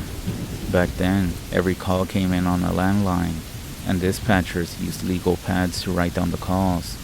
Calls to law enforcement were logged the same way, and everything was typed up at the end of the shift on a typewriter. No computers, no fancy systems, just the basics. Again, I guess I'm telling my age here. I happened to be at the office late that night, working on some paperwork for a case we were trying to get in court the next day. As I sat there, I remember hearing the line ring. It was a separate phone from the normal lines, so when that one went off, everyone knew it was serious. You could always feel a shift in the room when it rang. I was there when she answered the phone, around 3 in the morning, asking what the emergency was and what assistance they needed. On the other end of the phone was a man. He was hysterical, he was crying, and hard to understand on the phone. The dispatcher was able to calm him down a bit when he told her that he needed help because he was being chased. Someone was trying to do something to him. The man started crying again on the phone as he told him that he was walking back into Pine Ridge when he got close to a little community called Calico. He met up with another man along the road. It was dark, and he couldn't see him too well. Something about the figure didn't feel right, so he kept walking. As he continued walking, the person followed behind him. As it started following him, it started saying things to him. Apparently, he just told him randomly that he was going to take his soul. He turned around and asked him what he said, and the man repeated that was going to take his soul. He looked at him, and that's when he started running down the road. As he was running, he could hear the guy behind him just repeating that he was going to take his soul. But then, it said something different. He told him it was going to take his soul, and when it did, he was going to eat it. Apparently, the voice that the guy was using was really creepy as well. The guy kept running and running, but apparently the other person kept up with him as he was running as well. From just north of there, he was coming close to the Red Cloud Indian School. He kept running as this person was right behind him. He then saw the blue security lights of Red Cloud, and he ran to the north turnoff and down into the school. He remembered there was a payphone there. He screamed over his shoulder that he was going to call the police, as he possibly thought that maybe it was someone trying to pull a prank. When he said this, the other person just laughed at him and repeated, "I'm going to take your soul and eat it." He made it to the payphone and called police. The dispatcher thought he was drunk and asked him if he was drinking. He denied being drunk and wanted the police to come now. The dispatcher was about to ask him another question when he started screaming into the phone, yelling that he was on the phone with the police and to keep away. The tone of his voice was enough for the dispatcher to dispatch a unit to Red Cloud School. The dispatcher advised the responding unit that was on its way that it was possibly an assault in progress. The dispatcher got back on the phone and tried to tell the man that the officers were on the way. He was still yelling to keep away, and he said that the officers were on the way.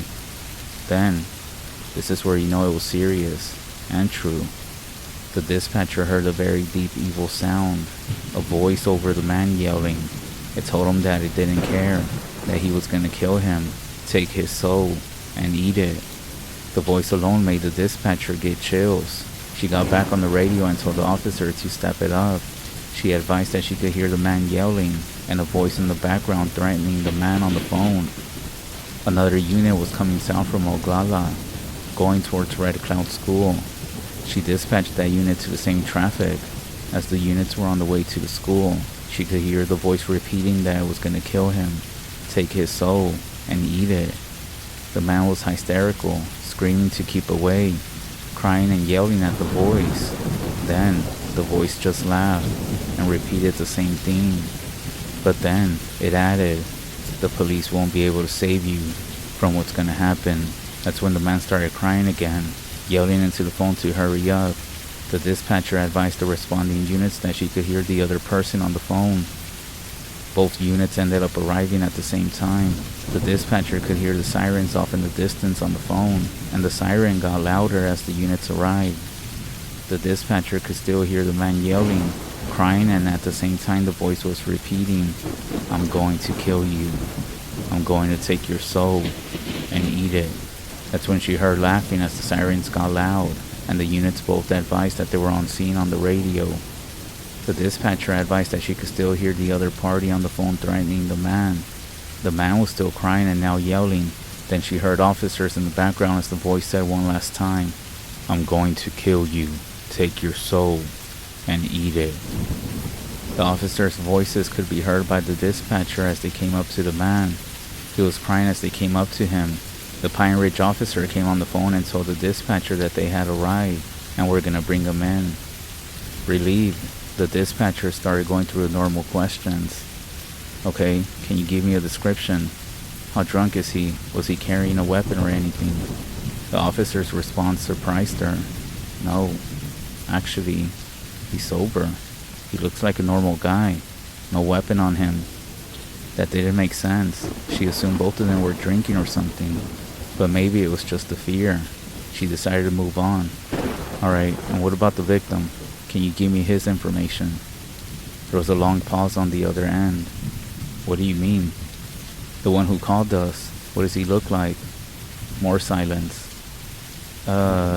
There's nobody else here but him," the officer finally said. "What do you mean, nobody else?" She pressed. "I heard the other voice myself, just before you arrived." "I'm telling you, there's no one else here," the officer repeated again. "He's the only one standing by the payphone. We checked the area. There's no sign of anyone else." The officer from Pine Ridge went on to tell her that when he turned into Red Cloud School from the south, he could see the man standing by the payphone. The man was swinging towards the air at something as he came down to the payphone. The dispatcher heard the voice, but there was no one there as the officers arrived. And that was basically it. He was sent to the psych unit for 5 days. I don't know what happened to him after he got out. People stopped talking about it, like most things around here. Things like this get spread around, and they basically become stories to scare people into following the rules. But the truth is that nobody really forgets. The dispatchers that were there, they retired not too long after that. One of them moved to Kansas to be with her kids and watch her grandkids grow up. I still see the other one here and there. We don't talk much about that night. I brought it up once when I ran into her at the grocery store, just to see if she remembered it the way I do. She went quiet for a moment, then gave me a strange look. You know, the kind of look that people give you when they want to tell you something, but they think it's better if you don't. No. She finally said, "It wasn't just him. There was something else." Then she shook her head like she was trying to shake off the memory and walked away without saying anything else. I never pressed her after that. But sometimes, late at night, like right now, as I'm up writing this down, I think about the voice on that call, the way it said it was going to take his soul, and I do wonder, did it?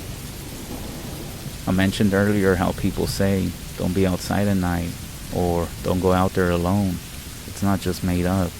There are things you don't do on the rest for good reason, whether it's something as simple as not whistling after dark, or refusing to answer a knock on the door when no one's supposed to be there. All these rules exist for a reason. If you're not from the rest, you might laugh at stories like this, and that's fine, but you don't know what is out there. The land carries the spirits of those who never left, and sometimes, out here, those spirits or things will notice you. In some cultures, there are witches. They shift into a human, animal, something in between. There's also people who curse others. They thrive off confusion and make your life hell. They don't need to kill you to hurt you. They just need to break you down. And if you do catch their attention, they will make you question everything. The man in this experience, he may have come across one of these things. Or maybe he was cursed. Maybe a shapeshifter was after him. Or maybe it was something much more old, something darker. I'm not sure. I mean, what was he doing out at night, that late? But I do know this. The man could see it, something in the dark. And when he ran, it chased him. saying that it was going to take his soul. Maybe that was just the beginning. I know, a lot of maybes, but you get my point. If you ever do come visit us at the res, or somehow find yourself on the res, especially after dark, please listen to the warnings. Respect the land, respect the spirits. Don't whistle, don't answer knocks at the door when no one should be there. And if you hear somebody or something calling your name, or if you feel something following you in the dark, ignore it. People might believe in fences or county lines, thinking that they can leave this place and be safe once they cross over to the city, you can say. However, the spirits, these things, they are not limited by territorial names and labels. They go wherever they please, and sometimes they follow you. Y'all stay safe out there.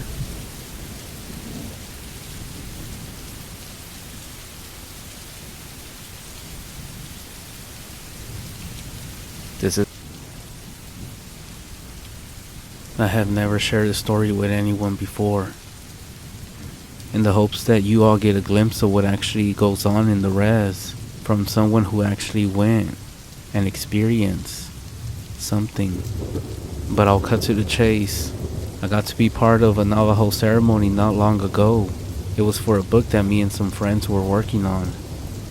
In the end, it ended up being one of the most meaningful events of my life, and I feel very blessed to have been able to experience it. There's just one small problem. The people I work with aren't big believers in the sort of thing, and I don't really have friends outside of work, and I don't really have family.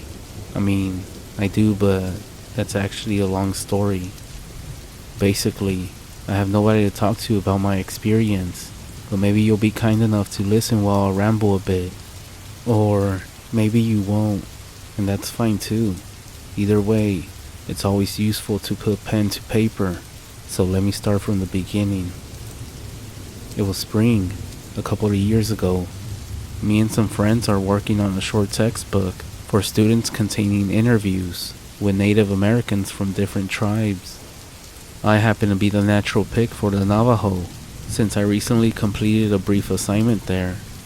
On that assignment, I became friends with a guy that I'm gonna call Bill. Bill is actually young, but he's actually pretty close with the tribal leadership. He'll be an asset to me on this new project, so I reach out to him one morning. I'm wondering if he can get me in touch with some interesting tribal members. His response surprises me. "Hey, it's funny you call. Someone actually wants to meet you." Well, that's a happy coincidence. Bill says that there's this medicine man. I'll call him Jordan. Jordan randomly approached Bill a few days ago. He told Bill he was holding a special ceremony and asked Bill to ask me to attend. For context, I never even met this medicine man. In fact, I barely even know Bill, other than as a contact. So naturally, I'm asking, why would you want me? And Bill has no clue. "Hey man, he just told me to reach out to you." So I ask when the ceremony is being held, and he responds, "A couple of weeks from now." That's a lot sooner than I thought. At first, I thought I might not be able to make it, but keep in mind, I'm an academic. Publish or perish is the motto. Not only that, but Navajo medicine men are known for being private. A first-hand look at a Navajo ceremony with a real medicine man. Now that's a good opportunity. It could be a real highlight of the book. Who knows? Maybe it'll open doors for me. I'm picturing lectures and paid speaking engagements. I'm exaggerating a bit, but you get the picture. I want to contribute something good. So I tell Bill, I'll be there. Just tell me where I need to be. So Bill actually gives some very complicated directions. I jot them down. A week later, I'm barreling through the Navajo Nation in my old Jeep. Following Bill's directions, I turn off the main highway. From there, it's a long drive through the middle of nowhere. It'll be a couple of hours before I get anywhere near where the ceremony is going to be held. The Jeep bounces along, kicking up dust the whole way. In the meantime, I'm trying to read these confusing directions based on the geographical landmarks. I'm reading them as I'm driving, but also keeping my eyes peeled. I'm looking for a hogan. And in case you didn't know, these things can blend into the desert real easy. I will attach a picture so that you all can see.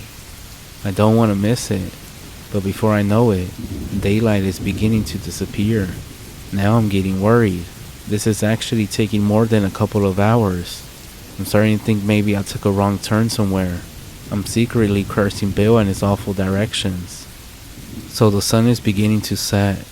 I just about resigned myself to a night of sleeping in my Jeep when I see it off in the distance to my left. It's a hogan for sure. I make a beeline towards it by the last light of day. My Jeep rolls to a stop. As the sun sinks below the horizon, the desert goes dark.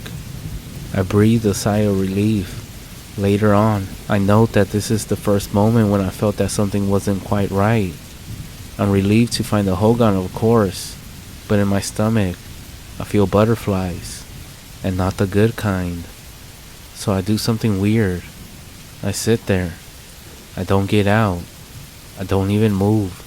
After all of the rush of getting my bags packed, emailing my department about the trip, getting some of my responsibilities covered by other people, and hauling gas through the middle of nowhere, I'm actually debating about going inside. Why am I hesitating? After some time, the academic side of me wins. Snap out of it, kiddo. You got some work to do. I chalk up my hesitation to excitement jitters. I step out of the Jeep and it finally hits me. I'm about to be a witness to a special Navajo ceremony. I find myself wondering the same thing I asked Bill when he first called me. Why was I even invited here? I pause in the darkness, staring at the little mound of a building that I'm about to enter. Before I do, a scene plays out in my mind. I enter the hogan, and an open fire burns in the center. Around in a crowd of silent Navajo men sit in their rustic clothing. The medicine man is in a traditional Navajo garb. The flickering light casts its shadows on their faces. Yeah, I don't know what I was thinking. But anyways, by now, I know better than to expect these cliches. In fact, there's no open fire, no silence. Instead, I find the men talking cheerfully, wearing everyday clothes. A few of them have on cowboy hats. They're swapping stories and don't even acknowledge me when I come in. I sit down by the entrance. The women are mixing cornmeal and water. Then they grab palm-sized scoops out of the mix and roll them into balls into the center of the hogan, where I expected the open fire. But instead, there's a small oven with a big stone griddle on the stovetop.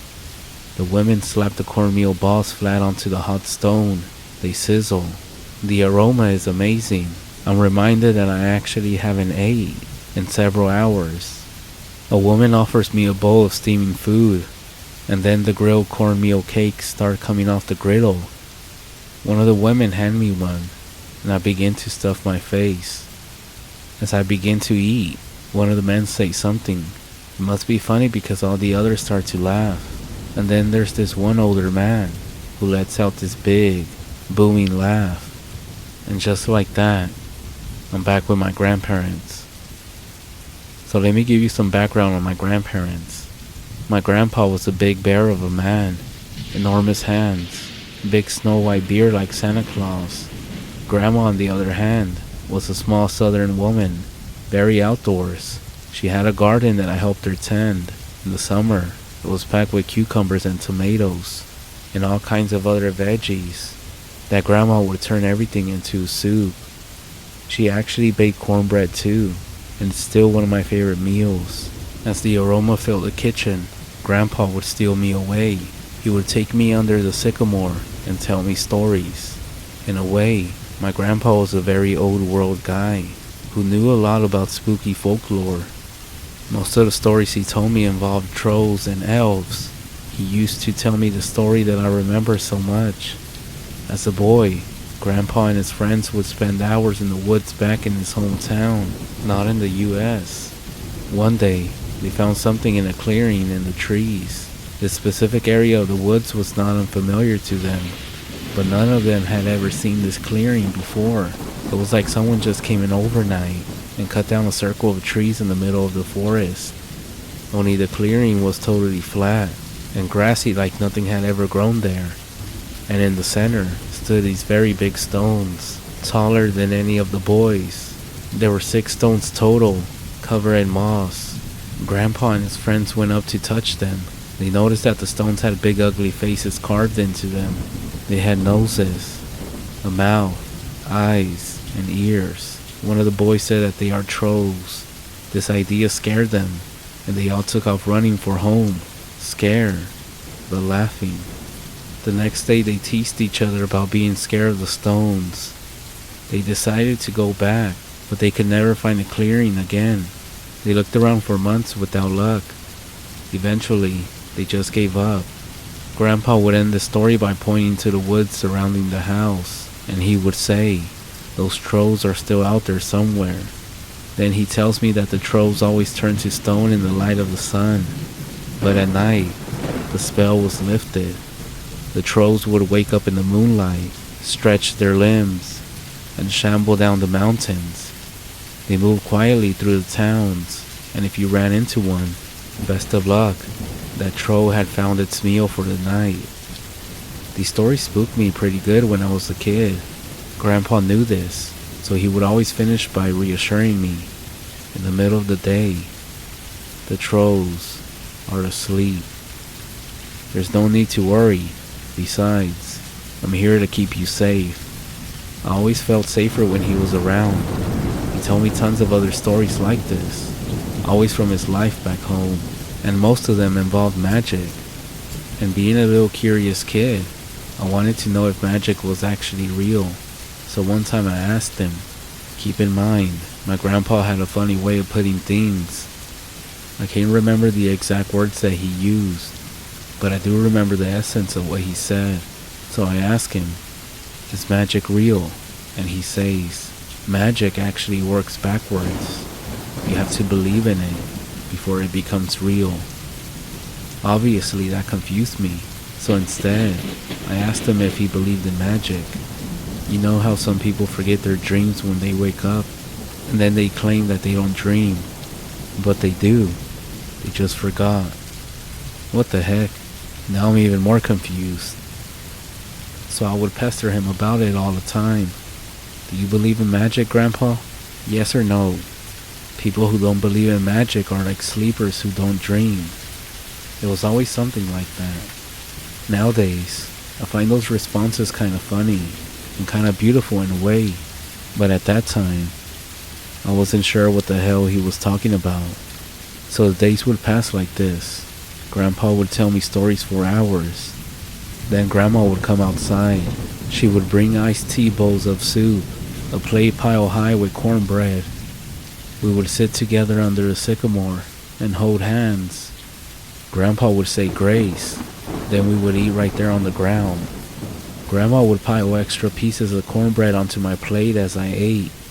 She tells me all about how well the garden grew that year compared to other years. Grandpa would make jokes. His huge laugh would ring through the air. And this is how I spent the best days of me being a kid. They were my family. They were my home. My memories of those days are still vivid in my mind after all this time. But the year I turned 13, Grandma got sick. She was in the hospital for weeks before she passed. Grandpa took it hard. It almost seemed like her dying drove him a little crazy. He started forgetting things. His stories became less exciting, and they all ended very sad now.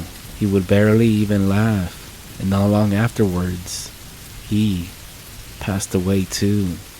So I went to live with my dad, and to be honest, he's not important. The only thing you need to know about him is that he wasn't really around for much of me being a kid. Even after I moved in with him, he was never home. The house was always empty. It was just me and the internet. And fuck, I miss my grandparents badly. I fucking miss the garden, and the stories, and the laughing. I didn't feel at home where I was. My dad wasn't much of a role model either, but I won't go into that. So I made a choice. I didn't want to live there anymore. I didn't want to end up like my dad.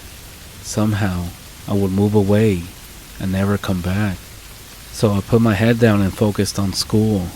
I got a job at 15 and began saving up my money. Eventually, I graduated. My grades were very high, and I made it into the university. My home life made me qualify for financial aid, as well as tons of other grants. It helped me get started on my road in academia. I used my savings to buy a Jeep that some old dude was selling on the cheap. And then when the next semester rolled around, I was going off to college. The house was empty as always. My dad wasn't there to see me off, and to be honest, I wasn't surprised. But still, it did hit me kinda hard. I was losing my second home now. My first home, my real one, I lost when my grandparents died. Now, I was turning my back on my dad and this empty house. The future was wide open, but I was scared. But I still hit the road. I didn't know where home was at, but I know it wasn't here. And I'm sorry, I'm writing this in between a few things. I guess I'm getting sidetracked. But now that I think about it, this is the first time I really gotten a chance to think about these things. So I guess my mind is all over the place. But anyways, let me get back to it. So somehow, all of that led me to this place in the middle of the desert, inside a hogan, full of people I never met, eating their food and about to witness a ceremony that many outsiders never even get to see. People are laughing, and I'm shoving cornmeal cakes into my mouth. My butt is planted on the dusty floor. It's just like when I was a kid. But then, something happens. Remember those butterflies I felt in my stomach when I first showed up? They're back. Except that now, they're pissed off. At first I'm like, fuck, I must be eating too fast. My stomach feels pinched. I slow my chewing, but I think it's too late. Before long, it feels like a dozen snakes are wrestling inside my guts as I try to keep it together. That's when I noticed him. A slim man, across the hogan from me. Without taking his eyes off of me, he slips a chunk of wood into the belly of the oven. He gives me a curious look, then he lowers his gaze and stares into the fire. Bill never described him to me, but somehow, I know this must be Jordan. He's actually very young, and he's wearing a beat-up ball cap. Not what you would expect from a medicine man at all. A woman takes my empty bowl of food. Jordan pulls out a small box and opens it. The hogan goes silent. Jordan pulls two small bundles from out of the box, one for protection and one for blessings. He later told me the following, but I'll tell you right now. It turns out that Jordan is here to help out a man named Leonard, and I'll call him Leo for short. Leo has been having terrible nightmares. They started just a couple of months ago, and these nightmares are always the same. Leo finds himself in some isolated area. He comes upon a campfire, and the flames burn black like charcoal. Leo says that the fire gives off an eerie glow. The sight of it always strikes fear into Leo. He wakes up from these nightmares covered in sweat. He says it's always the same. His dreams of the black fire, and then when he wakes up, there's a strange smell in the room. Pungent, but not unpleasant. Leo can't identify it. Sometimes he's up for an hour or so, unable to fall back asleep. During these times, the smell doesn't go away. Leo passes out, and when he wakes up in the morning, the pungent smell is gone. At this point, Leo's mother chimes in.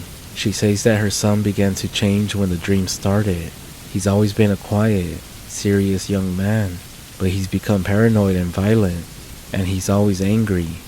He's not the same person he used to be. It's like the dreams are changing him. She says that not long ago, she actually wanted to pay her son a visit.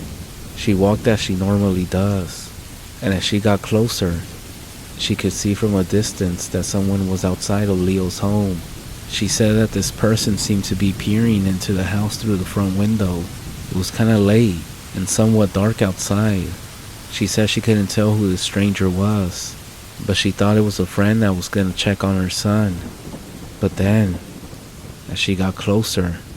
And this is when she stopped talking, and I could see that there are tears in this old woman's eyes as she was trying to speak. And then she looked around and looked at me. There's a long silence, and then Leo says that he saw it from inside the house as well. But this is the weird thing, that none of them seem to want to say what it was. But at the same time, I'm looking around, and everybody in the hogan seems to understand. It's almost like they know what's being discussed without anybody actually saying it. I look at Jordan for answers, but he doesn't speak. He just stares into the fire that burns in the oven. After a long silence, he does something unexpected. He begins to sing. It's out of nowhere, and I almost jumped in my seat. And as he sings, he pulls out this small pouch. He reaches in with his fingers and sprinkles some powder over the flames in the oven. I quickly know what it is. It's cedar.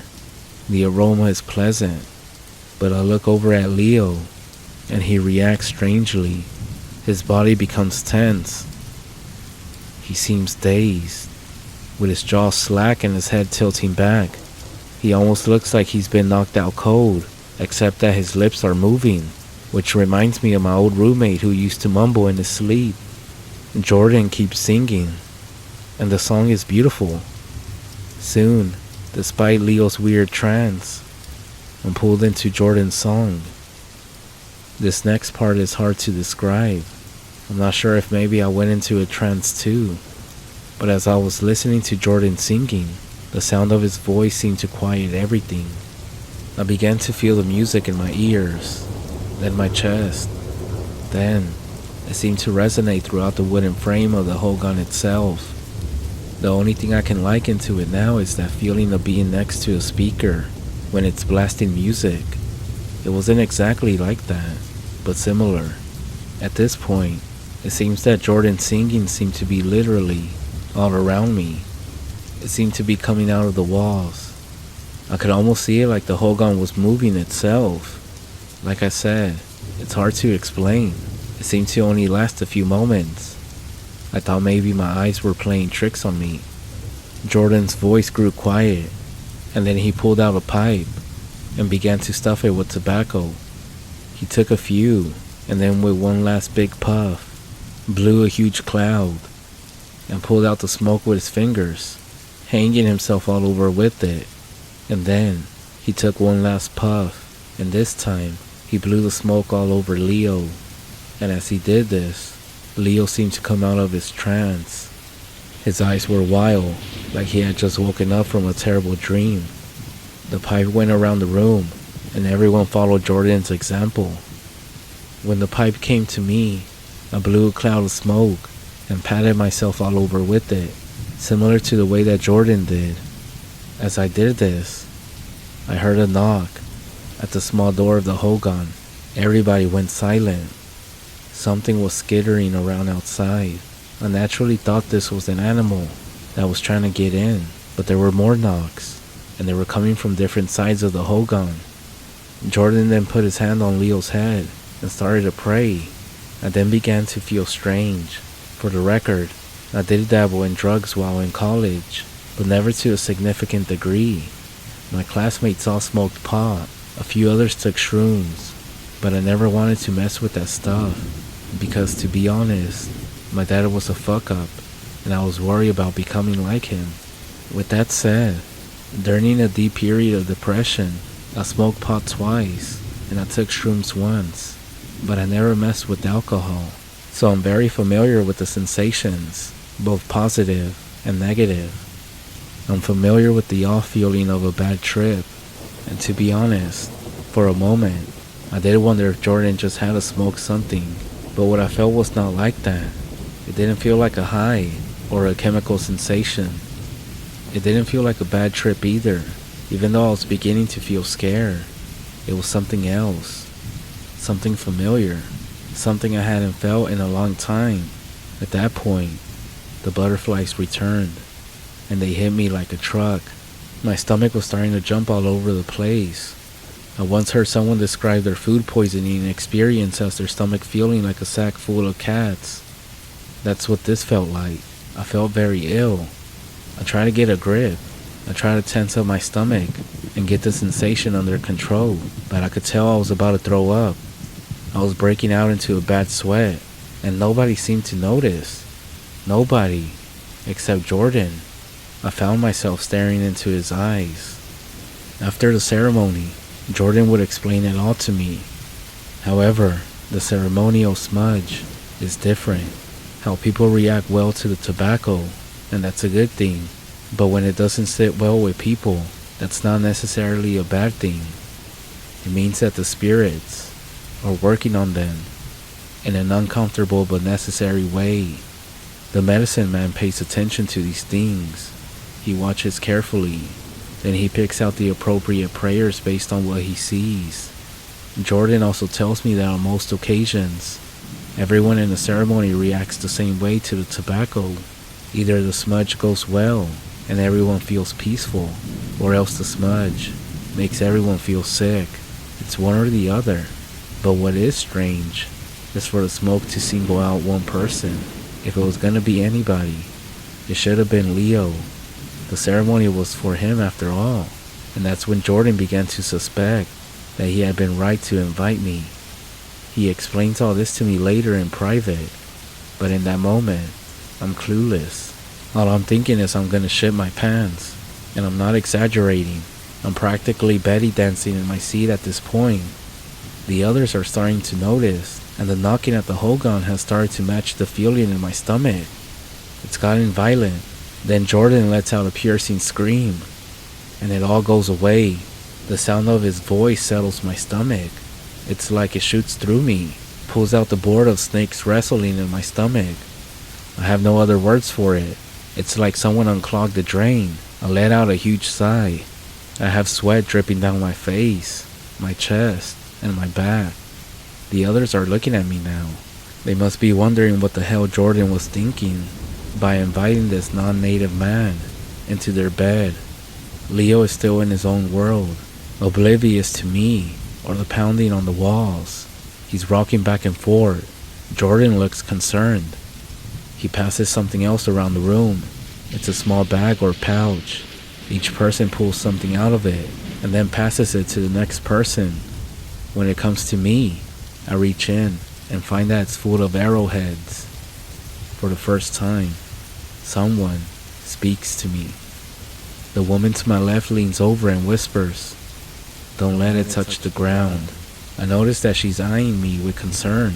I must look like a mess. I pass the pouch to the next person, clutching my arrowhead. I'm not gonna let it touch the ground. Jordan is back to singing. His voice still seems to resonate in the walls. But to be honest, I don't know if I'm just being delirious. But there's definitely somebody or something outside. There are heavy footsteps moving around the hogan, and whatever it is, it's big. Jordan throws more cedar on the flames. Its aroma fills the space again. I inhale it. It feels good. I breathe in through my mouth to taste it. Weird, I know, but it made sense to me at that time. As I'm swallowing the cedar, I feel my throat begin to feel funny, kind of prickly. Then it closes up. It's a feeling I know very well. Jordan keeps adding cedar to the fire, and for the first time, I see some urgency in his movements. Now, he keeps glancing up as the knocking on the hogan moves from one side to the other. Another pouch goes around the room. Everyone else seems nervous. They're dipping their fingers into the pouch and streaking what looks like a white powder over their faces like war paint. Meanwhile, the tightness in my throat has given way to a rising lump. This is what the butterflies were warning me about. Jordan's voice is basically thundering at this point. He then holds up his arrowhead as the knocking on the walls grows louder. I can see that Leo's eyes are open, but nobody's home. Jordan then makes a gesture in the air with his arrowhead. Instantly, Leo lets out a huge sigh. He almost falls over like a deflated balloon. He wobbles for a bit. Then he looks around the room at us. His eyes are back to normal now. Meanwhile, the lump in my throat is about to burst. There's a sudden pounding on the hogan door. For the first time, I hear Jordan's voice start to crack. He glances over at me. I'm sitting in front of the entrance. The door is right behind me. I hear something that sounds like scraping or scratching. The wind outside is howling now. Maybe it's the strength of the wind, drowning everything out. But Jordan's voice is starting to sound weak. Then, something happens that sends the ceremony everywhere. There's another heavy pounding at the door. The wind picks up. There's a pop. And just like that, the door is thrown open by the wind. It slams open and shut in the blast. At that moment, the lump in my throat breaks and tears flood my eyes. The women begin to scream. The men are shouting. The gust circles through the hogan. The fire starts to struggle. And Jordan's voice is barely even heard now, but his eyes continue fixed on me. He raises his voice and continues to sing, and the whole time I'm just crying. It's like years of sadness are pouring out of me. I'm crying like a baby, thinking about my dad, about the empty house with nobody in it but me. I think about my grandparents and how they left me when they died. They were my home. In the midst of the chaos, the wind is tearing through the hogan. All of these different thoughts are raging inside of me. And then, just like that, everything is calm. The wind seems to literally sink into the ground. It's gone. I feel someone lay a hand on my shoulder. It's a large, heavy hand. I don't dare turn around. I'm afraid of what I'll see.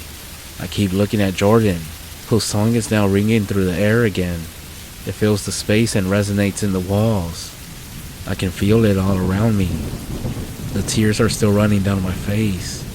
I feel something that I haven't felt in a very long time.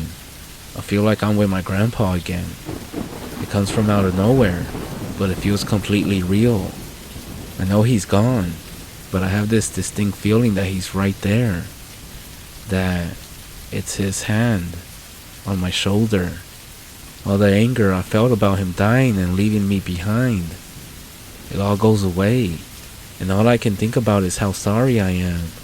I feel bad for blaming him, and I actually want him to know that. Jordan is still singing, and I blink, and I look around, and everyone is looking in my direction. They're looking over my shoulder. There's a long moment when I'm just watching all of them. Then, they all bow their heads. Everyone except Jordan, who keeps his eyes fixed on something behind me. The hogan is resonating with his song again. The song is beautiful, and it feels warm in my ears. The feeling I mentioned, the one I haven't felt in a long time, it's a sense of connection. I feel connected with everyone there, even though I don't know anybody. I feel connected to my grandfather. I can feel his presence. He's in the room with me. I know it. I keep my eyes on Jordan, but I lift my hand up and reach back. I touch the hand resting on my shoulder. The hand is solid. It's real. And it's warm. Jordan throws a fistful of cedar into the fire, and I feel the hand grow warmer. Outside, it begins to rain. The flames of the fire are raging again, and Jordan's eyes are staring into mine. He's singing with a smile on his face. The hogan feels like it's breathing all around me, and for the first time that night, I speak out loud. I tell my grandpa that I love him, and Jordan's song is filling my ears again, and in the song, I can hear a voice that sounds like my grandpa's voice. By the time Jordan finishes his song, my grandfather's hand is growing cold. Then it fades, and the hogan is quiet for the first time since I arrived. The ceremony comes to an end sometime in the early morning hours. By the time that everyone leaves, the sun is rising. Despite the hell of a night I just had, I don't lose sight of my duties. I still need that interview for the book. Jordan is actually wide awake, so I interview him just outside the hogan. It's during this interview that he talks about the smudge and explains the purpose of the arrowheads in the face paint. But the question that was really burning in my mind was the one that had been there since I talked with Bill. Why was I invited? A non-native man and a total stranger. So Jordan told me when Leo's mother approached them about holding a special ceremony for her son, Jordan agreed to do the ceremony. He did what he always did. He prayed for guidance, and that night, he had a dream. In the dream, a creature was prowling around the hogan. Jordan was sitting inside, and a white man he had never met confronted the creature. When Jordan woke up, he wondered what this dream meant, so he prayed. Long story short, Jordan learned that the creature was the evil spirit that was afflicting Leo, and that it actually wasn't native. He said it was brought over by a non-native for some reason that he didn't make clear. Jordan knew that he needed to call upon non-native spirits to help him manage this theme, whatever it was, and without it, the ceremony would fail. From his prayers, Jordan understood that Bill was somehow connected to the white man from his dream. He also knew that I would be calling Bill, so he told Bill to invite me. When I showed up, Jordan thought that he had made a mistake.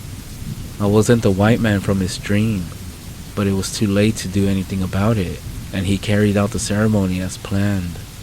When the evil spirit forced its way into the hogan, that violent wind that blew the door open, Jordan believed it was going to kill him, but then he saw that something was protecting me, though he couldn't see what it was at first, but he knew it was a spirit of some sort.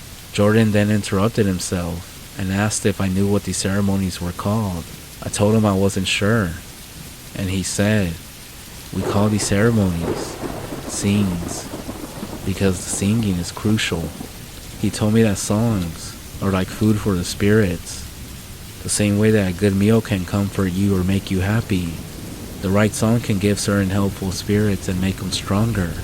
Jordan felt the evil enter the hogan, trying to put out the fire, and if the fire had gone out, it would have been all over. But Jordan was focused on me and on my protector, and he sang a song to give his strength. He was at that point that he knew for sure that I was the person he had meant to invite, because as he sang, the spirit behind me took the shape of a man. It was the man from Jordan's dream. It was my grandpa. As soon as he appeared, the evil spirit fled. I asked Jordan why this was, and he shrugged. That was for the great spirit to know. But in his own experience, only good spirits that have intimate knowledge of bad spirits can chase them away. Maybe your grandfather encountered the spirit while he was alive, Jordan suggested. And then Jordan pointed out something else. The Great Spirit had used him to heal not just one person that night. First it was Leo, and then me. He told me that he noticed I had reacted badly to the smudge. That only happened because there was a deep cut inside of me that had never healed. My grandpa's spirit was there. When I smudged myself, I had allowed my grandpa to begin healing the wound. Later, after the evil spirit had fled, Jordan has stepped in and finished what my grandpa started. He closed all the wounds. I will forever be grateful to Jordan. There's more to the story, but I think I said everything I needed to say. I lost my family and my home when I was a kid. In a way, I lost myself after that. I grew bitter. I stopped dreaming, and I lost my faith. So I know I said this in the beginning that I wanted to make a few things clear about what goes on in the res, but I also wanted to share this story for those who have lost their faith. Anyways, I want to extend my love and gratitude to everyone that is listening to my story. I'll always be grateful for that.